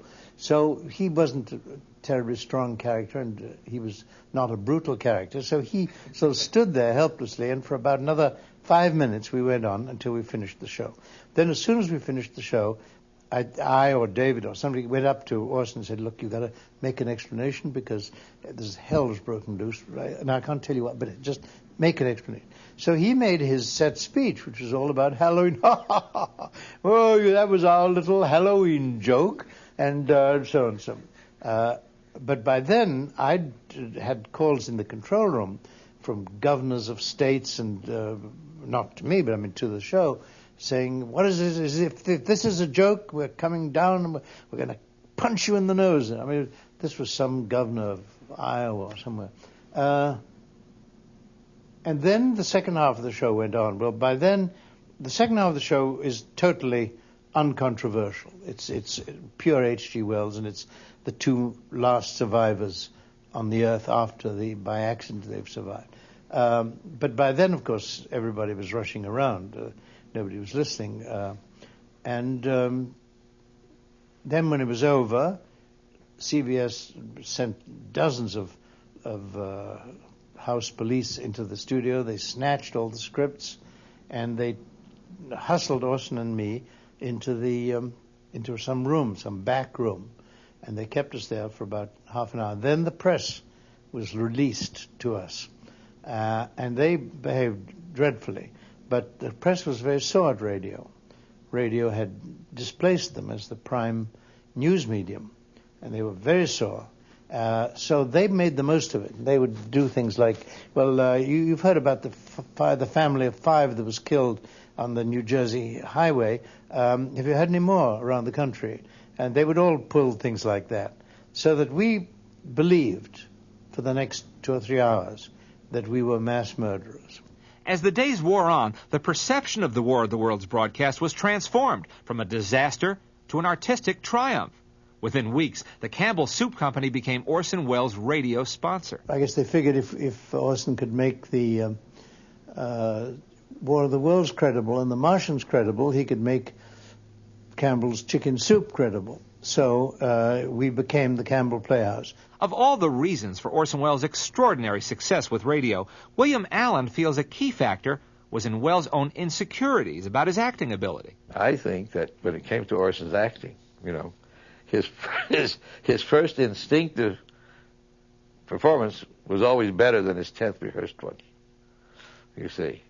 Because after the first he would start listening to himself and doubting himself. He never really had, in my view, real confidence in himself as an actor. He never really felt that he was really a good actor, which is why he felt the most comfortable and the most secure when he was padded with noses and putty and bellies so that the real Orson could be hidden deep in there. His problem was, as an actor, he never learned to or never could do that tremendously difficult juggling act that a great actor can do, which is to have absolute control of a performance and know what you're doing, and at the same time have the passion of it too, you see. And Orson had found it very difficult to be somebody other than Orson, yet at the same time have control of that character. Radio was the only medium that imposed a discipline that Orson would recognize. And that was the clock. When it came time for the Mercury to go on the air, there was no denying it. I can't think of one theater production ever that was not postponed. But radio, he knew every week that clock was ticking. That red light would come on and say, on the air. And good or bad, right or wrong, boy, that was it. It was the only discipline Orson was able ever to accept. Radio's golden age was a mere blip in time. It lasted some 20 years, pushed aside by television. But from this mass medium came something unique, a form of theater that stimulated the individual imagination, that caused the audience to contribute to the storytelling process. Actress Peggy Weber remembers the time when radio was a dominant force in American life. Well, radio was our main source of entertainment. It was our main contact with the rest of the world. It was immediate. It was happening right at the time. We were hearing it live. It was exciting as it is today to see a stage production. And television, I feel, has robbed us of that opportunity to contribute as an audience. Ironically, or perhaps appropriately, Orson Welles never really came to terms with television. When radio drama faded from the American scene, it closed a glorious chapter in Welles' career. Thanks for listening. And until next time, I remain as always, obediently yours.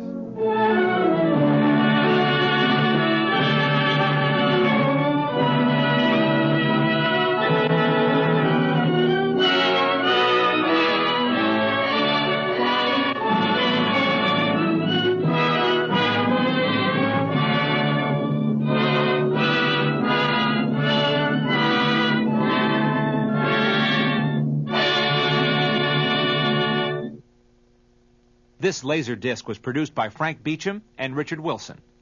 The documentary Theater of the Imagination was produced by Frank Beecham.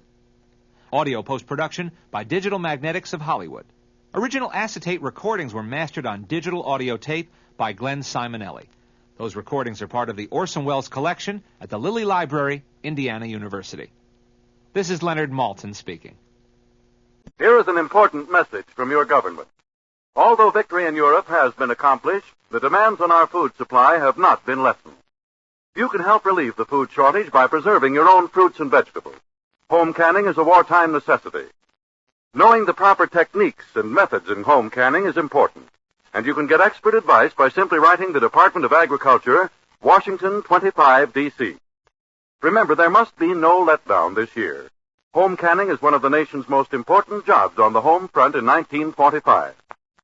And now, Swan, the white floating soap that's pure as fine Castiles, brings you George Burns and Gracie Allen.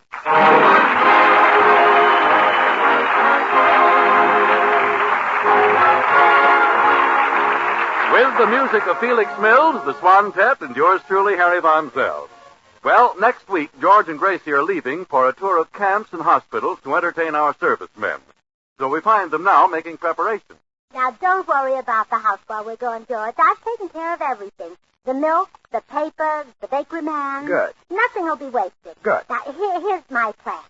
First, the paper boy comes and leaves the paper. Yeah? And then the milkman comes, reads the paper, and leaves the milk. Then the postman comes, drinks the milk, and leaves the mail. Then the bakery man comes, reads the mail, and leaves the bread. Now, the bread sits on the porch all day, and the sun toasts. Next morning, the paper boy eats the toast and leaves the paper. Then the milkman comes, reads the paper, and then I know how it goes from there. That I know. Now, let's take one thing at a time. You expect the sun to toast the bread? Well, George, this is California. The sun always... Better leave the toaster out, huh? Connected. Listen, Gracie, I've got a little suggestion. Why not stop the paper, the milk, and the bakery? Darling, that's a brilliant idea. I think it's even better than mine. Even. George, you're a genius. Oh, sure. That's not just a cabbage sitting on your shoulders. Thanks. That cabbage has got brains in it. It's a nice little TL. Let's just take the key to our house over to Harry Von Zell's and ask his mother to keep an eye on things first. What for? So burglars can't come in and carry off the furniture. Oh, don't worry about that. I figured out a burglar trap. We'll run the garden hose into the living room and fix it so that if a burglar opens a window or a door, it turns on the hose.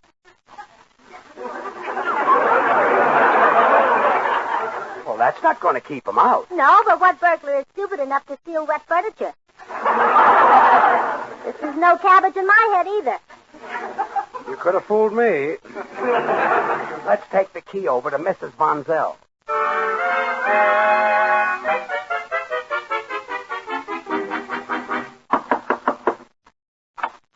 Well, George and Gracie, come in. Oh, thank you, Mrs. Von Zell. We dropped by to ask you if you'd keep an eye on our house while we're gone. Yes, we're going on a tour of camps and hospitals to entertain the boys. Isn't that splendid? They deserve it. Those heroes have been bombing Berlin and Tokyo, laying those eggs on the target. The least I can do is tell them a few of my best jokes. Yeah, that's right. Those boys have done their part. They've laid a lobster bait. Now it's George's turn. Yeah. You know, Mrs. Burns, when Harry was a boy, I used to take him to see your husband in vaudeville. Oh, really? Yes. He'd sit there and say, Mommy, someday I'm going to be like that man up there on the stage. Oh, and does he still feel that way? Oh, no, I beat that out of him years ago. But Mr. Burns has come a long way since those days. You bet. Just think. All the way from vaudeville to a featured spot on the Harry Von Zell program. Now, just a minute. Hey, Mom, do you know... Oh, hello, Burnses. Harry, your mother thinks you're the most important person on our program. Oh, now, just a minute, Mom. There are a couple of people who are much more important than I'll ever be. That's better. One of the most famous teams in history. Now you're talking. The Lever Brothers. Huh? They're the ones who make Swan, the new white floating soap that's pure as fine Castiles. And they make it so pure, so mild and gentle, that doctors recommend Swan soap for bathing little babies. And if Swan soap is gentle enough for baby's tender skin, you know the perfect soap for your tub or shower, your complexion, must be Swan. Isn't he wonderful? Yes. Nobody can say Swan soap the way Harry can say it. Or as often. Say some more, son. Oh, Mom. You have such a beautiful voice. And Swan, it's well for dishes.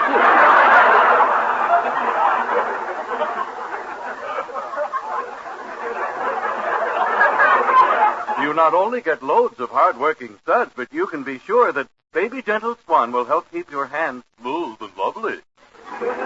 Oh, Harry has such a pear-shaped tone. Harry has such a pear shape.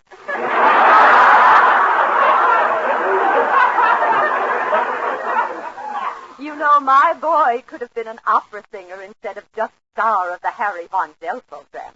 He inherits his glorious voice from me. A bella figlia dell'amore. Oh, fine.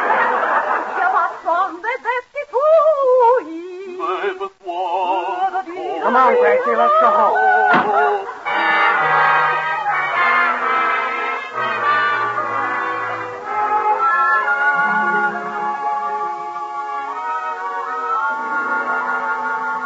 Oh, what a laugh that was. Mrs. Von Zell telling you that Harry had a great voice. You the greatest singer the world has ever known.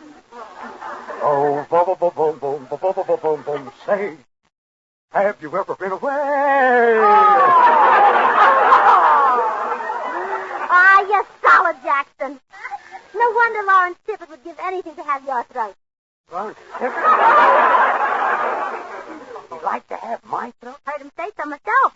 One night at the canteen you were singing, and Tippett said I'd give anything to get my hands on that man's throat. There's no wrong as grand as my land from California. George. I just had a sensational idea. You can sing the servicemen for the camp in the summer. Sing for the servicemen? I'll be glad to.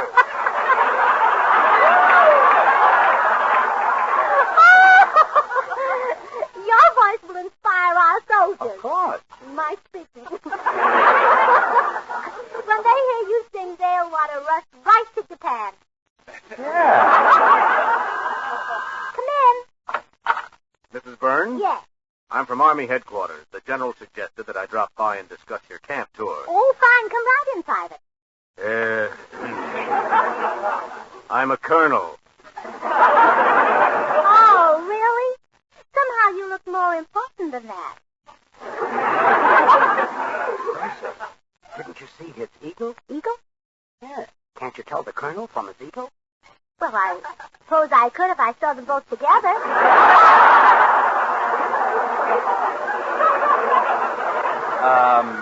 Don't explain that, Colonel. Suppose we talk about our tour. Oh, yes, Colonel. We have a surprise for you. My husband is going to sing for the boys. Oh, does Mr. Burns sing? Does he? Like an angel. He's the greatest singer in the whole world, that's all. Oh, now, Gracie's exaggerating, Colonel. Not much, maybe, but a little. Well, if Mr. Burns is going to sing, I'll certainly see that it gets plenty of advance advertising. Well, give the Colonel a little sample, Citizen.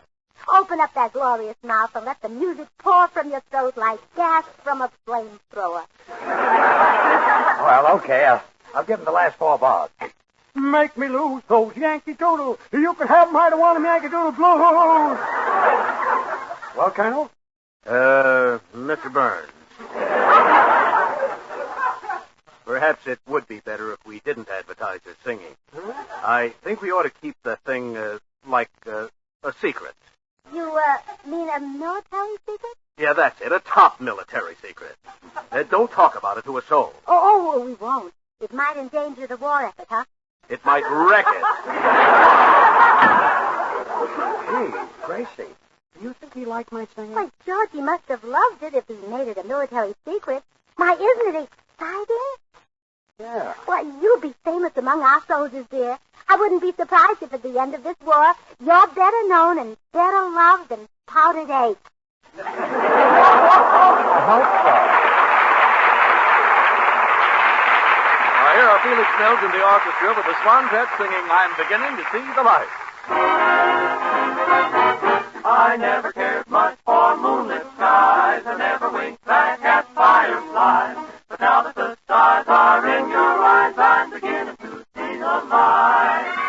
Never went in for afterglow or candlelight on the mistletoe. But now, when you turn the lamp low, I see the light. Used to ramble through the park, shadow boxing in the dark. Then you came and caused a spark and the boil our fire now. I never made love by lantern shine, never saw rainbows in my wine. But now, with your lips on mine, I'm beginning to see the light.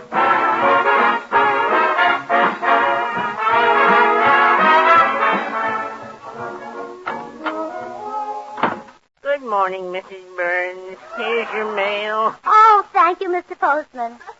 Well, I guess this is the last we'll be seeing you for a while. My husband and I are leaving on a tour of service camp. Yes, so I hear. What sort of act are you going to do at the camp, Mrs. Burns? Well, George is going to... Oh, I almost forgot. It's a military secret, and people who know military secrets aren't allowed to talk. My, if only my wife knew a few. Mr. Postman, what are you planning to do in your vacation? Oh, I think I'll just lie out in the yard in the sun and let its glorious rays turn my magnificent body into a gleaming bronze Apollo instead of a white one. Oh, well, that doesn't sound like much of a vacation. Have you ever tried fishing? Well, last year I hired a boat and took my wife way out in the ocean. Oh, did you have any luck? No, she swims like a duck. My goodness. You mean she fell overboard? Yes, and I didn't even notice it at first. Then when I spied her in the water, I started to roll like mad. Oh, I should think so. Was no use, though. She caught up to me. But how could you leave her in the water? A shark might have attacked her. Why should I worry what happens to a shark? Oh, now look here, Mr. Postman. You have no right to talk about your wife that way. You've told me time and time again how ugly and ill-tempered she is. That's not nice. Remember, she's your wife. Well, You've even said you regret marrying her. well, You're always talking about how mean she is to you. yes, I guess you're right, Mrs. Burns. But I never said I hated her, did I? Well, no. And I'll say it now. I hate her. Well, goodbye, Mrs. Burns. Remember, keep smiling.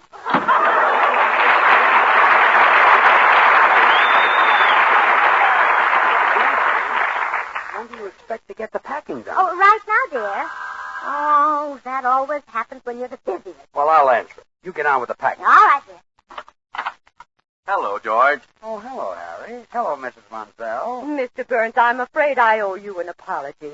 After you left this morning, my son explained to me that it's not the Harry Von Zell program at all, but the George Burns program. You did, huh? Yes, I hope you'll forgive me, but you know how we mothers are. We like to imagine our sons amount to something. Oh, sure. Even if they're worthless no-accounts, we're proud of them. I understand. I'm sure your mother feels that way about you.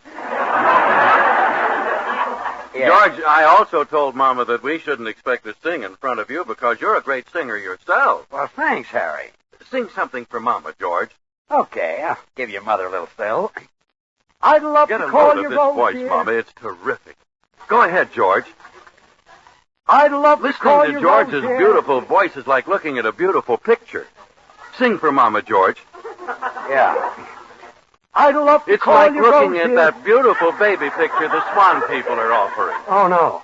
Oh, yes, they are, George. They are? They are. All you have to do is send a dime to Swan, Box 1, New York 8, New York, and they'll send you this beautiful picture in full color. It shows lots of happy little babies playing on their own little merry-go-round, you know. Makes you happy just to look at it. But go ahead and sing, George. Yes, I came all the way over to hear you. You might at least have the courtesy to sing. Okay, then listen. I'd love to call Mama, you Rose, you dear. sent for one of those pictures, didn't you? Oh, well, of course I did, Roses son. fade away.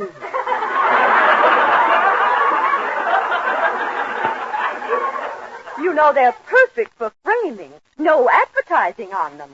Oh, that's right. Oh, yes, they're simply wonderful for the nursery or for a gift. Well, Mr. Burns, don't stand there like a bump on a log. Are you going to sing or aren't you? I'll try once more. I'd love to call you Rose. I'd love to call. I wonder if I remember to put a dime in that envelope. Well, Mama, you can't get the picture unless you send in a dime. Did you get the address right? Swan, Box 1, New York 8, New York? Oh, yes. Swan, Box 1, New York 8, New York. Oh, now I remember. I did send the dime. Oh, good. Well, go ahead and sing, George. Yes, Mr. Burns, you mustn't make people coax you like this. If you're going to be shy, you'll never get any place. Shy? Listen, I'm going to sing for the Army and Navy this summer. Does that sound like I'm shy? Oh, goodness, no. And if you're that important, I insist on hearing your voice. Okay. I love to call you Rose, dear, but roses fade away. Roses die when wintertime appears. Daisy. Mr. Burns.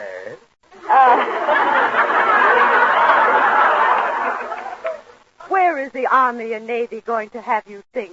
All over. Maybe even overseas. They might even send me to Germany. Germany? Yes. Good heavens. Isn't unconditional surrender enough? Good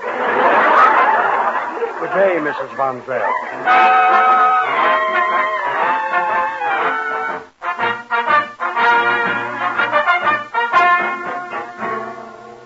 Colonel Tollinger? Yes? Captain Smith, the medical corps reporting, sir. You sent for me? Oh, yes, Captain. I went by to see Mr. and Mrs. George Burns. They're ready to leave on their camp and hospital tour. Yes, sir. I want you to go right over there and give Mr. Burns an inoculation shot. Beg your pardon, Colonel, but we don't usually give an inoculation shot unless the performer is leaving the country. That's why I want you to shoot only Mr. Burns. I think after a few generals hear him sing, he may be leaving the country. Yes,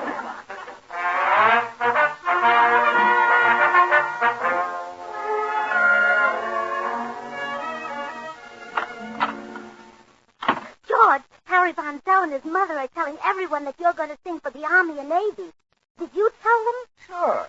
But didn't you hear what the colonel said? Your singing is a military secret.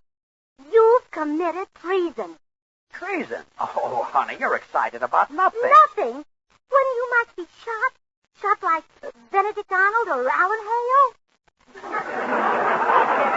Stop. All right, I said something the colonel said not to. But I'm not going to get shot for it. You'd better answer the door. I'm going in and get our packing done. Come in. Mrs. Burns? Yes? I'm Captain Smith. Colonel's orders, ma'am. I'm here to give Mr. Burns a shot. I knew it. I knew it. I beg your pardon. Oh, you can't do it, Captain. You can't. You can't. He's too young. Well, we shoot them any age. Oh, but, Captain, my husband is a civilian. I know that. But he's even more civilian than most civilians. I'm a busy man, Mrs. Burns. Where's your husband? Wait. Let me be the one to tell him. It'll be easier that way. All right. George. Yeah? Goodbye, old paint. Old paint? You're riding into the sunset, old Dobbin.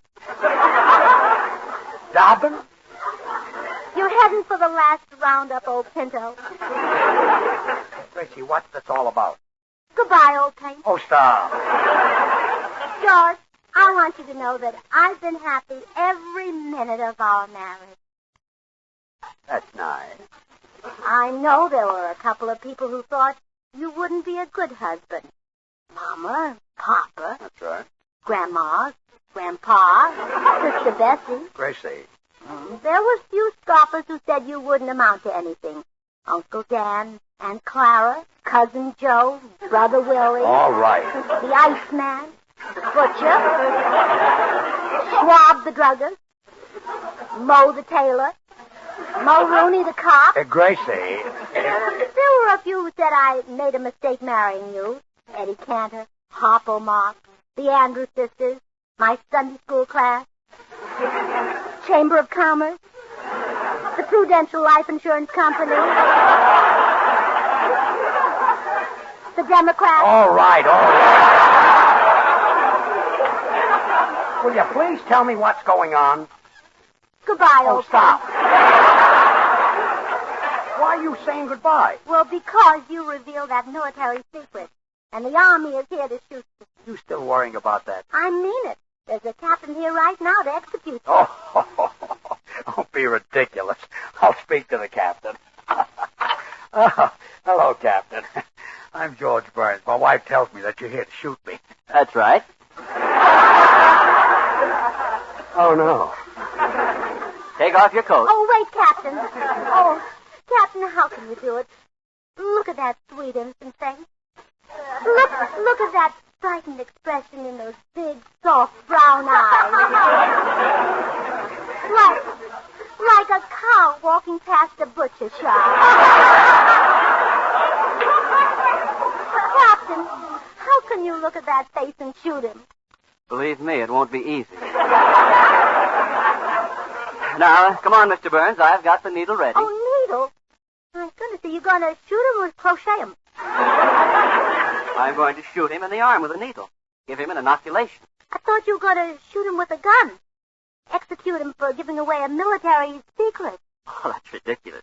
He couldn't be shot without a trial. Wasn't a very important secret anyway. Just going to sing at army camp. Oh, really? I'd like to hear you. All right. I'd love to call you Rose, dear, but roses fade away. Roses die when wintertime appears. Well, Captain? You, Captain, put down that gun. Remember what you said about a trial. Oh, Captain!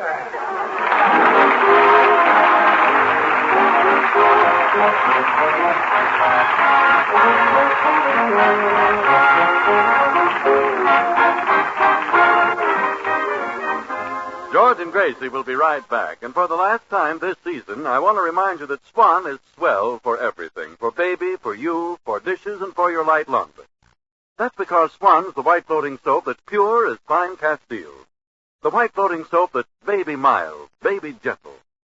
If you haven't yet tried Swan, well, gee whiz, what are you waiting for, hmm? And now here are George and Gracie. Ladies and gentlemen, tonight George and I come to the end of 4 years of broadcasting on the Swan program. Next season, we're moving to another network, another night, for another sponsor. But before we go, we want to say thanks to Lever Brothers, the makers of Swan. Gracie and I have been in show business a lot of years. But these last 4 years have really been 4 of the happiest we've ever known.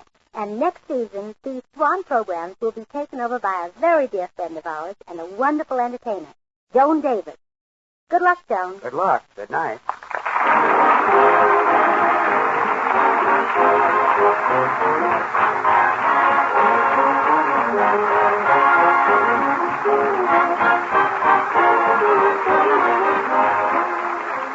The makers of Swan, the new white floating soap, invite you to tune in to your Columbia station again next season, when Joan Davis will be on the air for Swan.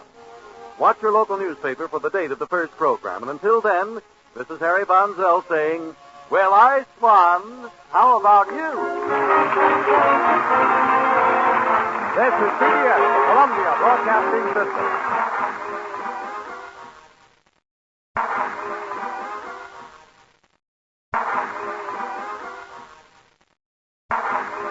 The Green Hornet.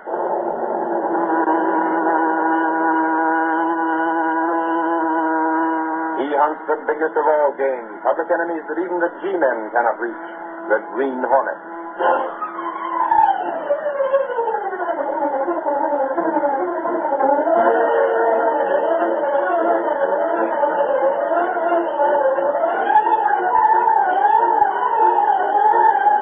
The adventurer, the Devil's Playground. The events and characters depicted in this drama are fictitious. Any similarity to actual persons, living or dead, is purely coincidental.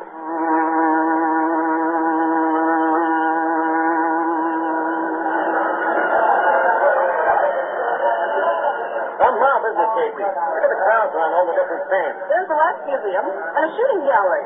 Is it always so crowded here, Lowry? Sure, all season. People come down here to go swimming on the beach. They wander around evenings, taking in all the excitement. They don't tell me you've never been here before. First time, cross my heart. I was meant to, but after leaving the newspaper, well, you know how it is. Even those newspaper hounds get a day off once in a while. Anyhow, Mr. Reed suggested I come out here with you, so here we are. Yes, with orders to see how all these carnival concessions are going. Why did Mr. Reed want me to go? I'm a secretary, not a reporter. Don't we look like the rest of them? A couple out for a good time. Mr. Lowry. Here's the roller coaster, Casey. What do you think of it? It's awfully fine, isn't it? The Devil's Playground. The League of Wrestlers. Enjoy the fun ride the Devil's Zipper only. Let's have it out of the fastest picture roller coaster in the world. How about it, brother? You and the lady friend? I'll leave him right now. Like the drag, Casey? No, thanks. Not me, Lowry. Why not? Sure, lady, there ain't nothing to worry about. It doesn't look safe. Every time a car goes around that curve there, the whole support seems to shake. That's the way it's built, lady. Vibration can't have it rigid. Yes, but so much. Safe for the ground you stand on, lady. Absolutely safe. Come on, get aboard the Devil's Dipper. You think it's brother? Well, the lady says no. I guess you'll lose the sail. Come on, Lowry. Let's see what's further along. Okay. On the right, the Devil's Dipper, folks. Well, there's the deal.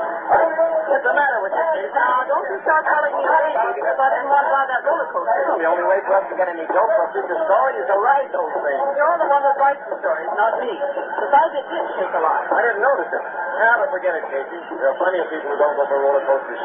How about a hot dog? Okay, thanks. There's a stand right over there. Did you see that roller coaster go past? Yeah, they streak around those turns like nobody's business. Come on.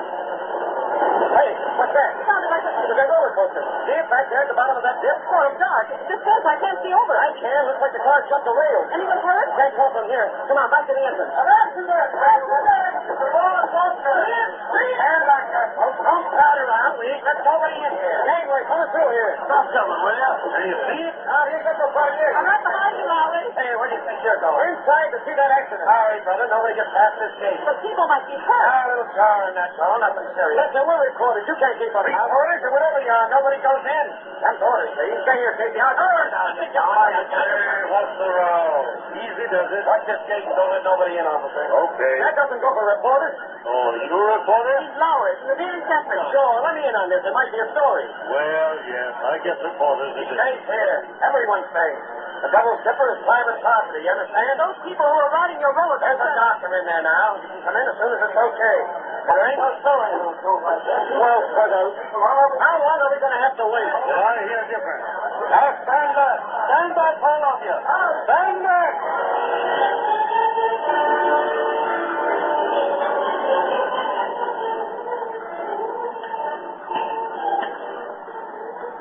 Dear Esther, read. There I go. Getting all tangled up again. Tell it the way Casey makes this here typewriter fly and using all 10 fingers too. So right, try it again. And no sheet of paper to begin first.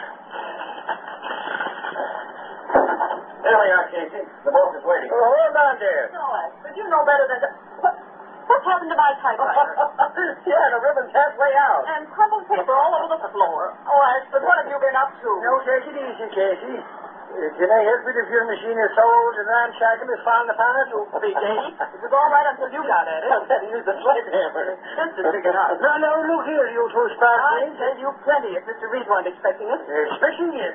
He never said nothing to me about it. Why should he? Because I'm his bodyguard, that's why. And furthermore, beyond that, I've been told to sit here and keep people out while Casey's been gone. You can stop then. I'm back. Here now, I'm still on duty. This can't, Mr. Reed. Valerie and I are back again. I've been expecting you. Come in, both of you. Hey, hold on that chair, exit. Mr. Reed doesn't want you. Johnny, I can't understand this Reed since I get back. Oh, well, I close the door. Well, Miss Case, I heard you and Lowry ran into a lot of excitement last night. Yes, we did, Mr. Reed. We've been out all this morning talking to people about it. Maybe she'd rather be a reporter than a secretary, boss. She'd do all right, too. You got anything that the Sentinel can use? Boss, we got plenty. You know about the accident last night? Well, yes, we already had that story in. What I want now is the facts on who's responsible for it. End of that, Mr. Reed. We got enough to call out the militia and have that roller coaster padlocked. It isn't safe, Mr. Reed. Sure of that? A statement made by the owner after the accident blamed it on a stick that had been lying across the rail. And that's what he said, boss. By the time we got past the cops and took a look, well, they might have fixed things up. What about the safety inspector? That's just it, Mr. Reed. He gave him a clean bill of health on it. And why are you so sure it wasn't really an unfortunate accident? Here's why, boss. These little statements. Where were they from? Some of the injured passengers? No, Mr. Reed. The passengers only knew there was an accident. They didn't know how it happened. These statements are from guys who count, boss. Yeah, but I still don't... The guys who built that roller coaster, the contractors. And here's one from one of the roller coaster employees. He worked right there. He knew what went on. We got them this morning. And every one of them sang. Oh, good work. We'll be able to close down that rickety trap immediately. Hello, get me Gunnigan. Shall I do the rewrite on this, boss? Yeah, at once. Miss Case. Yes, Mr. Reed. Take this other phone and call the composing and tell them to hold the front page. Gunnigan, for just a moment. Lowry, stand Axford in here. Gunnigan, we're starting a campaign against ramshackle amusement concessions. Composing. Hold the front page for a second. No, that's right. We're going after them hammer and tongs. Here I am, Britt. What's going on? We have enough for a series, Gunnigan. Well, plenty of proof. No, we won't use names yet. No sense in using all our ammunition at once. Ammunition, is it? Who shot who? Oh, Axford, hush up. Certainly name the roller coaster. The Devil's Dipper. It's unsafe. Hammer on it. Tell the readers we'll have more later. Miss case, put these statements in an envelope. Yes, Mr. Reed. What should I do, Rich? Axford, you're going to do some bodyguarding. Sorry, me. You read? No, those papers Miss Case has. You're going to see that nothing happens to them. Oh, no, Reed. That ain't no fit kind of a job for a he-man like me. I want something important. Well, these papers are plenty important. They're going to make certain that innocent people aren't the victims of another accident like the one that happened last night.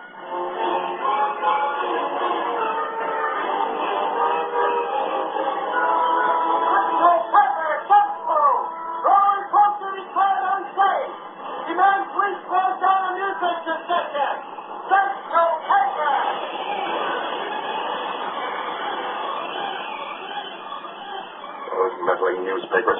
How did the Sentinel get the story, Scanlon? Not from me, Durkin. What about that accident? You told me there was a reporter from the Sentinel at the Devil's Dipper when it crashed. Sure, with a dame, but they didn't get in. I swear it, Durkin. Oh, no, Durkin. Let's look at the facts calmly. Calm, huh?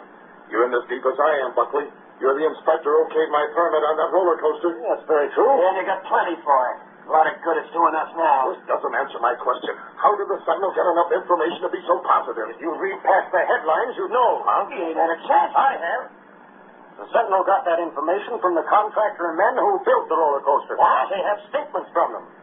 Furthermore, they have a statement from one of your own employees, Durkin. Do they say that? Oh, not in so many words.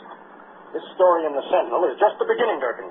It intimates that unless I, as inspector, close down the Devil's Dipper, they have proof and they intend to publish it. So that's why all those reporters outside are hot on the trail. They think the Sentinel's got an exclusive. The Devil's Dipper will not close. That's what I paid you for, Buckley. Relax, please, Durkin. I have this whole situation well figured out. Yeah? You better have. It's very simple.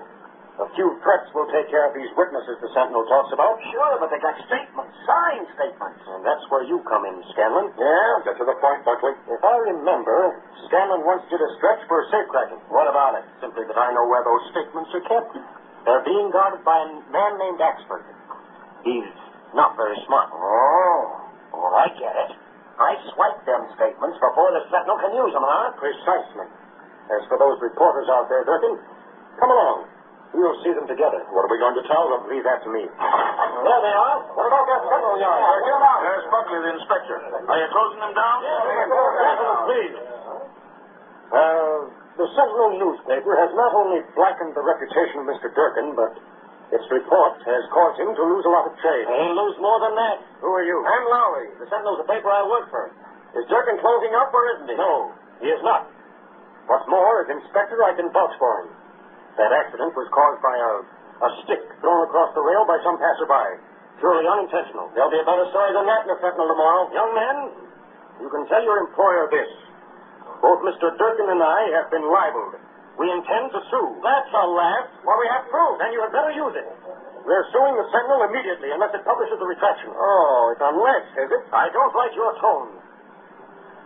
Gentlemen, you can notify the editors of your various papers that we are suing the Daily Sentinel. Today, we'll demand $1 million damage. And, gentlemen, you may print this, too. Mr. Durkin and I are going to collect it.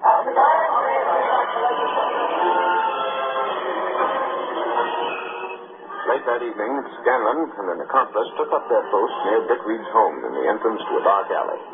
There they waited until they saw the bulky figure of Mike Axford approaching. Here he comes, Mike. See him crossing the street? You mean that big guy, Scanlon? Hey, he ain't gonna be no pushover. We'll handle him. Clutty sure was right about that guy being a little bit on the dumb side. All I did was send him a telegram to bring them statements to his boss's place, and he falls for it. What's that way? He's turned info. That's them, all right. Couldn't be nothing else. Stay here in the shadows. When I talk to him, you know what to do. It's all set. Why, big brother, you're a match? Huh? Golly, that's a funny way to hop out in the dark. And besides, I'm in too much of a hurry to... Oh, why, you're dirty. Again, Mom. That's blood. I got the envelope. Run for it.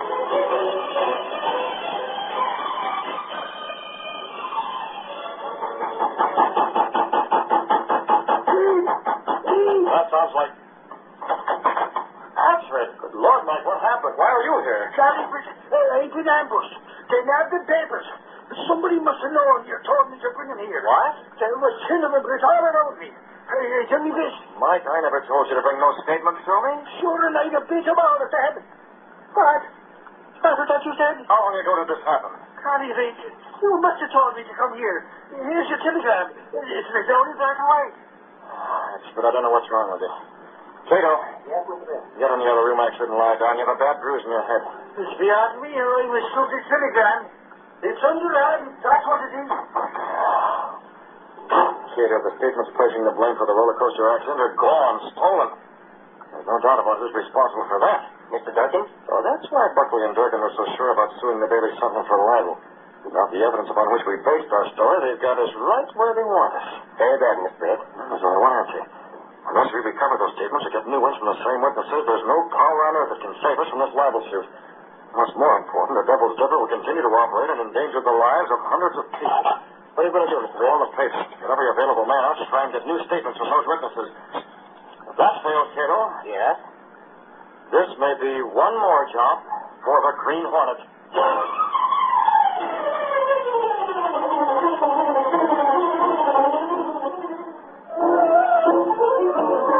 Now to continue our story. With the evidence against the Devil's Dipper stolen, Bitreed sent reporters out in an attempt to get their stories on paper a second time. But the attempt was doomed to fail. So that's where we stand, boss. I went to every one of those witnesses after you phoned here to the paper last night. And none of them would repeat his previous statement? Not a one, boss. Yes? Mr. Buckley is here to see you, Mr. Reed. Buckley? Well, send him in this case. Come in yourself. Bring your notebook. Oh, sure, Daddy. That guy's here with a summons shows I'm a foot high. Oh, I can't avoid it forever, Lowry. Well, Buckley, you wanted to see me? I didn't expect you'd be so easy to see. Get to the point. I wanted to have the extreme pleasure of serving you with this summons myself. Don't imagine that you surprised me with this. You're just as crooked as Durkin, Buckley. You can't talk to me like that. No, we know all about you. Durkin runs the Devil's Dipper only because he bribed you to overlook its clumsy construction. You need proof of that, Reed, not talk. Perhaps we should add a slander suit to this one for libel. You deny what you know is true? Your secretary needn't take notes, Reed. I'll do all my talking in court when you answer that summons. Boss, I've got a summons. Here, Miss Case, file it. In the wastebasket. With pleasure. Well, for you, Buckley. Open that door, Lowry. Here, what are you? Let go of me. Off the line, boss. We're giving you the same treatment your summons got, only instead of the wastebasket. You get outside. Don't show your face around here again, or you'll get the same treatment. What a heave. I'll sue you for a floating battery, Reed. You can't get away with this. Go ahead, try it. Only remember, the Daily Sentinel's going to keep after your rotten racket, libel suit or no libel suit. That evening, after Bitreed arrived at his apartment, he described the situation to Cato, his valet and the only living man to know him as the Green Hornet. Well, that's the story, Cato. The witnesses refused to repeat their evidence. They've been intimidated, threatened. I understand. The Daily Sentinel's being sued for libel. There's no defense. Cato, it's up to us to make sure this crookedness is settled once and for all. Yes, sir. Lowry told me about one of those witnesses, a man named Thomas. He's a tenant at the Devil's Dipper. His job is to inspect the roller coaster after closing time each night. Will he talk? If we get one to repeat his statement, the others will follow. Get the mask and gun, Cato, and we'll take the Black Beauty. Tonight, Thomas is going to meet the Green Hornet.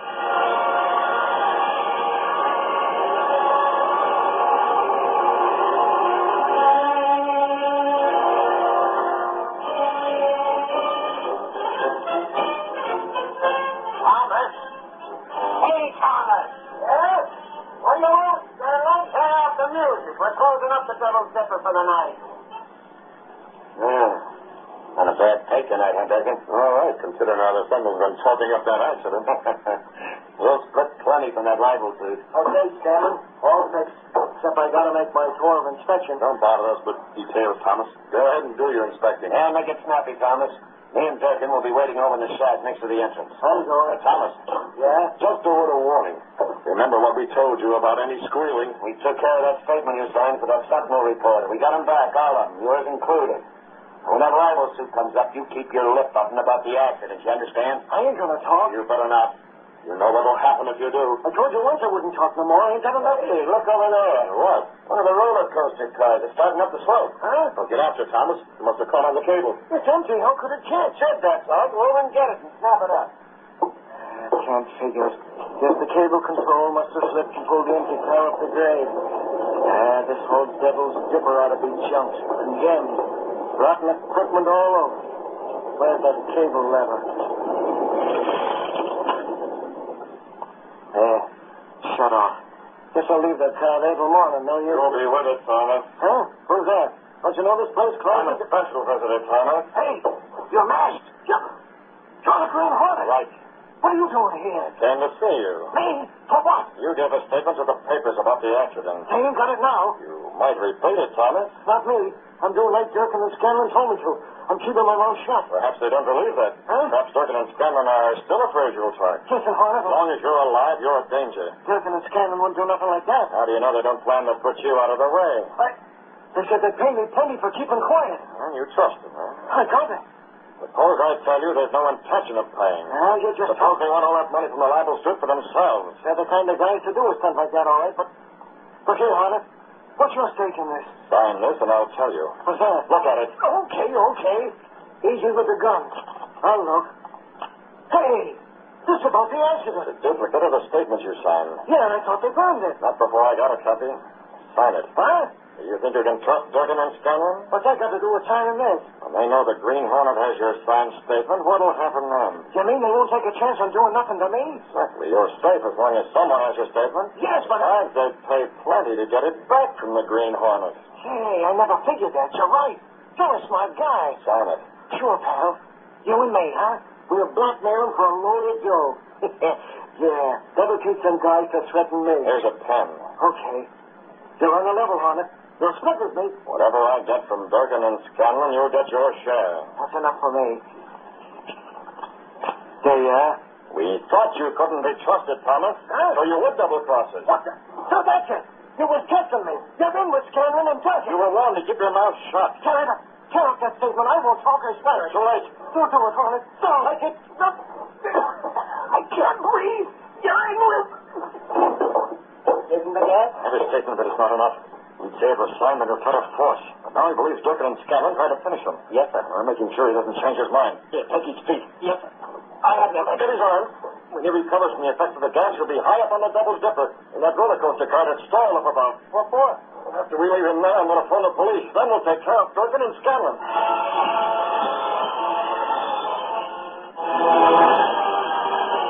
Britt Reed and Cato carried the unconscious form up the narrow catwalk high above the ground. They deposited Thomas's limp body in the stalled car. Leaving Cato on guard, Britt Reed descended and went to the nearest phone, first removing his Green Hornet mask. Police department? I'm calling from the amusement park. There's something wrong at the Devil's Dipper. Yes, that's right, the Devil's Dipper. Better get over in a hurry.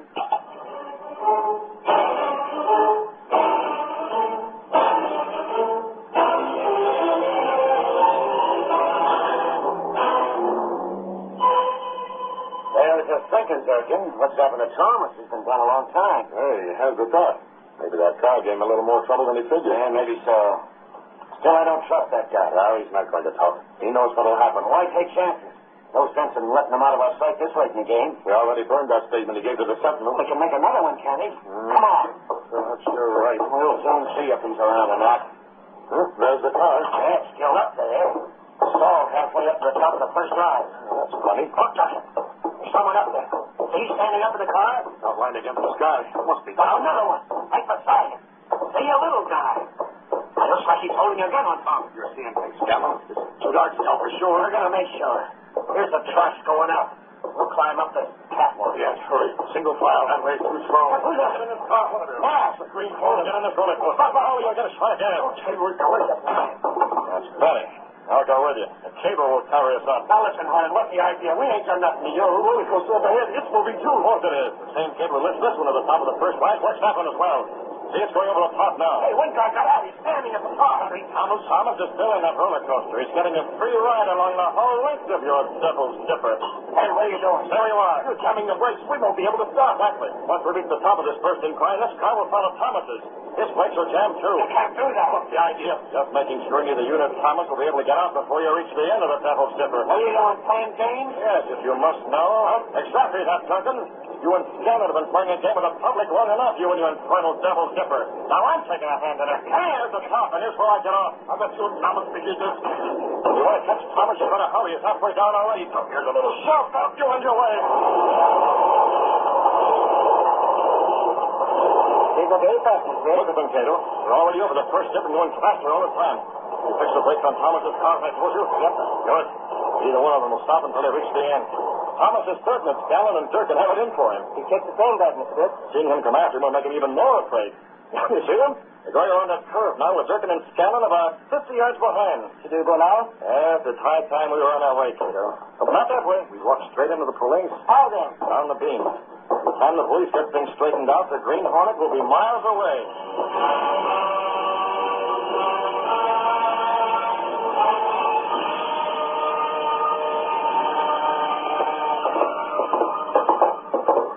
Here's the devil's dipper.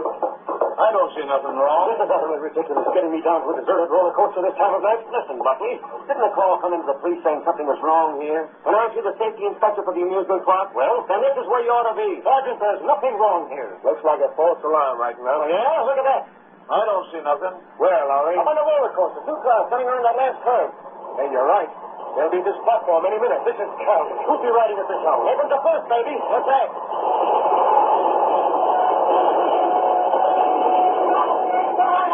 You, Thomas. What goes on? Who's out there? Durkin and Scanlon. Let me out of this car. Oh, what's that sticking out of your pocket? Flame cut or something. It's paper. Hand that over, Lowry. We're running this, not you. Oh, wait a minute. Let me read it. This fuss is ridiculous. Yeah? You know what the statement is? I neither know nor care. This is a signed statement about the accident. Impossible. Those statements were... Huh? That is, I mean... Go on, say it. They were swiped from the Daily Sentinel. That's what you were going to say. That's right, Buckley. Nobody knew about those statements. How did you? He's in with Durkin and Scanlon. That's outstanding. Nobody's put me on the spot. I haven't time for this. Boss, I'm leaving. You're staying here, Buckley. Here comes your pal. We'll take them in, too.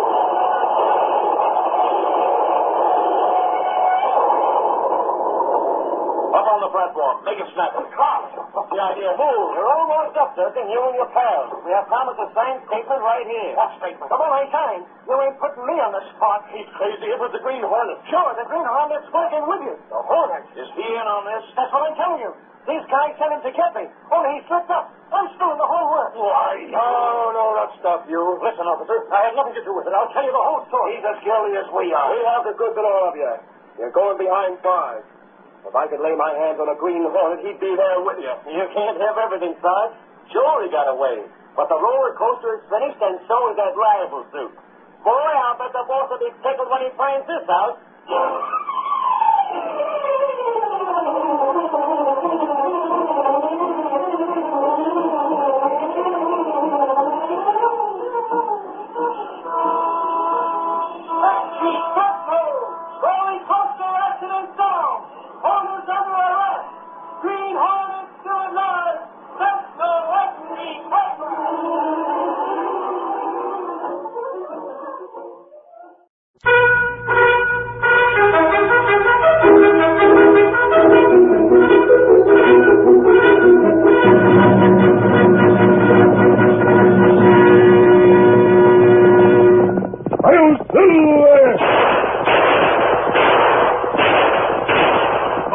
Horse with the speed of light, a cloud of dust, and a hearty hi-yo silver, the Lone Ranger.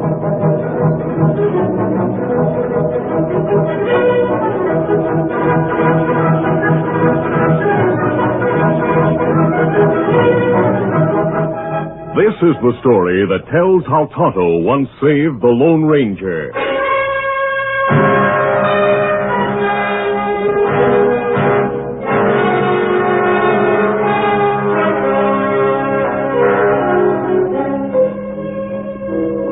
The Lone Ranger and Tonto were riding westward across desolate country.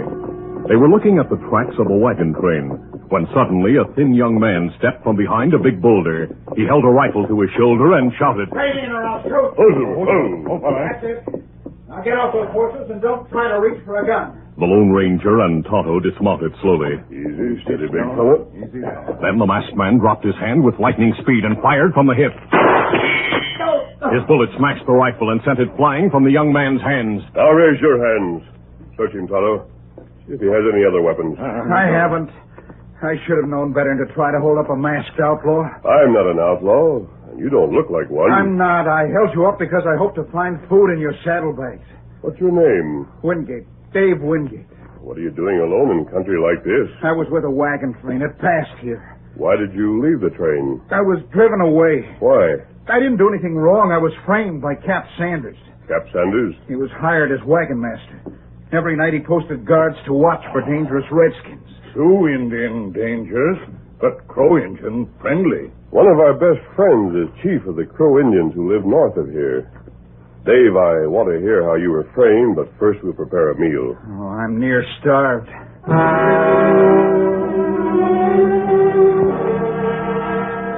During the meal, Dave told about being on guard duty during a dark night when he saw two men sneaking beyond the circle of wagons. So I followed them. They met a third man, and I got close enough to hear their voices. One was Cap Sanders, and another the guide he'd hired. We called him Dakota Dick. The man they met was an Indian. Could you hear what was said? I was there only a minute, and then I sneezed. Cap Sanders and Dakota Dick rushed at me, grabbed me, and disarmed me. They were raving mad. What about the Indian? He disappeared. Dakota Dick wanted to shoot me, but Sanders said that'd be hard to explain. He said he had a better way of getting rid of me. They took me to camp, roused the men, and accused me of sleeping on guard duty. I wonder why they wanted to get rid of you. I don't know. Unless they thought I overheard something they wanted kept secret. Did you? No. The Indian jabbered something I couldn't understand, and Sanders told him to mosey along. Mosey along? Yes, he said, mosey along, you Injun, walk on. It sounded odd. That's why I remembered it. Oh, maybe him talk Sioux Indian language. Maybe him say, mosey on, you Indian, walk on. That's it. Sanders told the Indian to make an attack at a landmark known as Medicine Rock. Medicine Rock? The wagons are supposed to reach there tonight. And Sanders is working with Sioux Indians to attack the pioneers. They must be warned. I'll try to overtake the wagons. You go with you? No, Tonto, I'll make better time alone. You stay with Dave. Easy, steady, big fella. Come on, Silver!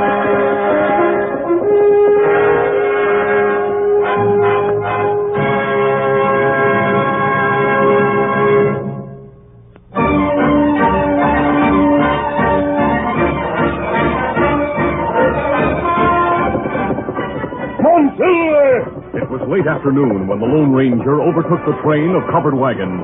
He drew abreast of the first one in the line. Easy, Silver, easy. And shouted to the driver. Frisbee! Are you Jim Frisbee? Yes, your mask. No time to explain the mask now. There may be an ambush ahead. Stop the wagons while I tell you about it. Stop the wagons! The wagons were halted at the foot of a long hill. Jim Frisbee and men from other wagons listened, while the Lone Ranger told about the possible ambush at Medicine Rock in the valley ahead. It's just beyond that hill. You're within a couple of miles of the place. Two of our men rode ahead. If there's any sign of trouble, they'll come back and lead us over a different route. Otherwise, we'll go on as we planned. Are Cap Sanders and Dakota Dick the men who went ahead? Well, yes. Frisbee, if my information is correct, they're helping the Indians plan the ambush. Why would they do that? For money. If you people are massacred, they'll be able to take your cash and let the Indians have your horses and supplies. They're not crooks. I'm sure they are. I'd say you're the crook. What's your game? The Lone Ranger realized when he heard the angry comments that he could never persuade the men to follow him over a different trail that would lead safely past the dangerous valley. Where'd you get your information? Nothing I might say would convince you that I've told the truth. Hey, look! The top of the hill! Engines! They're Sioux engines! They're on the warpath! They're coming this way! Now you must fight. I'll help you. Form a circle! You men! As the Indians rode down the long hill, the Lone Ranger helped the pioneers quickly move the wagons into a tight circle. Then the gunfire started.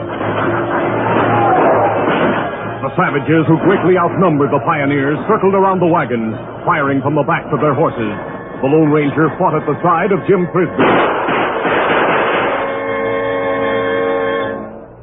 The first attack was driven off. The Indians withdrew to the hilltop. The Lone Ranger watched them through binoculars, then said, Frisbee, look through these glasses. You'll see Cap Sanders and Dakota Dick talking to the Indians. Double-crossers. You were right about them. They double-crossed you, and they lied about Dave Wingate falling asleep at his post. How'd you know about Wingate? I met him on the trail.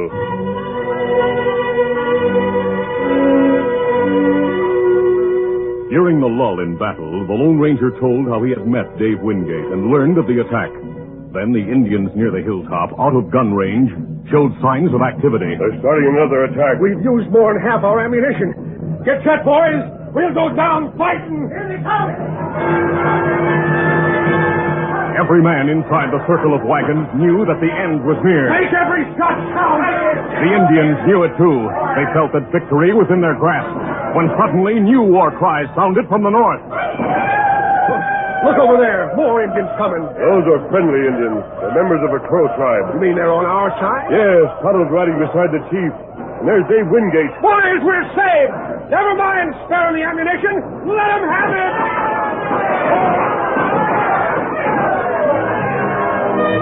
Tonto and his friends changed the tide of battle quickly.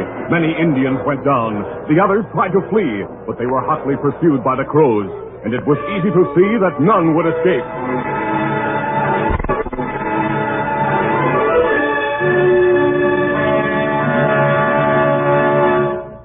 That night, in the light of campfires, Jim Frisbee told the pioneers how Dave Wingate had been unfairly punished. And men, I say every one of us owes his life to Dave. That's right, Jim. I didn't do anything. We owe our lives to Tonto and the Lone Ranger.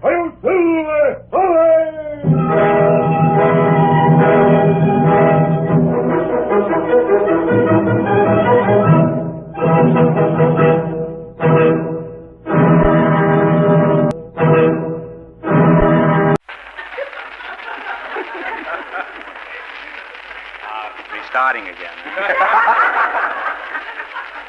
don't know. What kind of an admonition have you got now? All right. What's the matter? Don't forget to color.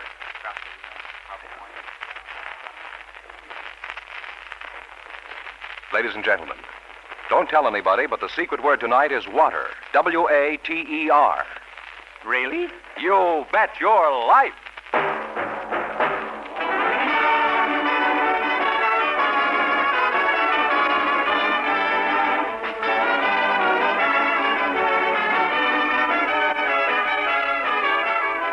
Elgin American, creators of America's most beautiful compact, smartest cigarette cases, finest dresser sets, present Groucho Marx in the Elgin American show, You Bet Your Life.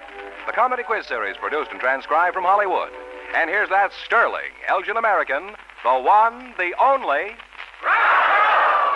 Now, where have I heard that name before? Why, that's me, Groucho Marx.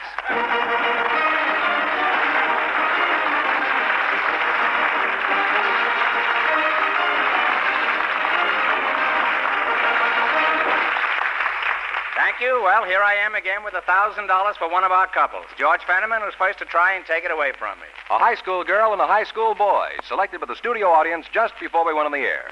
Carol Bartz and Ken Downey meet an old-fashioned Valentine, Groucho Marx. Welcome to the Elgin American program, youngsters. And if either of you say the secret word at any time we're talking, you each win a 16-millimeter Apollo sound movie projector. It's a common word, something you use every day. High school students, eh? Carol, how old are you? 17. And how old are you, Ken? 17. What school do you go to? Manual arts. What is that? Manual arts. Manual arts, eh? Sounds like a Mexican.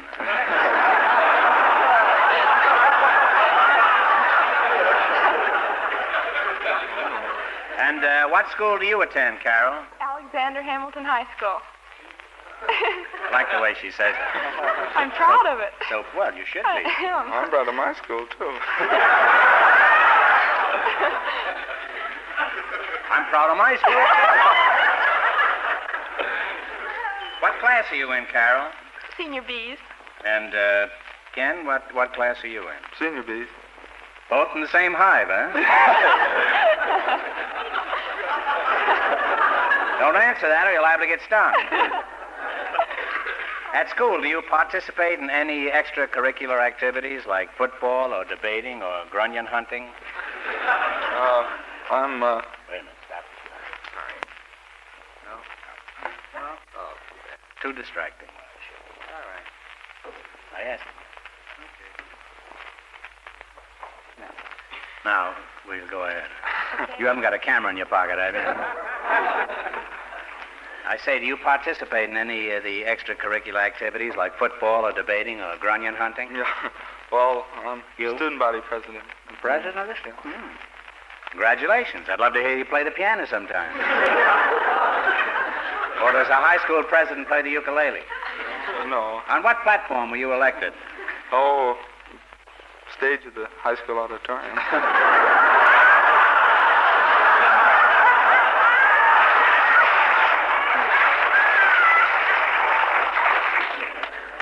Well, he's a typical politician, all right. Weaseling on his program already, huh? I mean, what did you campaign for? Oh, lower prices in the cafeteria line and stuff. Yeah. And, what did you get? Anything? Did you succeed in this objective? No, we didn't make it. What'd they do, raise the prices? Huh? Oh, well, yeah, inflation's really hit now. Way up there. What does it cost you for a cafeteria meal now? Oh. I mean, enough for you to keep body and soul together. And that's quite a body you've got there, too. I don't know about the soul, but it's quite a body you've got there. Oh, yeah, it's about 45 cents, I guess. 45 cents? And what did it used to be in the old days? Oh. What did your father tell you? Oh, my father, he could get everything but the kitchen sink for 15 or something like that. How much was the sink? Well, how many of your campaign promises have you kept, Ken? Oh, not many. You'll be a congressman, Would you like to make a career of politics and someday be president of the United States? Oh, well, it'll be a great honor. Yes. Well, you could start at the bottom and work your way up. First, you've got to get a job in a haberdashery.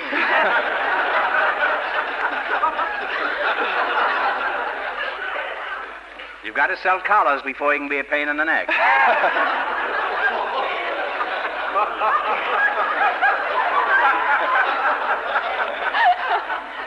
What do you like most about school, Ken?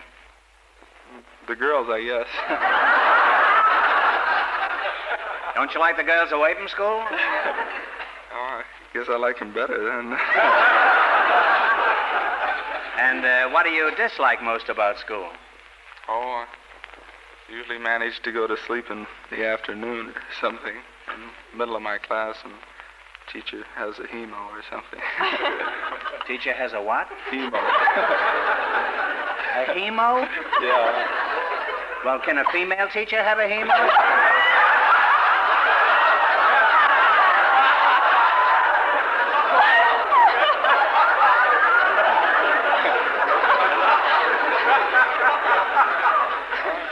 You'll have to brief me on some of these things. What are some of the things that you dislike specifically about high school girls, Ken? Long skirts and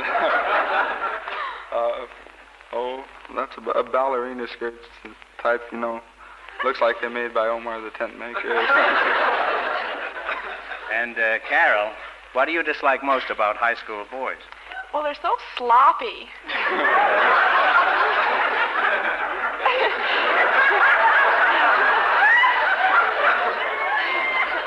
And they're so rude, too. They're so rude? Yes. Like at our school, this one fellow came tearing down the stairs and bumped into a teacher, and now she's in the hospital with a broken pelvic bone. What did she teach? Physiology. Came out all right, huh? What are some of the fads around school these days, Carol? I know they change with each generation or each 3 or 4 years. Well, at the football games, we've been wearing baseball hats. That's good and confusing, huh? And at baseball, you wear football hats? Well, that season hasn't come yet. But you're looking forward to Oh, it. yes. You'll wear skates, I suppose, when you go to a wrestling match, huh? And what else? Oh, What other idiosyncrasies have you acquired, huh? Well, the girls wear pads in their shoulders. Pants, did you say? I don't hear very well. P-A-D-S. Oh, pads. Pads. I thought it'd be kind of curious wearing pants in their shoulders. They wear pads in their shoulders? Yes, to make their sweaters look better.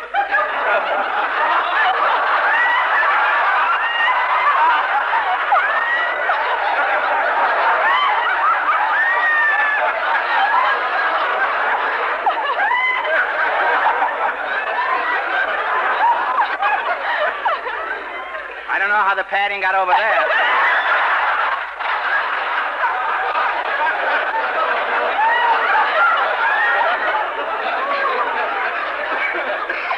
Well, you're both nice youngsters, and I want each of you to have the perfect Valentine gift. For Ken, here's an Elgin American satiny silver compact. He can give it to his favorite girl. Ken, who will that be? Oh, my mother, I guess. Well, that's very thoughtful. And, Carol, here's an Elgin American compact just like it for you. Oh, how do you like it? Oh, it's beautiful. Thank you so much. That's nothing at all.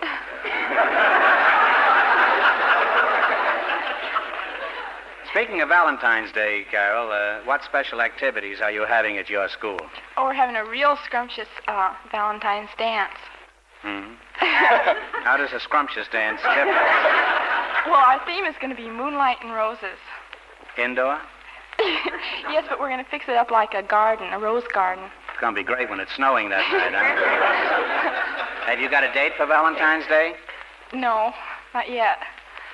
Ken, have you got a date for Valentine's Day? Not yet. Maybe old Cupid Marks can get you two together, huh? Where do you like to go on dates, Carol? Oh, I just like to go out, I guess. Out where? You mean cold?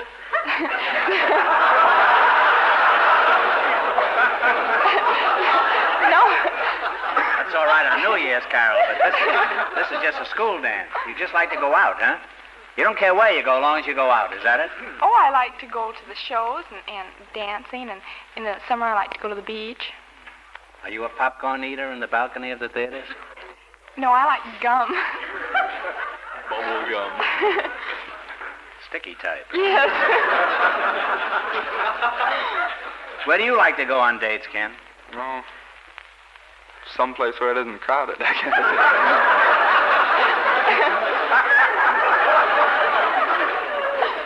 Ken knows his stuff, all right. How many dates do you have in a week, Carol? Well, not too many. I do a lot of schoolwork.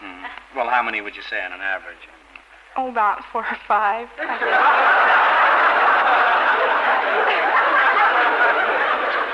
In other words, you're just a drudge, huh? Now, President, old boy, what does your old man do for a living? Your father do for a living, huh? He's a Arden milkman. He's a what? Milkman. What kind did you say? Arden, you know. You mean he's crazy about it, huh? Arden, yeah, A-R-D-E-N. Oh, I see. You have to spell And what is your... Yes, you have to spell everything out for me. And what's your ambition? Oh, I like to write journalism and things like that. Mm-hmm. And where does your father work, Carol? Oh, he's a manager of a coffee company. But he doesn't know beans, huh? He wouldn't like to hear you say that. No, well, I hope he doesn't listen. He won't buy a compact anyhow. He might for my mother. Not if you're going to give her that one. No, I'm not. Oh, you're not, huh? Well, I'm glad to know where you're going to put that, anyhow. Do you have a part-time job, Carol? Yes, I work at Woolworth 5 and 10 after school. After school, huh? What do you sell there? Nuts and bolts.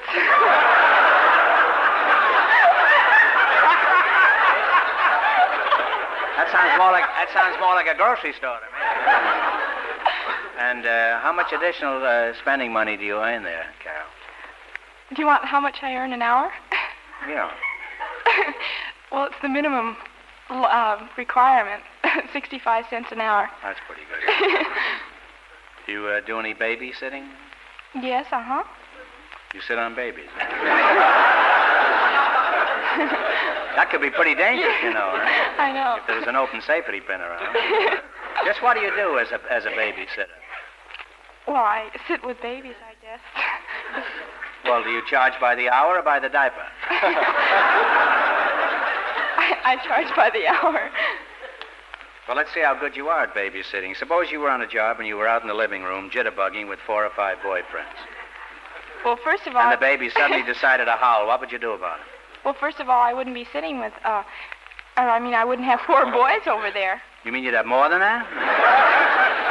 No, I'd be alone. Well, what happened to the baby? Well, I'd have the baby, too, but... Oh, somebody probably walked off with the kid while you were dancing with the boyfriend. Have you got a steady girlfriend, Ken? No. Why not? Oh, I don't know. I might have something my best friends won't tell me or something. I don't know. No, if you had, I'd have told you by this time. Well, didn't you have a steady girlfriend? Oh, yeah, but... Well, what happened? We broke up. So what did you fight about? Oh, she got mad because I was going out with other girls.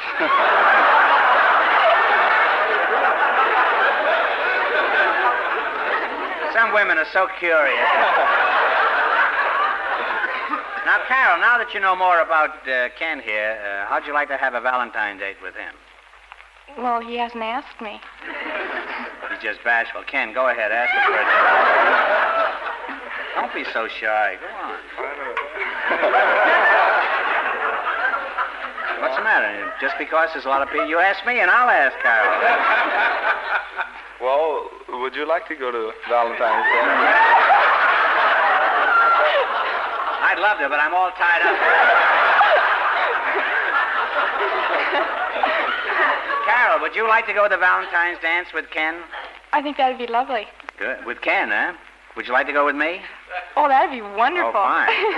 I'll pick you up at 7:30 in my hopped-up covered wagon, huh? Sorry, Ken, that's one trick we used to do in my day that I forgot to tell you about, huh? Well, you two make a very attractive pair of junior Valentines. Now, see how well you work together as a team for $1,000.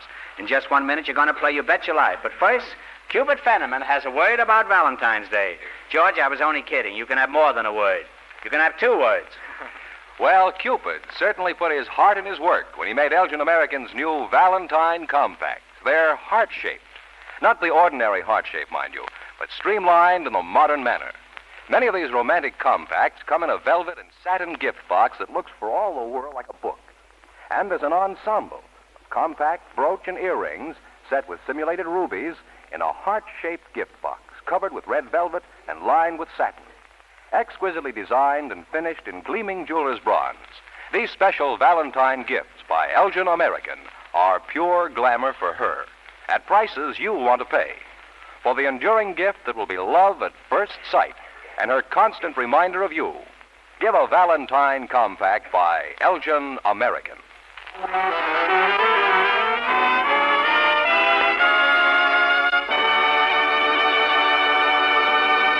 Now, let's see if you two will get a chance at the $1,000 question. You're going to play the Elgin American game, You Bet Your Life. Fenneman, tell them the rules. Each of our 3 couples has $20. They bet as much of that 20 as they want on each of 4 questions. The couple that earns the most money gets a chance at the $1,000 question at the end of the show. Our other 2 couples are in a waiting room off stage, so they won't know what goes on until it's their turn. Here we go. Let's see how high you can build your $20. What question category did you select? Capitals of Latin American countries. That's right. Now, how much of your $20 will you bet on the first one? 10. Your 4 questions pay even money. What is the capital city of Argentina? Buenos Aires. Buenos Aires is right. Well, the kids are off to a great start. They have $30. All right. Remember, you're going for $1,000 tonight. How much of your $30 will you bet? Okay, 20. 20?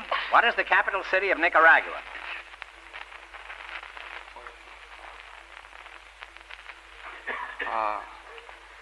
Take a stab at it. No coaching, please. Oh. I'm sorry. It's Managua. Managua, Nicaragua. We now have $10. The song. $10. Right. You now have $10. Oh. How much of the 10 are you going to bet? 5. Oh, we better 5. bet All all. right. What is the capital city of? Shouldn't we bet all? Is this the last one? No. This is the third. You have 4 questions. You have $10. You have 4 questions. And your name is Carol. My name's Carol. Now, how much are you going to bet? 5. Okay, $5. $5. Here it is. Here's your third question. What is the capital city of Chile? Santiago. Santiago is correct. On their way again, they now have $15. You have flown up to 15 smackers, and here's your last chance to beat the other couples. How much are you going to bet? How much are you going to bet? Remember, you've got to win the most to get the chance at the big money. I'll say 15. Okay. Now, I don't want to influence you. 50. Okay, 15. How much you gonna bet the words? And make it real easy now. Oh. I'll do my best, Carol. What is the capital city of Brazil? Rio de Janeiro. Rio de Janeiro. And they wind up with $30.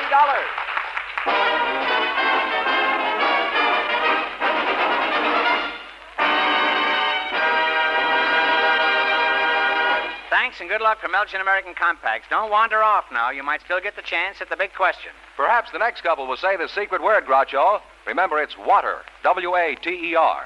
They've been in the waiting room off stage. Okay, boys, bring them in.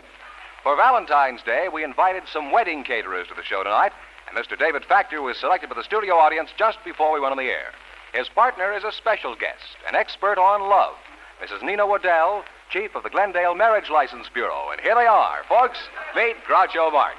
Welcome for Elgin American Compacts, folks. You know what happens if you say the secret word? Here's a clue. It's a common word, something you use every day. Mrs. Waddell, is that the way you pronounce it? That's right. Nina Waddell, huh? That's a very cute name. You're from the Marriage License Bureau, eh? Then you're married, I presume, huh? Yes. I see. You're like me. You endorse your sponsor's product, huh? That's right. How many children do you have, Nina?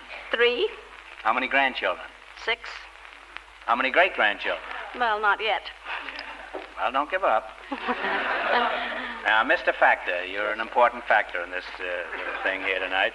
You're a wedding caterer. Are you married? Yes, sir. Mm-hmm. Just how'd you meet your wife? And don't tell me you met her at a wedding. No, as a matter of fact, I met her at a bridal... As a matter of fact, you mean? Well, I'll put it that way. I met her at a bridal party for a mutual girlfriend of ours. What was that? We met at a bridal party for a mutual friend of ours. Uh-huh. And? Well, and carried on from there till we were married. You carried on all the time? Oh, yes. Why, you rascal, you, huh? Well, what do you do as a wedding caterer? Come on, out with it, Dave. Well, we take care of everything at the party. Take care of the entire party. You do, eh? You must make an odd-looking matron of honor. You better explain just what you do at a wedding. Well, at the wedding, we take all the responsibility off the shoulders of the hostess. We'll furnish the food, the help, the bartenders if they want liquor, flowers, music. What do you mean the bartenders want liquor? Well, if the hostess wants to save liquor, we'll furnish bartenders. What do you think the bartender wants? Sponge cake? Of course he wants liquor. Otherwise, they'd have a soda jerk. And that's usually the groom. And if they want to, we'll even pay the fee for the minister. Suppose they use a rabbi, huh? Well, we'll pay him. Pay him, huh? Is the fee the same for all the various denominations? No, I don't think there's any set fee. It's usually a matter of arranging it privately. Extort as much as possible. You don't go on the honeymoon, too, do you? That's right.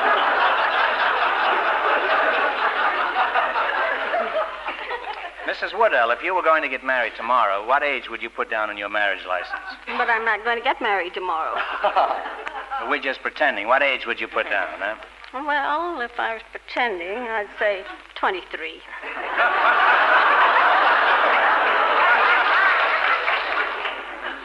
Well, if you weren't pretending, how old would you say, huh? I would say I was 58. 58. Well, you don't look it. You look much younger than that. Keep your age well, and you did a good job in keeping it from me, too. Now, I have the perfect Valentine for each of you. For Mr. Factor, here's Elgin American Silver Finish Compact engraved in jeweler's bronze. Your wife will love it. Thank you. And for Mrs. Waddell, a gift any woman would be happy to receive on Valentine's Day. A beautiful dresser set of satiny jeweler's bronze. It's by Elgin American, of course. How do you like it? Oh, beautiful. Mrs. Waddell, as Cupid's assistant at the marriage license window, how long have you been encouraging matrimony? About 6 years. And how many dog tags would you say you've issued in that time? Between 9 and 10,000. Quite a bit, huh? You're 6 years behind the marriage license counter. Has any disgruntled customer ever asked for his money back? Yes, on one occasion. What happened? Well, a young couple got their license from me, and on the way home they were discussing their honeymoon plans. He came back the next day and wanted his money back. He said that she wanted to go to Big Bear and he wanted to go to San Diego, and they couldn't agree, so he wanted his money back. Well, it seems to me a Big Bear on a honeymoon is better than San Diego. That's what he thought. And did you refund his money? No, I did not. You didn't give him his money back? No, I didn't. And what happened? Did they get together again, or was that the finish? No, that was the finish, I presume. I never heard any more from them. She's still up in Big Bear, and he's in San Diego. Probably snowbound by now, eh? Wishing she had the schlemiel back again, eh?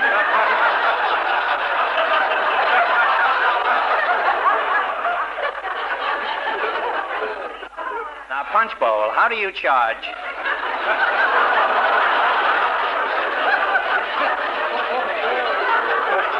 How do you charge for catering a big shindig wedding? Oh, I guess we usually arrange a flat rate. You mean after the ceremony, the old man is flat, is that it? What's the most you ever charged to conduct a wedding? About $1,200. What did that include? Was there more than one bride and groom? No, it was the What did it include, huh? usual food that we served. It was a little more elaborately set, a little more elaborate silver and trimmings, flowers. Trimming is right. Yeah, trimming is right. A little better silver service and possibly a little more help for You the have various serving. grades of silver that you, huh? Oh, yes, they're sterling and they're plain. So what's the smallest charge you ever made? Oh, I don't think we'd move for less than $100. What do you give them for that? Tin plates? Huh? And tin cups, and do they hit on them when they want the water? You wouldn't move for less than $100, huh? That's right. Suppose somebody gave you a hot foot. So what comes with that kind of a ceremony? You just throw one old shoe, is that it? No, we'd give them the same type of food as in the deluxe wedding, except it wouldn't be as elaborately set and probably not as much help in proportion to the amount of guests. That's getting around it, huh? Now, suppose I wanted to toss a little hootenanny for Valentine's Day, and I wanted you to make all the arrangements. Now, you go ahead and interview me. Well, Groucho, how many guests would you be expecting? How many would I invite or expecting? Do you mean?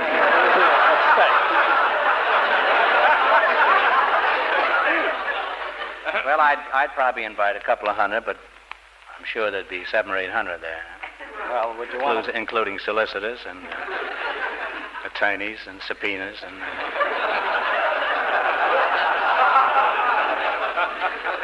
Well, would you want to hold that at your home or at our banquet hall? Well, what about Gilmore Field, huh?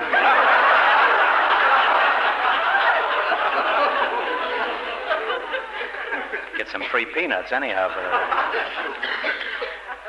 what would you want on the menu? the bride's father. Stop. About what would you want to spend for this shindig? Would a quarter be too much?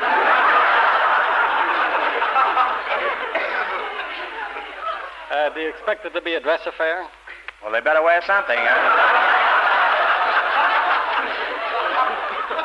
That Gilmore Stadium gets mighty cold there. Now, Mrs. Waddell, let's get back to you. What's the most unusual experience you've ever had in your job at the Marriage License Bureau? Well, I had an elderly couple come to the bureau on an afternoon, and as they approached, I asked them if they wanted a marriage license, and the woman looked at me. She says, "I don't know. What do you think?" She says, "This man wants to marry me, but he don't care anything about me. He knows I've got some money, and he just wants to sit around and smoke his pipe and sit in a chair for the rest of his life." What's the matter with that? And he says, he says to her, "I didn't ask you to come up here. You asked me." With that, she gave him a shove, and he gave her a shove to get around. He says, "Come on, let's go home." And I said, "Well, I think people better talk this over a little while first." And he gave her a shove, says, "Come on, let's get down here." And she turned around and scratched his face and pulled his hair and raised such a commotion that we had to get the sheriff out of the courtroom to separate them. Took them down the lobby and they continued their fight there, and I've never seen them since. That's probably the parents of that girl that's up in Big Bear and the fella in San Diego.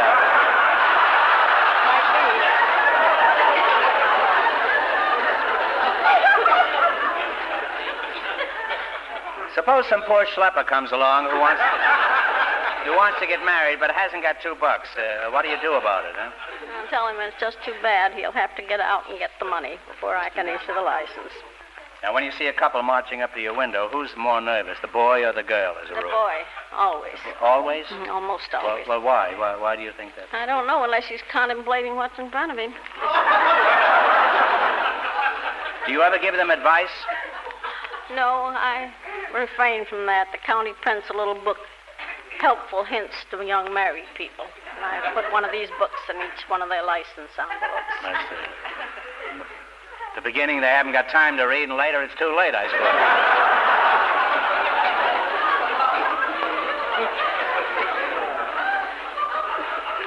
Do the movie stars ever go through your office for their licenses? Yes, occasionally. Who have you had down there of any prominence? Well, I had That are still Shirley. married, huh? I had Shirley Temple and Shirley Temple? and Mr. Agar. And I had Wanda Hendricks and Audie Murphy. Well, that Those must have are been most kind prominent. of exciting, huh? They're a cute couple, huh? It's a lovely couple. Distinguished war veteran, beautiful young girl. Oh, to be 40 again, huh?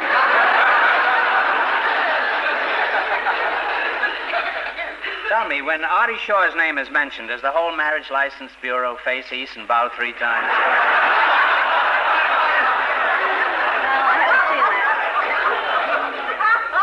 Have you done any work for him at all, huh? I haven't done any work for him. You haven't handled any of his jobs at all? No, not one of them.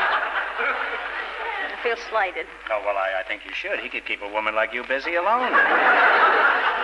Well, you make a colorful team. Now you're going to play You Bet Your Life, the Elgin American game, for $1,000. You hear that, Mr. Factor? You haven't said much lately. I just wondered whether you... Now, if you run your $20 into more than the other couples, you get a chance at the $1,000 question later.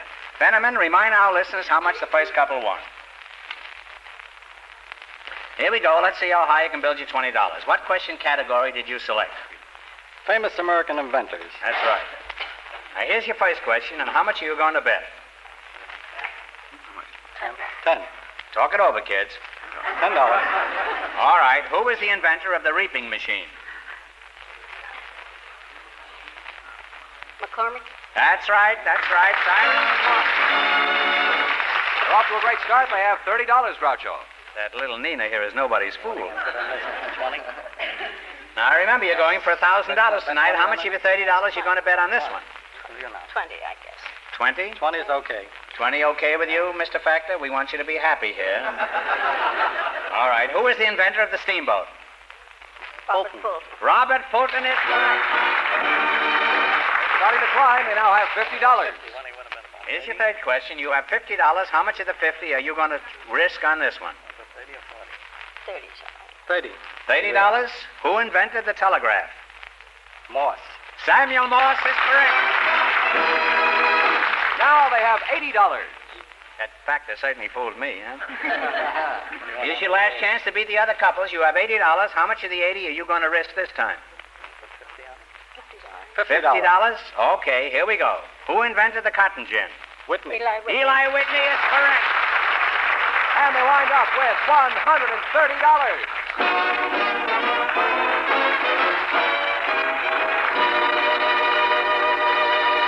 Thanks and good luck with Elgin American Compacts. Now, in just 1 minute, our last couple will bet your life, and then we know who gets the chance at the $1,000.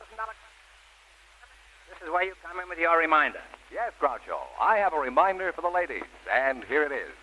Men like Valentine gifts, too, especially the new Elgin American cigarette cases they're so proud to own and use. These cigarette cases were sold out well before Christmas, but you'll find a good supply of them now at leading jewelry stores and department stores in a choice of handsome designs. Many have lighters to match for the gift he'll be doubly proud of. And don't forget Elgin American's smart new lighter cases that carry his cigarettes and give a light automatically with the closing click of the case. All of these gifts make good with a man and come in a wide price range. This Valentine's Day, give the gift after a man's own heart by Elgin American.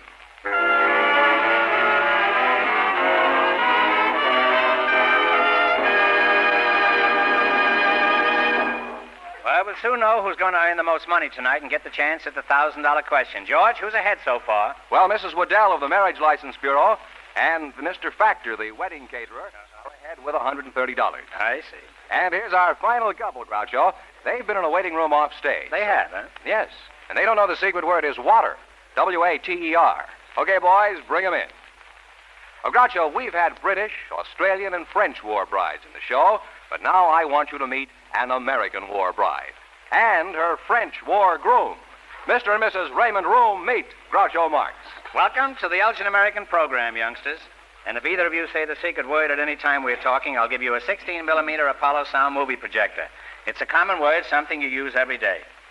Now then, let's get this straight. Mr. Room, you're a French war groom? Oui, monsieur. Oui, oui, monsieur. Huh? And Mrs. Room, you're an American war bride. Huh? I am. Hiya, babe.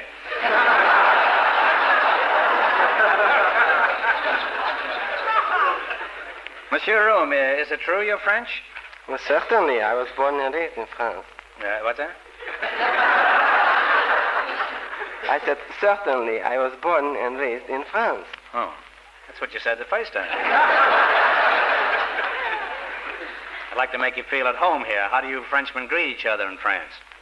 Well, when we meet, we embrace each other and we pat each other on the back. And if it is a good friend, we hit real hard, you know. And if it is a very good friend, then we kiss both cheeks. Mm-hmm. If you don't mind, I think I'll greet your wife instead. It's been a long time since I've seen her. Come with me, Susie Casbah. Pardon me.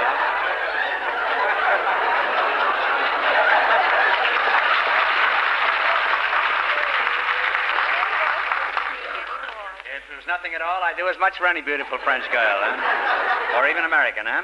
That will cost a box of cigars, you know. Well, it was worth it, huh? Actually, you'd only get a half a box because I only kissed her on one cheek. Oh. I still have one cheek coming, huh? The next one's on me, huh? Your name is Room, eh? That's an odd name, an unusual name. Mrs. Room, how many little closets do you have? We have one 6-month-old little girl. You have one little girl, 6 months old. I guess it would take quite some time to add 5 rooms to your house. Building conditions the way they are. Raymond! Oui, monsieur. Gotta have a strong vocal cords to pronounce these words. Raymond, how long have you been in this country?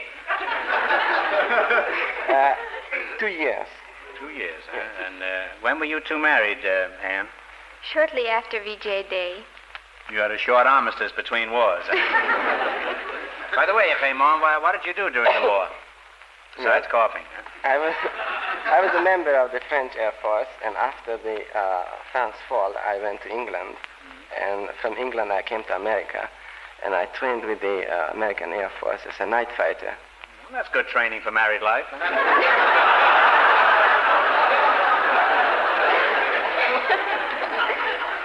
Where did you go after you left Florida, Raymond?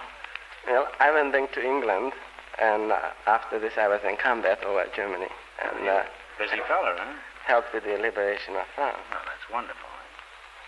And Anne, how did you meet your husband? I met your him... husband. Well, I can pronounce it. Yeah, but I can't. I met him in Florida at an officers' dance. What? You were married in Florida? No, we were married in Paris, France. How'd you get to Paris so fast, huh? Just a second ago, you were dancing in Florida. Shortly after Raymond left, I enlisted in the services myself, and I requested special duty over in Paris, France, which I got. And I went to Paris very soon after that. Was Monsieur Room waiting for you in Paris when you got there? Oh, indeed he was. How convenient.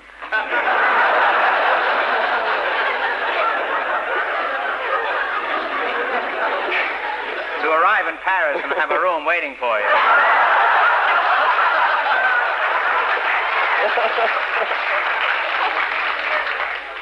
Tell me, what kind of a wedding did you have? Well, we had a typical French wedding. We were married by one of the mayors in Paris. They have more than one mayor? Yes, they do. Each district has its own mayor, and we were married by they have 2 here. They have Byron and LB.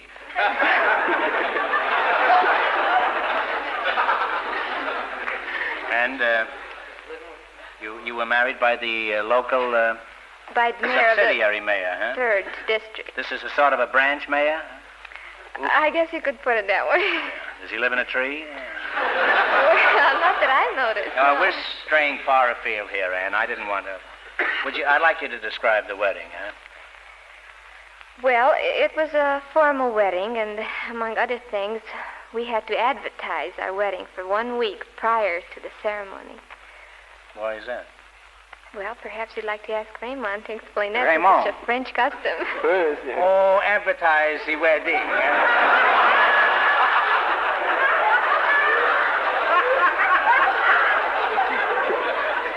A lot of people think I can't speak Greek. The reason for advertising is that you must advertise for 7 days if you have any former girlfriends who will object against you marrying, then they have time to come.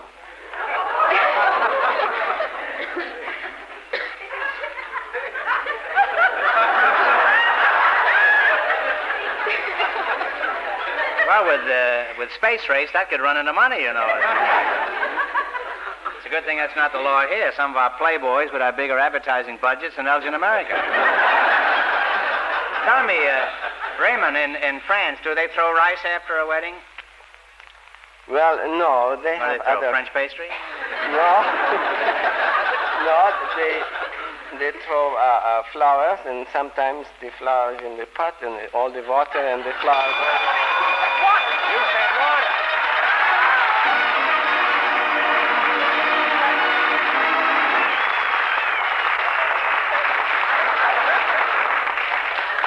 You said the word water, Raymond. Well, you can't use 2 movie projectors, so here's what we'll do. Mr. Room, you win the 16-millimeter Apollo sound movie projector, and Mrs. Room, you win a beautiful Elgin American dresser set finish in jeweler's bronze. Well, thank you. Say, you're both really collected. Besides winning these wonderful prizes, you could walk off with $1,320 tonight. Now, let's see, where were we when you said the secret word? Raymond, are there any other interesting wedding customs in your country? You had just had somebody throwing a pot at you when I stopped you. Is that the party of the first pot that threw... No, those are your enemies who throw the pot. Oh, they're enemies. Well, what and the other different wedding customs that are indigenous to France that don't prevail over here? Let me finish, too, you know. I like to get in a word occasionally, too. The trouble with those foreigners. If you don't like it here, why don't you come back from where I came?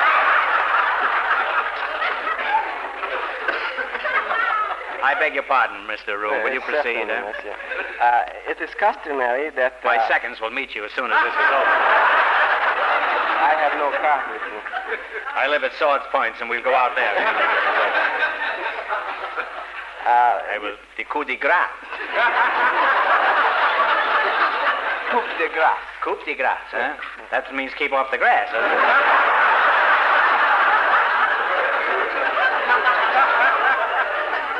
Well, anyhow, what other interesting customs do you have?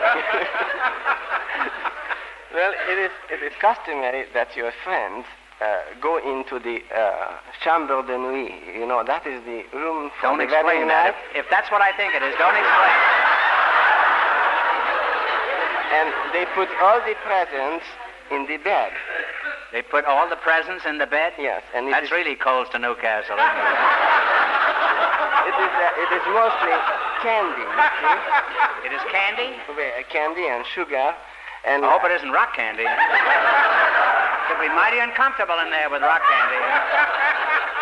No, but that is symbolic, that they wish that you should have a sweet married life. I see. Well, that's a lovely custom, I think. Thank you. It has a pastoral quality about it that I admire. A sweet quality. A sweet quality. Yes. Lovely, yes. Succulent, it's... I would say it's almost diabetic, huh? Now, Raymond. I love to say that. Raymond. Raymond the Merrier, huh? It is perfect the way you pronounce it. It is perfect. My father came from Alsace. Alsace-Lorraine? Yes, Alsace.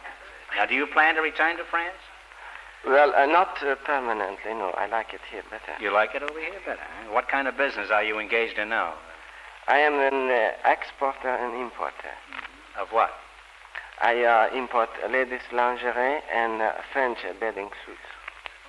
French bathing suit? Yes. Have you ever seen a French bathing suit? Yes, they come inside of a thimble, don't they? You handle French bathing suits, eh? Well, shake hands with your new assistant, eh?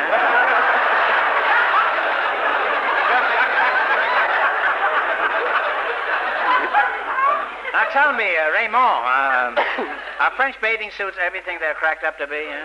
Well, have you ever seen one? I've tried to see one, but my eyesight isn't what it used to be. Have you ever had any unusual experience as a bathing suit salesman? Yes, it was... Has the bottom dropped out of the market yet?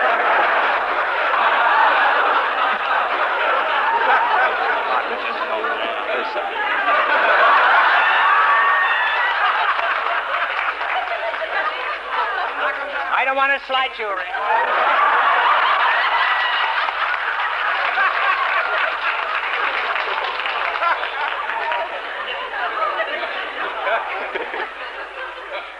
Fools, they ought to pay me for this, huh? You know, have you ever had any unusual experiences as a French bathing suit salesman? Yes, I did. It was during the first fashion showing in the Molitor. That is a very famous swimming pool in Paris.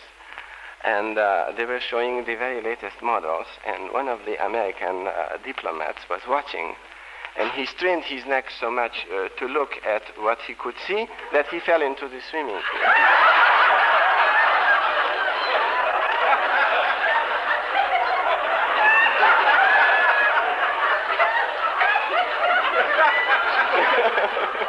That'll give you an idea of our diplomatic corps. You know, a French bathing suit is like a barbed wire fence. It encloses the property, but it doesn't obstruct the... Now, Anne, how many American boyfriends did you have before you met Raymond? Oh, approximately 5 or 6. 5 or 6. And why didn't you marry one of them? Well, with us, it was love at first sight. There was no choice. And didn't you care for any of the others? Well, not as much as I cared for Raymond, no. But you didn't know you were going to meet Raymond, you know. Well, that's how I happened to have those boyfriends, you see. That happened previous to my meeting Raymond. Then when I met him, everything ended as far as the others were concerned. I see. Now that you married a Frenchman, what do you think of their claim that they're romantic? I think they're very romantic. It's true. Would you say Raymond is a kind and generous husband as a French husband, you know? Well, he certainly is. He even renounced his dowry. His dowry? Just so he could marry me. What do you mean, his dowry, huh?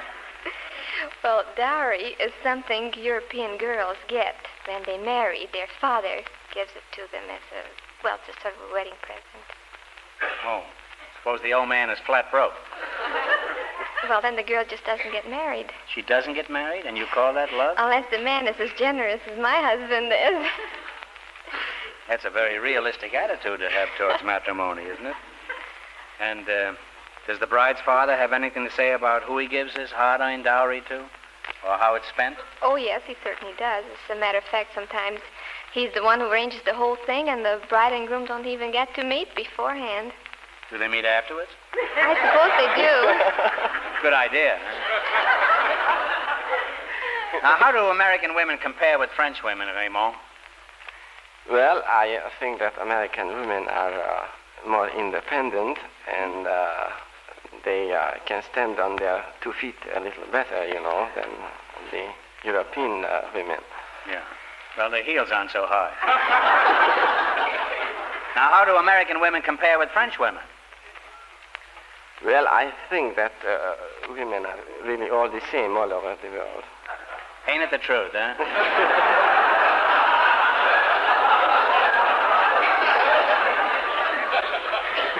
Now, Raymond, do marriages between French men and American women work out successfully as a rule? Oh, I think they work out very wonderfully. And I should like to say that if there are any American girls listening who would like to marry some very nice French men, I have some addresses available. Oh, no, you don't. We red-blooded American boys are sticking together on this. We may not be as smooth and romantic as the men of France, but we've got something they don't have, American women. Vive la France! I knocked myself out. Well, you make an interesting and happy Franco-American couple, and I know your marriage is a big success. Now, let's see how you can work together as a team for $1,000. You're the last couple to play the Elgin American game, beat the other two couples, and you get the $1,000 question. I can't tell you how much they won, but George Fenneman is off stage to remind our listeners. Here we go. Let's see how high I can build you $20. What question category did you select? Royalties. Royalty, huh? Now, how much of your $20 will you bet on the first one? 10. 10, all right. What is the name of the Emperor of Japan? Hirohito. Hirohito is correct. They're off to a good start. They have $30.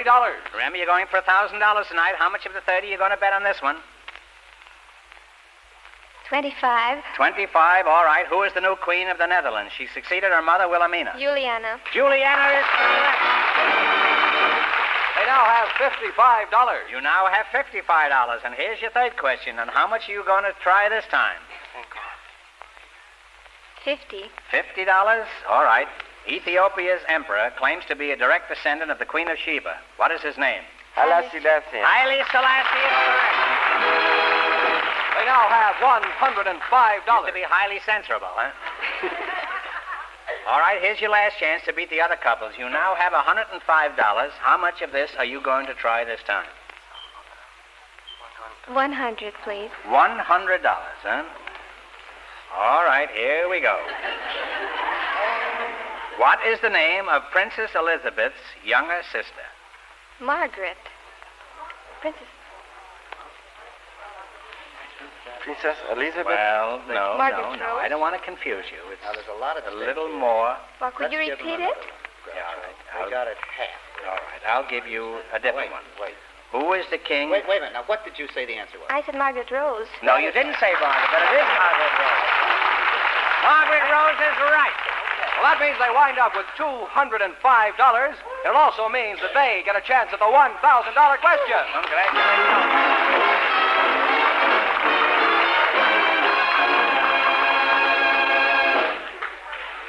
Remember, Valentine gifts are appreciated by men and women when their gifts are the lasting kind.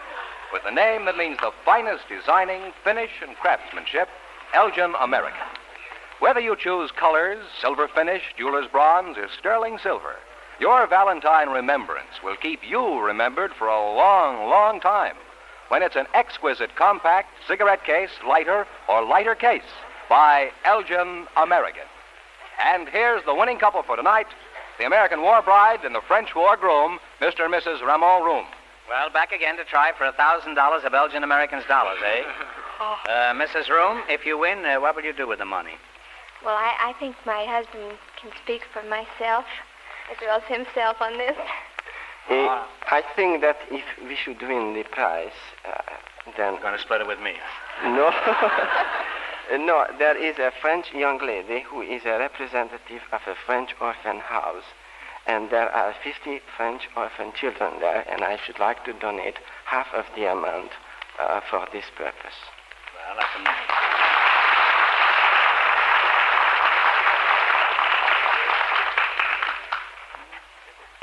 All right, good luck. I'll give you 15 seconds to decide on a single answer between you, so talk it over thoroughly. And no help from the audience, please. Here it is for $1,000 in cash. When Abraham Lincoln was assassinated, his Secretary of State was wounded by the same gun. This man also was responsible for the purchase of Alaska. Who was Lincoln's Secretary of State?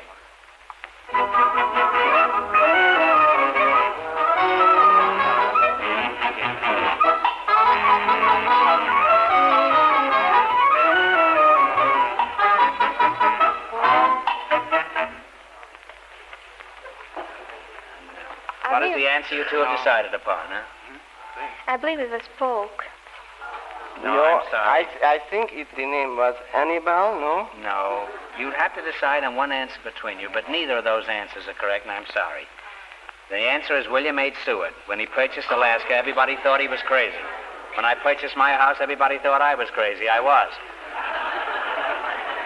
So that means the big question next week will be worth $1,500. You've been a wonderful team, and in addition to your gifts from Elgin American, you earned a dresser set and $205 and a projection machine, and good luck to both of you. Thank you very much.